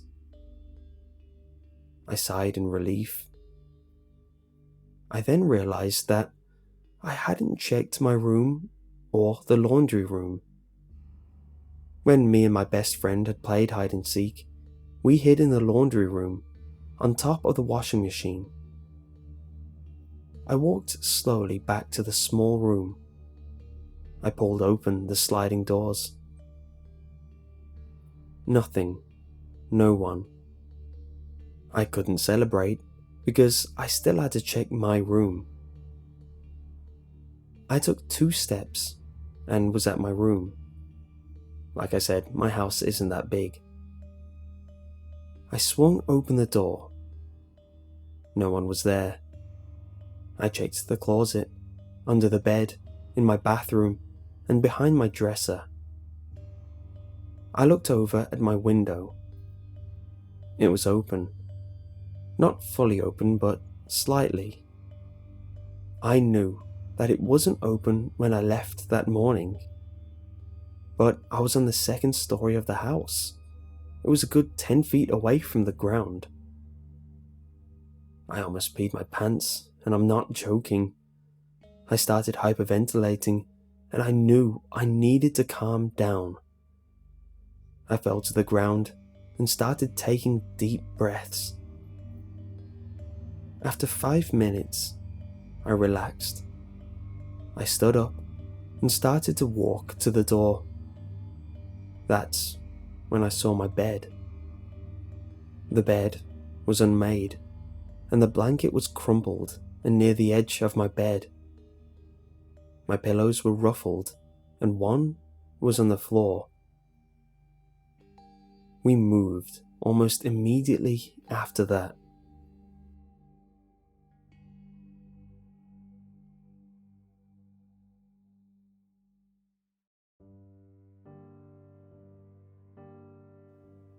Growing up as a well-cultured, traditional kid, anything out of the ordinary was scary to me. Being only 6 years old, my thoughts were innocent and timid, and I barely took heed of anything outside my house, until it affected my brother. You see, my brother was a rather large man, frequently going to the gym and completely hidden of any emotion which could embarrass himself. Me, myself and I type of guy, and all the siblings were scared of the eldest. We will call him Sam. None of us dared to even talk to him. In 2007, we were off to visit family in Afghanistan. A long trip and nothing out of the ordinary. Slept at a hotel and explored during the day. On our first night, my dad got a call from my great-grandparents urging him to visit. My father explained he wasn't able to because of our timetable, and I remember the call being on speaker whilst my great-grandfather's voice crept to a whisper. "Listen to me. I need to meet you now." So, my dad called for a taxi, and me, my 3 brothers and mum were rushed to their house early in the morning, expecting the worst. We got there after an hour ride, and I was gobsmacked by what was standing in front of me.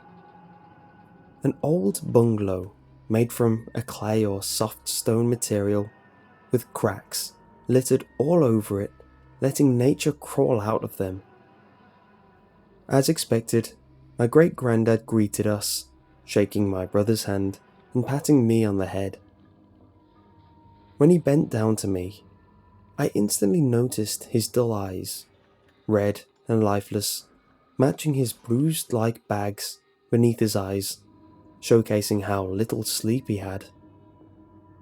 Having known him for his olive skin matching mine, his skin was strikingly pale compared to my family's. To be completely honest, it did scare me at the time. Skipping to the night, everyone made sure to visit the toilet before we slept, due to the nearest one being a few feet outside the house. Except my older brother. We all laughed each other to sleep. Due to our late sleeping time, no one noticed Sam leaving the room to attend the toilet in the middle of the pitch black night. I woke up to my little brother's crying face shaking me hard. With a confused look, I pushed myself up to see everyone still sleeping. What's wrong? Why are you crying? I muttered. He was breathing quickly and shot back. Where is Sam?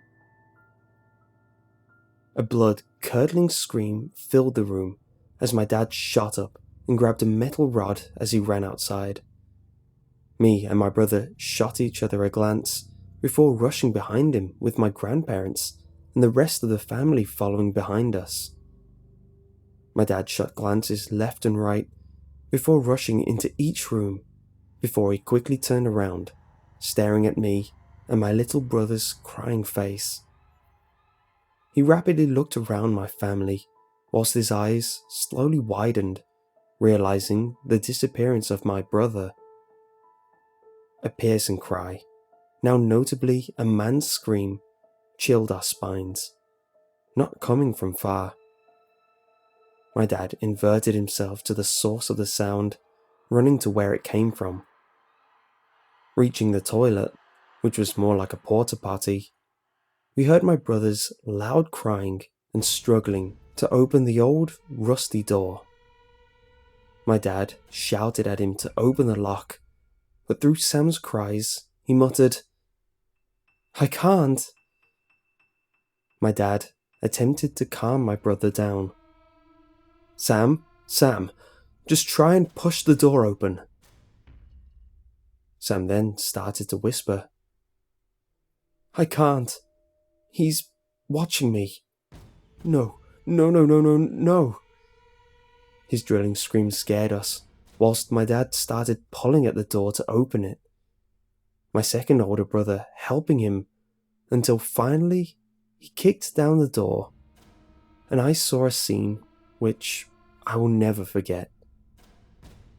There was blood splattered all over the floor at random places, and even some at the ceiling. Sam passed out on the floor with a gushing wound from his forehead and scratches oozing with blood all over his arms, his pale white face frozen in fear, with Arabic written on top of him on the wall, translated to, "I see you." Sam didn't know how to write Arabic.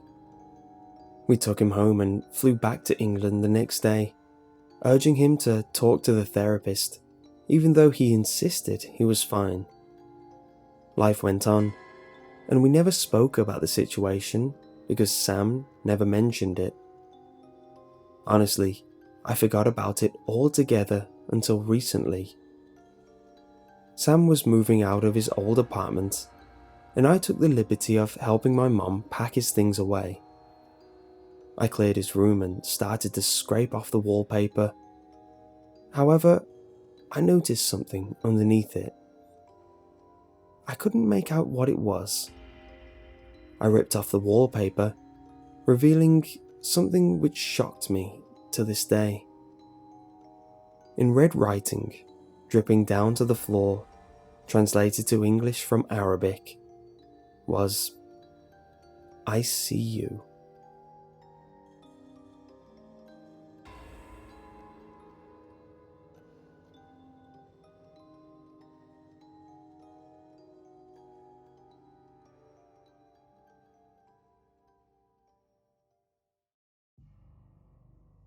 In the midst of the fields, they say, are where the bodies were found.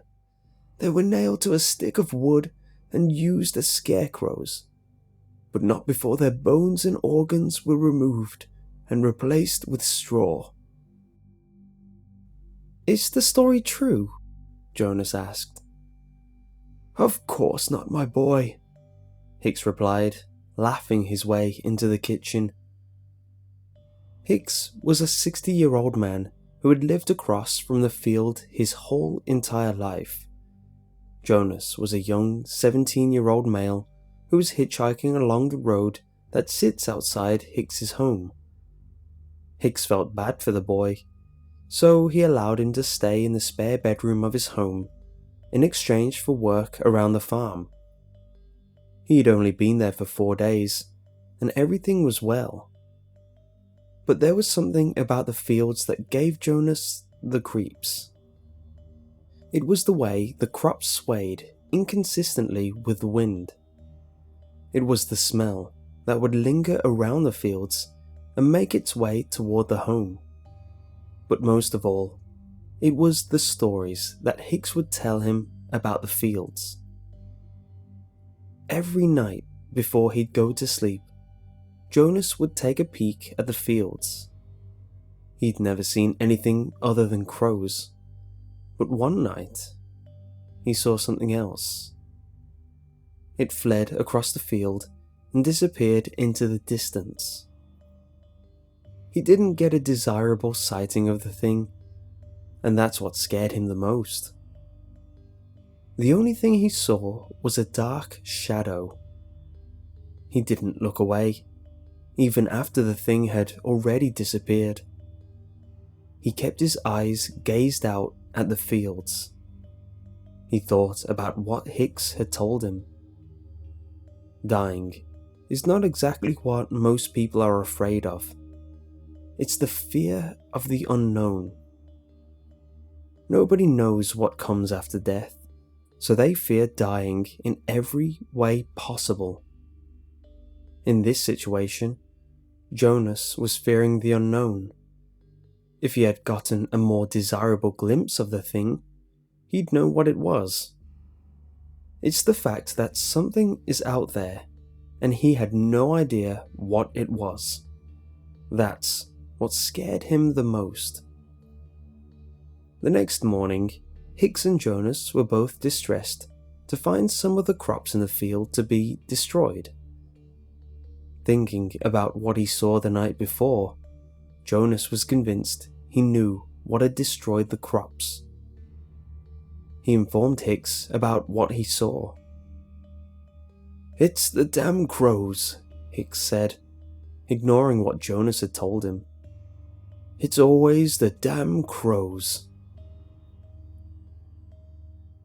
The hours went by, slowly but surely. Jonas was just finishing up work in the barn and heading toward the house when he'd heard something shuffling through the fields. He was curious, but yet afraid of the unknown. He walked cautiously into the dark fields, the moon being his only source of light. He had a pitchfork in his hands, and he held that pitchfork in a defensive position as he shuffled through the fields. He heard something. He knew it was out there. Even when he was standing completely still, he heard something moving through the fields. He heard it snickering. He heard it breathing. There was something out there, but he couldn't see it, and that's what scared him the most. Fear of the unknown. As Jonas stood in the center of the fields, he realized he was lost. He smelled something deadly. He shuffled through the fields a bit more, and that's when he found it. Not the thing, not what haunts the fields, but he found a man nailed to a piece of wood as the straw hung out of his gut. His skin was desiccated, and the bottom portion of his legs were removed, just above his knees. He thought he heard him breathing, but no, the man's been dead for over a month. He heard something else. He looked to his right, and that's when he saw it. Not waiting for a second, he took off running. He ran through the fields, not even worrying about the fact that he was lost. All he could think about was what he saw. Despite the fact that he'd seen it, he still did not know what it was. Fear of the unknown. He kept running, shuffling through the fields as horrified as he could be, until he ran into Hicks, who'd gone out to look for him. He followed him back to the house, explaining to Hicks everything that he saw. "He's out there," he yelled. "I've seen him." "You calm the hell down, boy," Hicks yelled. Jonas had become silent, but still shaking from fear. "What haunts the field is not a he, and it's not a who. It's a what. It's an it. It's a thing." "It killed a man," Jonas said. "It's still out there. We have to call the police." "There ain't nothing no police can do," Hicks said. "We'll be safe just as long as we stay away from the fields at night." "What does it want?" "It's the damn crows," Hicks replied. "It's always the damn crows." Jonas went to bed that night, unable to sleep, with the haunting images of what he saw earlier that night on his mind. He spent most of that night glancing out of the window, fearing that what haunts the field is still out there. It wasn't until he began dozing off that he saw it again. Its beaming red eyes could be seen from miles away, but it was much closer than that. It was standing near Hicks's tractor, staring into the fearful eyes of Jonas before it fled into the fields and disappeared. The next day, Jonas still could not get the images of that night off his mind, from the dead man to the beaming red eyes of the thing. He was being haunted by the images. When the night rolled along, Jonas made sure to get inside the house before sundown. He was all alone that night. Hicks had left hours before for a supply run. Just a few hours after sundown, a scream had echoed from the fields. It was a woman. Jonas thought about it, and he thought about it hard. He decided that it wasn't right for him to just stand there and listen as the woman screams for her life. He grabbed a shotgun belonging to Hicks, not even sure how to use it. He ran out of the house and into the fields, screaming out for the woman. She was no longer screaming. Hadn't screamed in minutes. He got to the center of the fields, and that's when he saw her. She was nailed to a stick, straw hanging out of her gut. The bottom portion of her legs were removed and were also filled with straw. He thought that she was breathing, but no, she was dead. And again, it was the thing, with its beaming red eyes staring back at him. Jonas took off running, able to find the house minutes later. He ran inside and locked every door and every window. It was coming after him, and he knew it. Eventually, everything had become silent. The only thing he could hear was the beating of his own heart. There was a knock at the door, and his heart was getting louder. Another knock, and his heart was getting louder. Again, another knock, and his heart was getting louder. He knew that it could have been Hicks, but he also knew it could have been the thing. His chest was getting tighter as he took a deep breath. The fear was growing more intense as he didn't know who it was outside the door. Fear of the unknown. He walked slowly to the door, dragging his feet as he got closer and closer. He looked through the peephole, but all he could see was bright red. It blinded him for a few seconds, but he knew what it was because he stared into that red a few times before. He ran from the door, unsure of what to do. He hid inside his bedroom closet. Everything was quiet for a moment. The only thing he could hear was his own breathing. When the front door creaked open, the fear got more intense and his chest even tighter. He tried with everything he had not to make even the smallest sound. The sound of footsteps wandered through the home and made its way toward Jonas. They were getting closer, and the closer they got, the louder his heartbeat would sound. His bedroom door creaked open. Whatever or whoever it was in the room. Its breathing. He could hear its breathing as it was louder than it had ever been before. The closet door creaked open, and Jonas was certain he was next to be nailed to a stick and displayed as a scarecrow.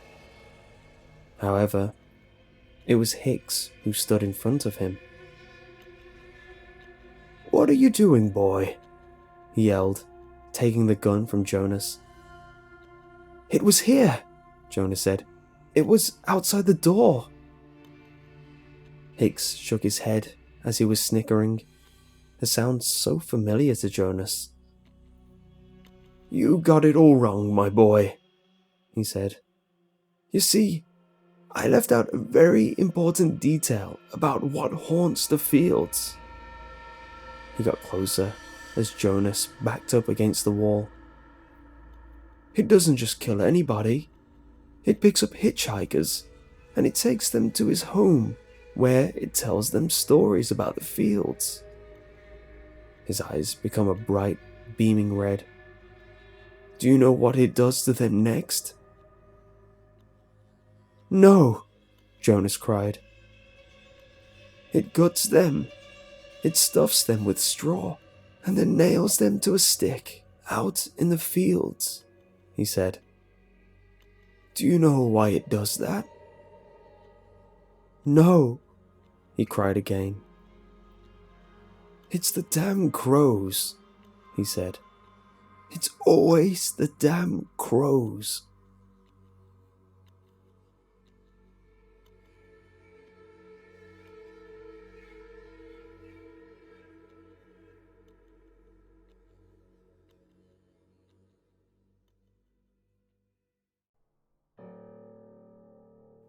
The engineer sat quietly in his chair, hands folded in his lap, staring at the blank walls in his office. It was almost time to press the button. That was his job. Every hour on the hour, from 9 to 5, he would press the button. He didn't even know what it did.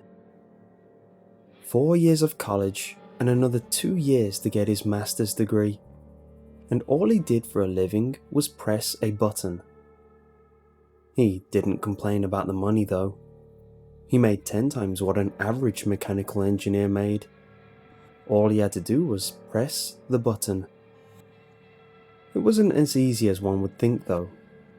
He could never be late, never call in sick, never nod off, even though there was nothing else to do except wait for the hour to come. Books, as anything else that might distract him from his task, were forbidden in his office. Every day, coming and going, the engineer had to force his way through a crowd of protesters shouting things like, give us our babies back. He had no idea what that meant and had no desire to find out.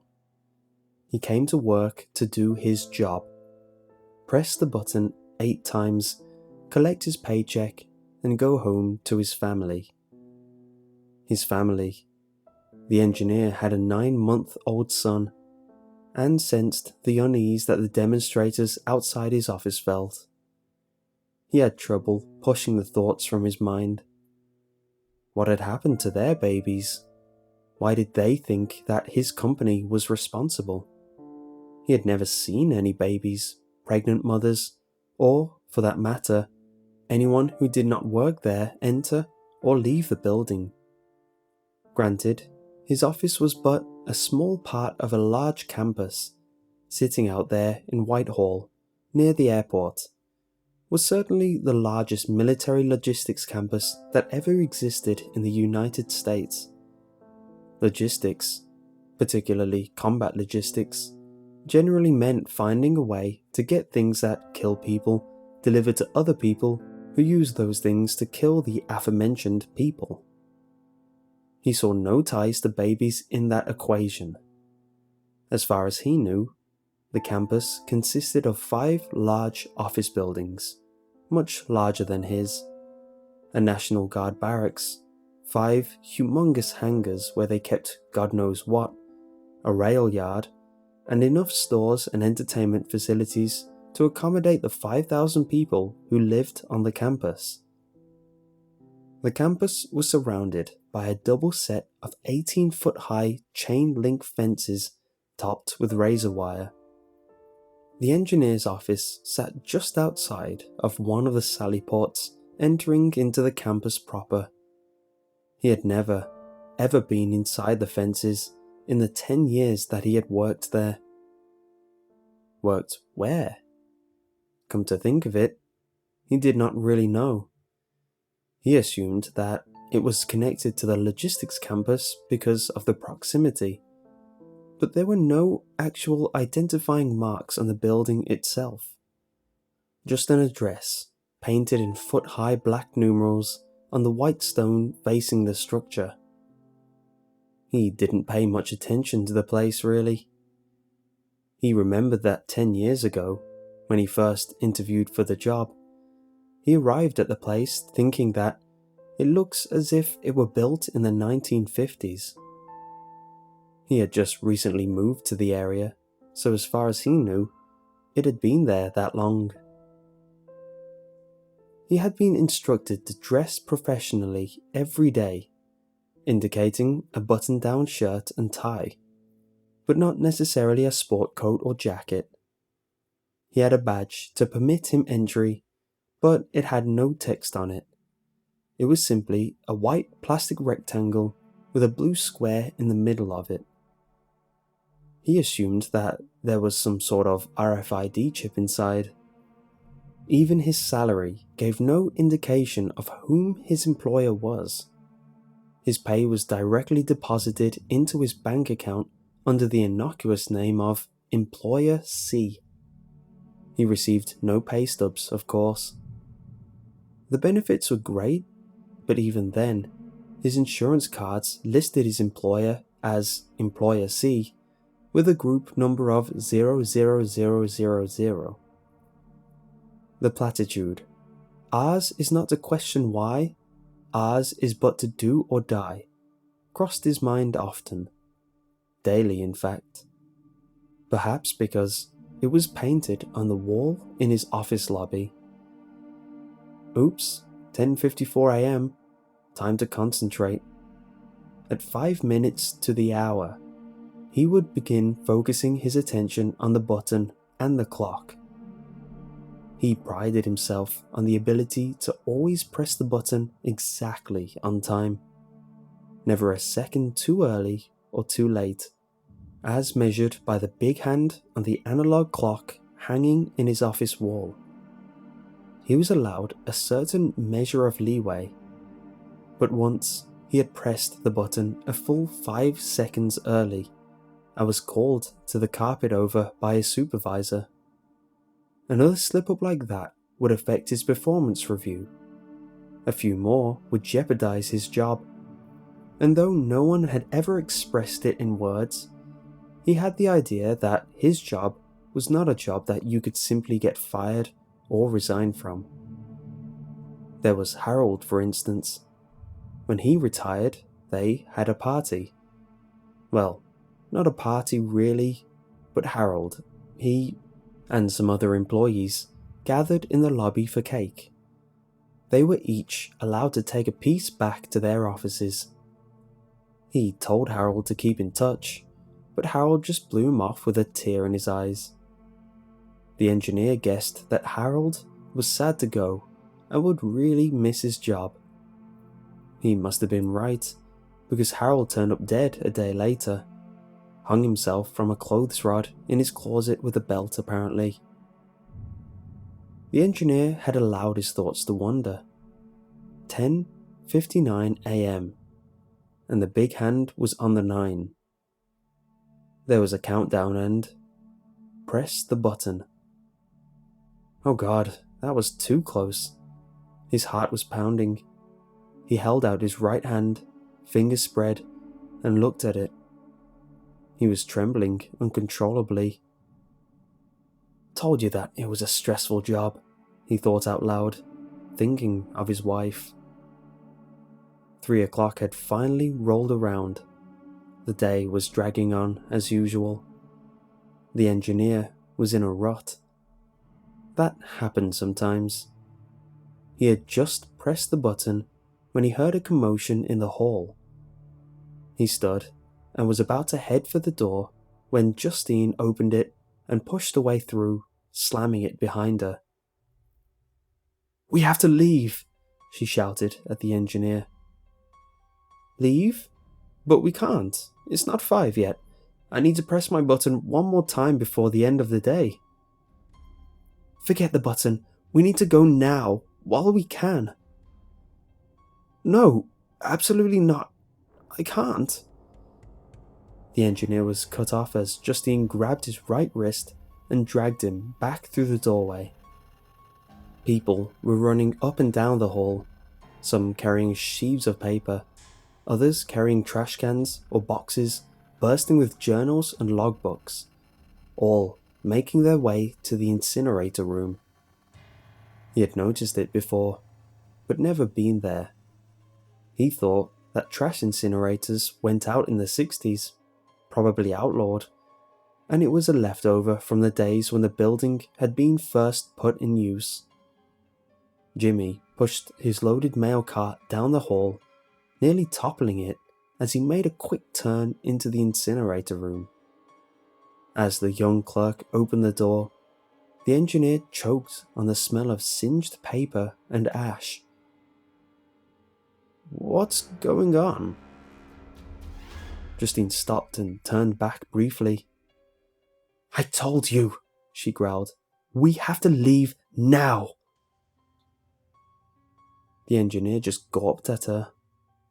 He would obviously not be getting an answer anytime soon. He figured that he had better just keep quiet and follow instructions. Whatever was going on, it seemed serious. Justine kept pulling and led him toward a rear fire exit. The door had been labelled fire exit anyway, and open only in case of fire. The engineer always followed the rules, so of course, he never opened it. He had wondered about it though, because from the outside of the office building, he deduced that it would open inside the campus fence. Now, he was being hauled through it. He was correct. As they emerged through the doorway, he saw that they were inside the inner campus fence. There were people, civilian people, thronged outside the outer fence. Their fingers were laced through the fence and they were shaking, trying to push their way through. They were shouting again. "Give us back our babies! You're thieves! You stole them! We want our children!" The engineer squinted and pinched his mouth. "What are they talking about?" Just keep moving, Justine answered, as she pulled him back away from the fence. The outer fence had just collapsed under the weight and force of the crowd of people, and now they were at the inner fence, still screaming with their protests. Where are we going? This time, Justine gave him an answer. To the rail yard. I think we can get out on one of those trains. They can't stop it. The boxcars are the safest place to be right now anyway. They're armored. Why? The engineer gave up trying to get answers. He broke away from Justine's grip and began running toward the rail yard on his own. The horde had now broken through the inner fence and were running after them, as well as the rest who were fortunate enough to escape the engineer's office. Glancing back to look at the crowd, he now noticed that the office was on fire. The people were grown frantic and began throwing anything they could find: rocks, bricks, tools from steel chests in the workyard. They reached the rail yard and one of the boxcars when a crescent wrench hit Justine in the head. Blood gushed from the wound, but scalp injuries usually looked worse than they were. Usually. Justine went down like a rock. The engineer considered stopping to help, but his fear outweighed his compassion. He jumped into the rail car just as another co-worker was closing the sliding door. It plunged them into darkness. After a bit, the engineer's eyes adjusted to the low light filtering in through the translucent plastic sheets set to the ceiling of the car. He was in the company of 4 other co-workers, and they were surrounded by hundreds of what appeared to be orange 5-gallon buckets with white lids. The kind that they sell at Home Depot, he thought, only with cryptic markings in place of the easily recognizable square label with stenciled words. The car began to sway as the people outside were pushing against it. "What do they want from us?" cried the engineer over the din from outside.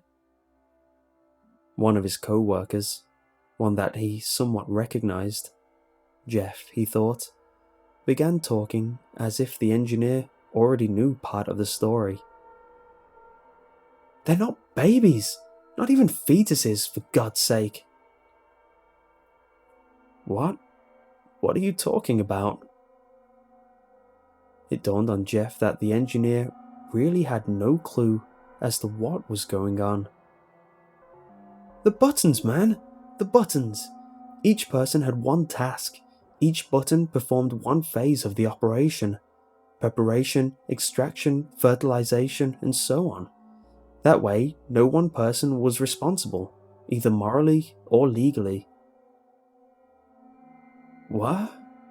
What did my button do? "Yours filled the buckets." The engineer looked around him. The buckets surrounded him. He made his way over and pulled one off a pile, setting it on the floor in front of him. He reached down and pulled off the tab which sealed the lid. Not wanting to draw out the suspense, he tore off the top and looked inside. "Oh," whispered the engineer. "God forgive us."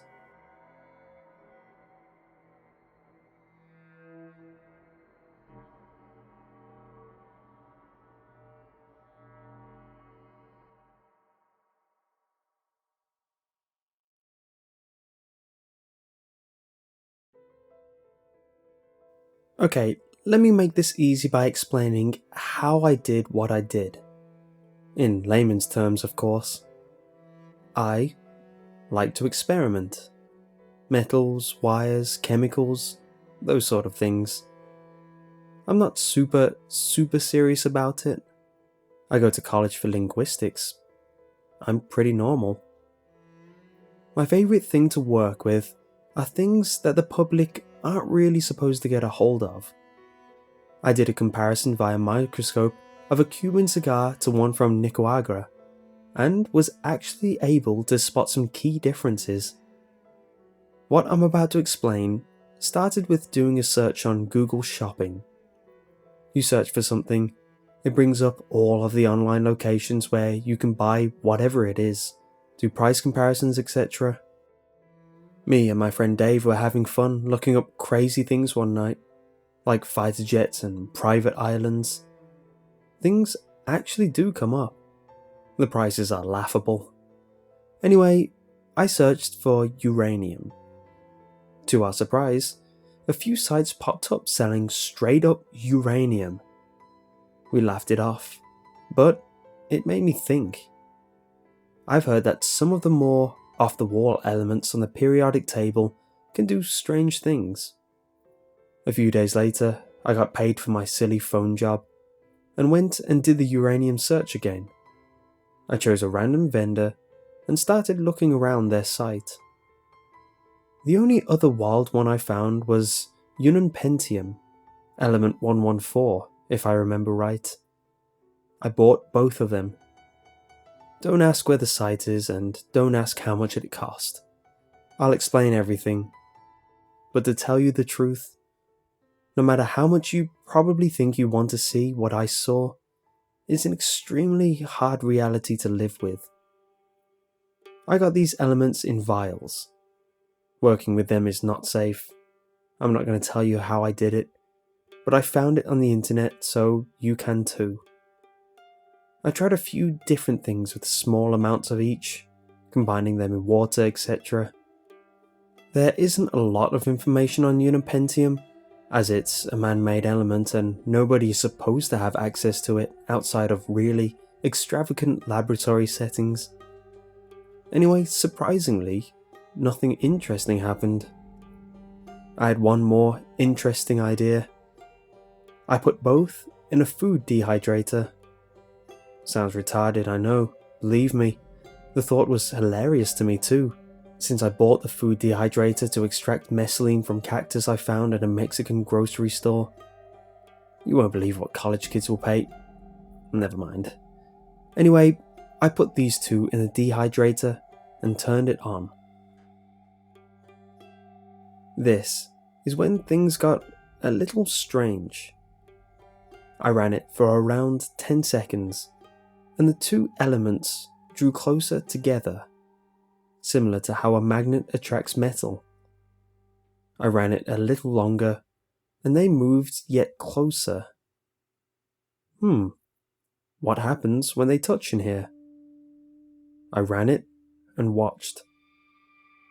The two little stones I used drew closer, and they touched. The spot that each of them touched the other with began to shimmer a little bit. I kept going. They drew, into each other, until they became one black, shimmering mass. As I continued, the mass took on a perfect spherical shape. It grew from the size of a marble to about that of a baseball before I stopped. I took the thing out with a thick, gloved hand and held it. It didn't seem to have any mass whatsoever. I decided to take a big risk. I set this thing down and literally hovered it about 2 inches from my kitchen counter. Wow. I took off my right glove and touched the thing. It felt like sticking my fingers into jello, yet it was extremely warm inside.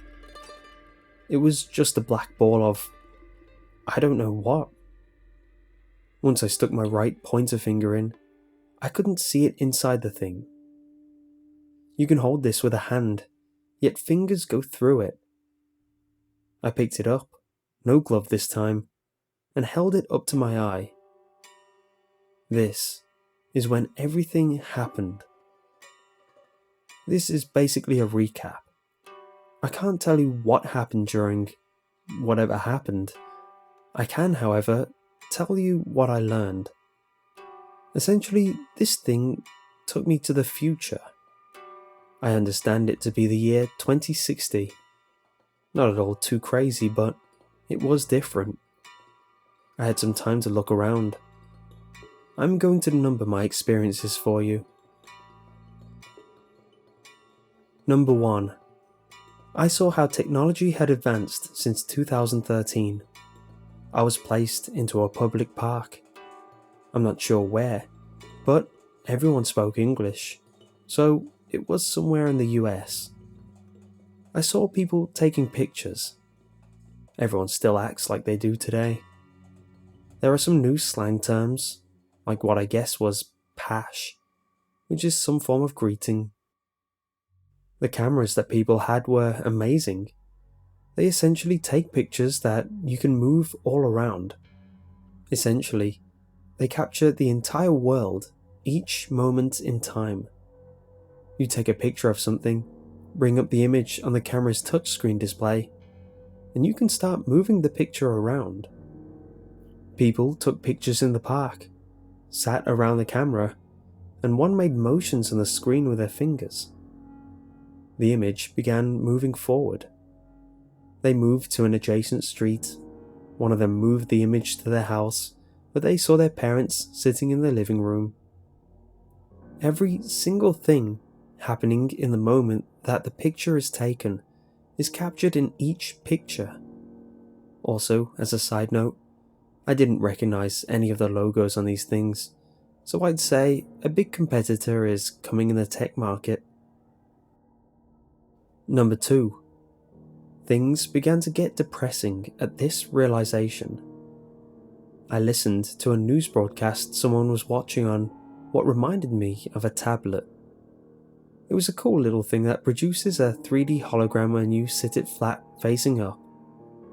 The 3D news person, a pretty woman who reminded me of Diane Neal during a Strawberry Blonde era, explained a list of new sanitization locations throughout New York City, how innovative they were, and how a petition had been started to open these elsewhere. The pretty news lady explained that they were walk-in decontamination booths. They looked like a phone booth, but were white with a green sign, like a medical cross with heat lines coming off of it. The booth fills with an antibiotic gas that decontaminates the skin, lungs, and respiratory tracts. From what I understand, things like this had been around for a while, and this was simply the newest antibiotic agent. See, what happened was, viruses continued to morph, and pharma technology actually hit a 5-year standstill around 2045. Pharma was still trying to catch up, but viruses had a 5-year permanent head start now, and these booths were the only way to ensure safety against these viruses that were as of yet untreatable. It was a sort of social more to enter one of these before visiting others' homes, offices, etc.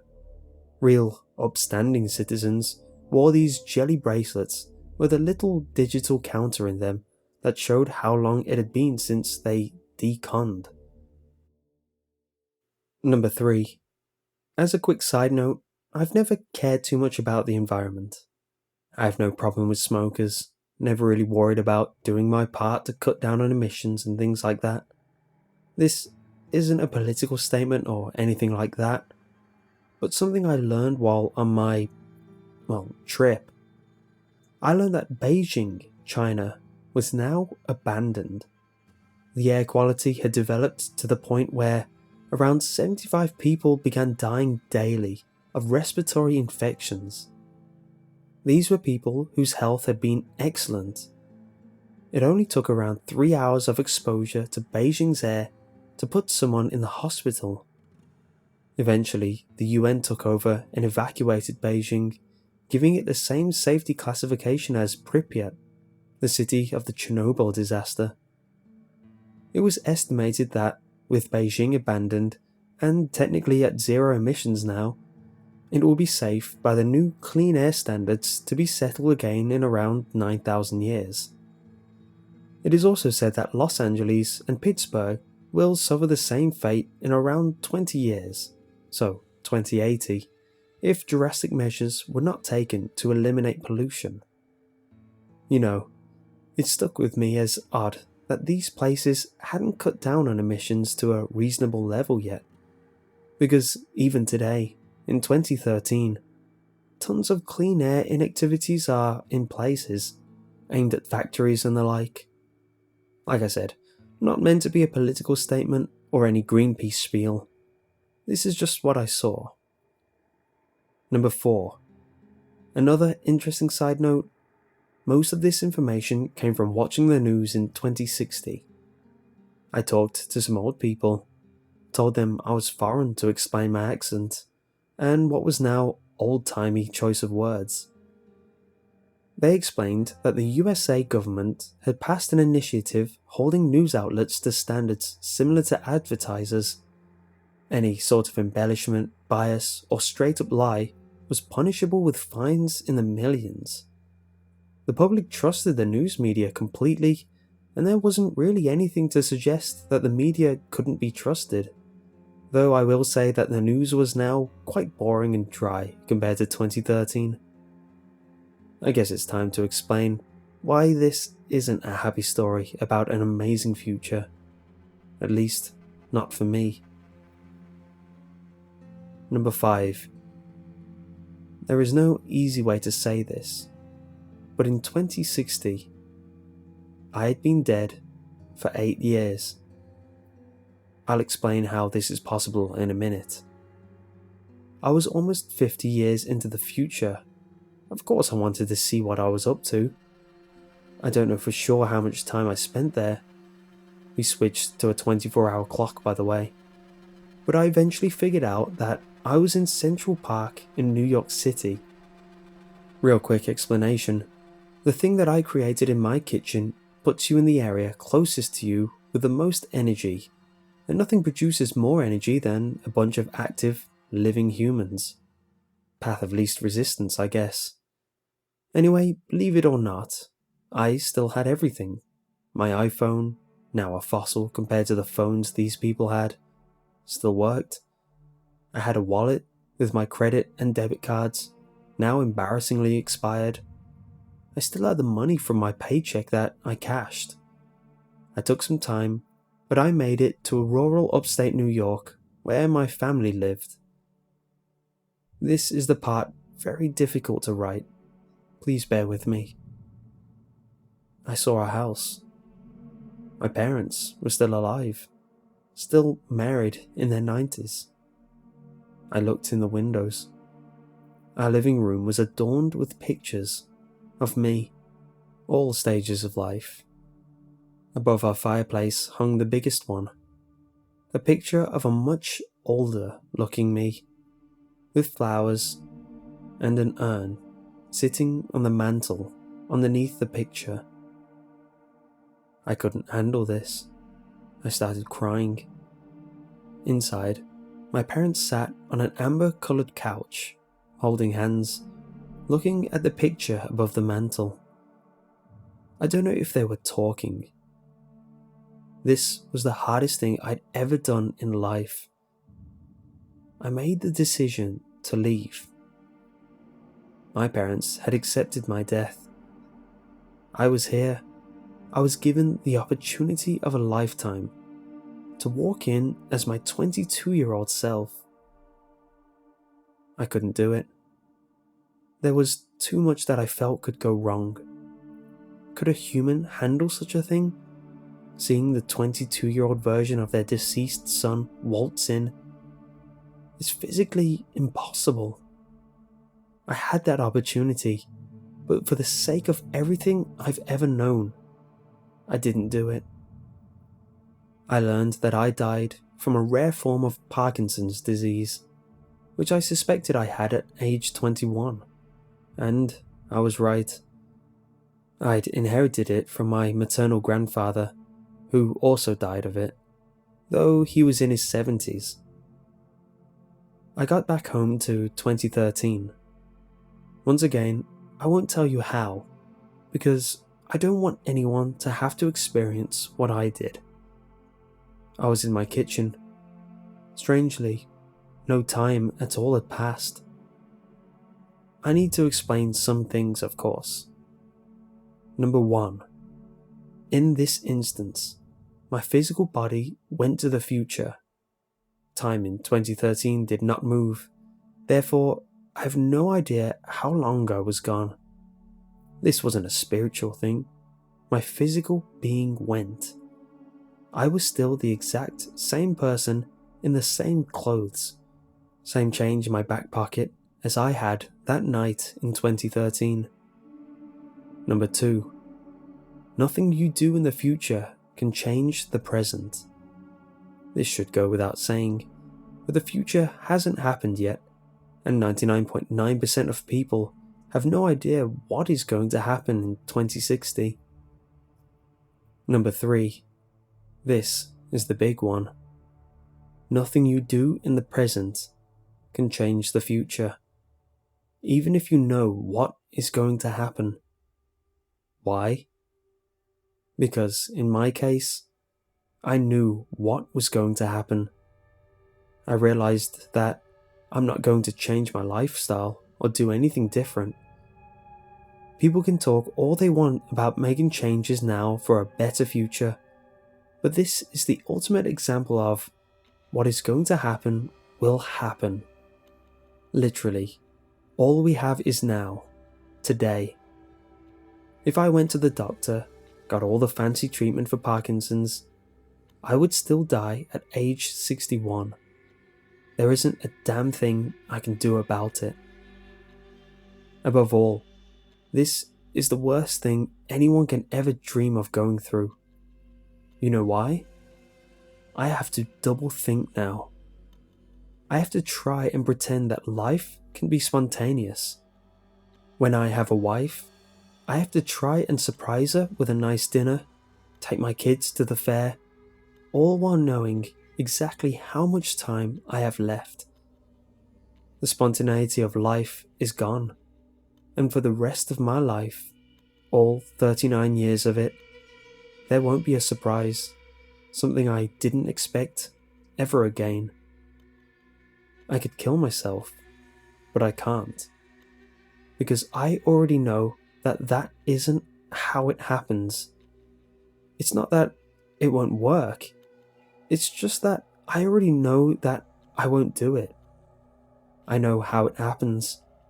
I never have to worry about getting robbed, getting in a fatal car accident, because that isn't how it happens. I miss those fears. You don't realize how much 100% safety sucks until you live it. At this point, it literally might be nice to wake up and worry about if I will be in a car wreck today, just because it'd be something I wouldn't expect. But I expect everything now. It's clear to me now, more than anyone else on this planet can say, why time travel isn't a thing. People have been working on time travel for decades, but it's never come to fruition, or so we're told. I think time travel has been around for years, maybe centuries. Someone will always get curious and give it a shot, but they will never say a word about it, because they know. Imagine a world full of people who feel like I do, whose lives have lost all of the adventure, excitement, and challenges. There would not only be no point for each of us to continue living, but there would be no point to life of any type continuing.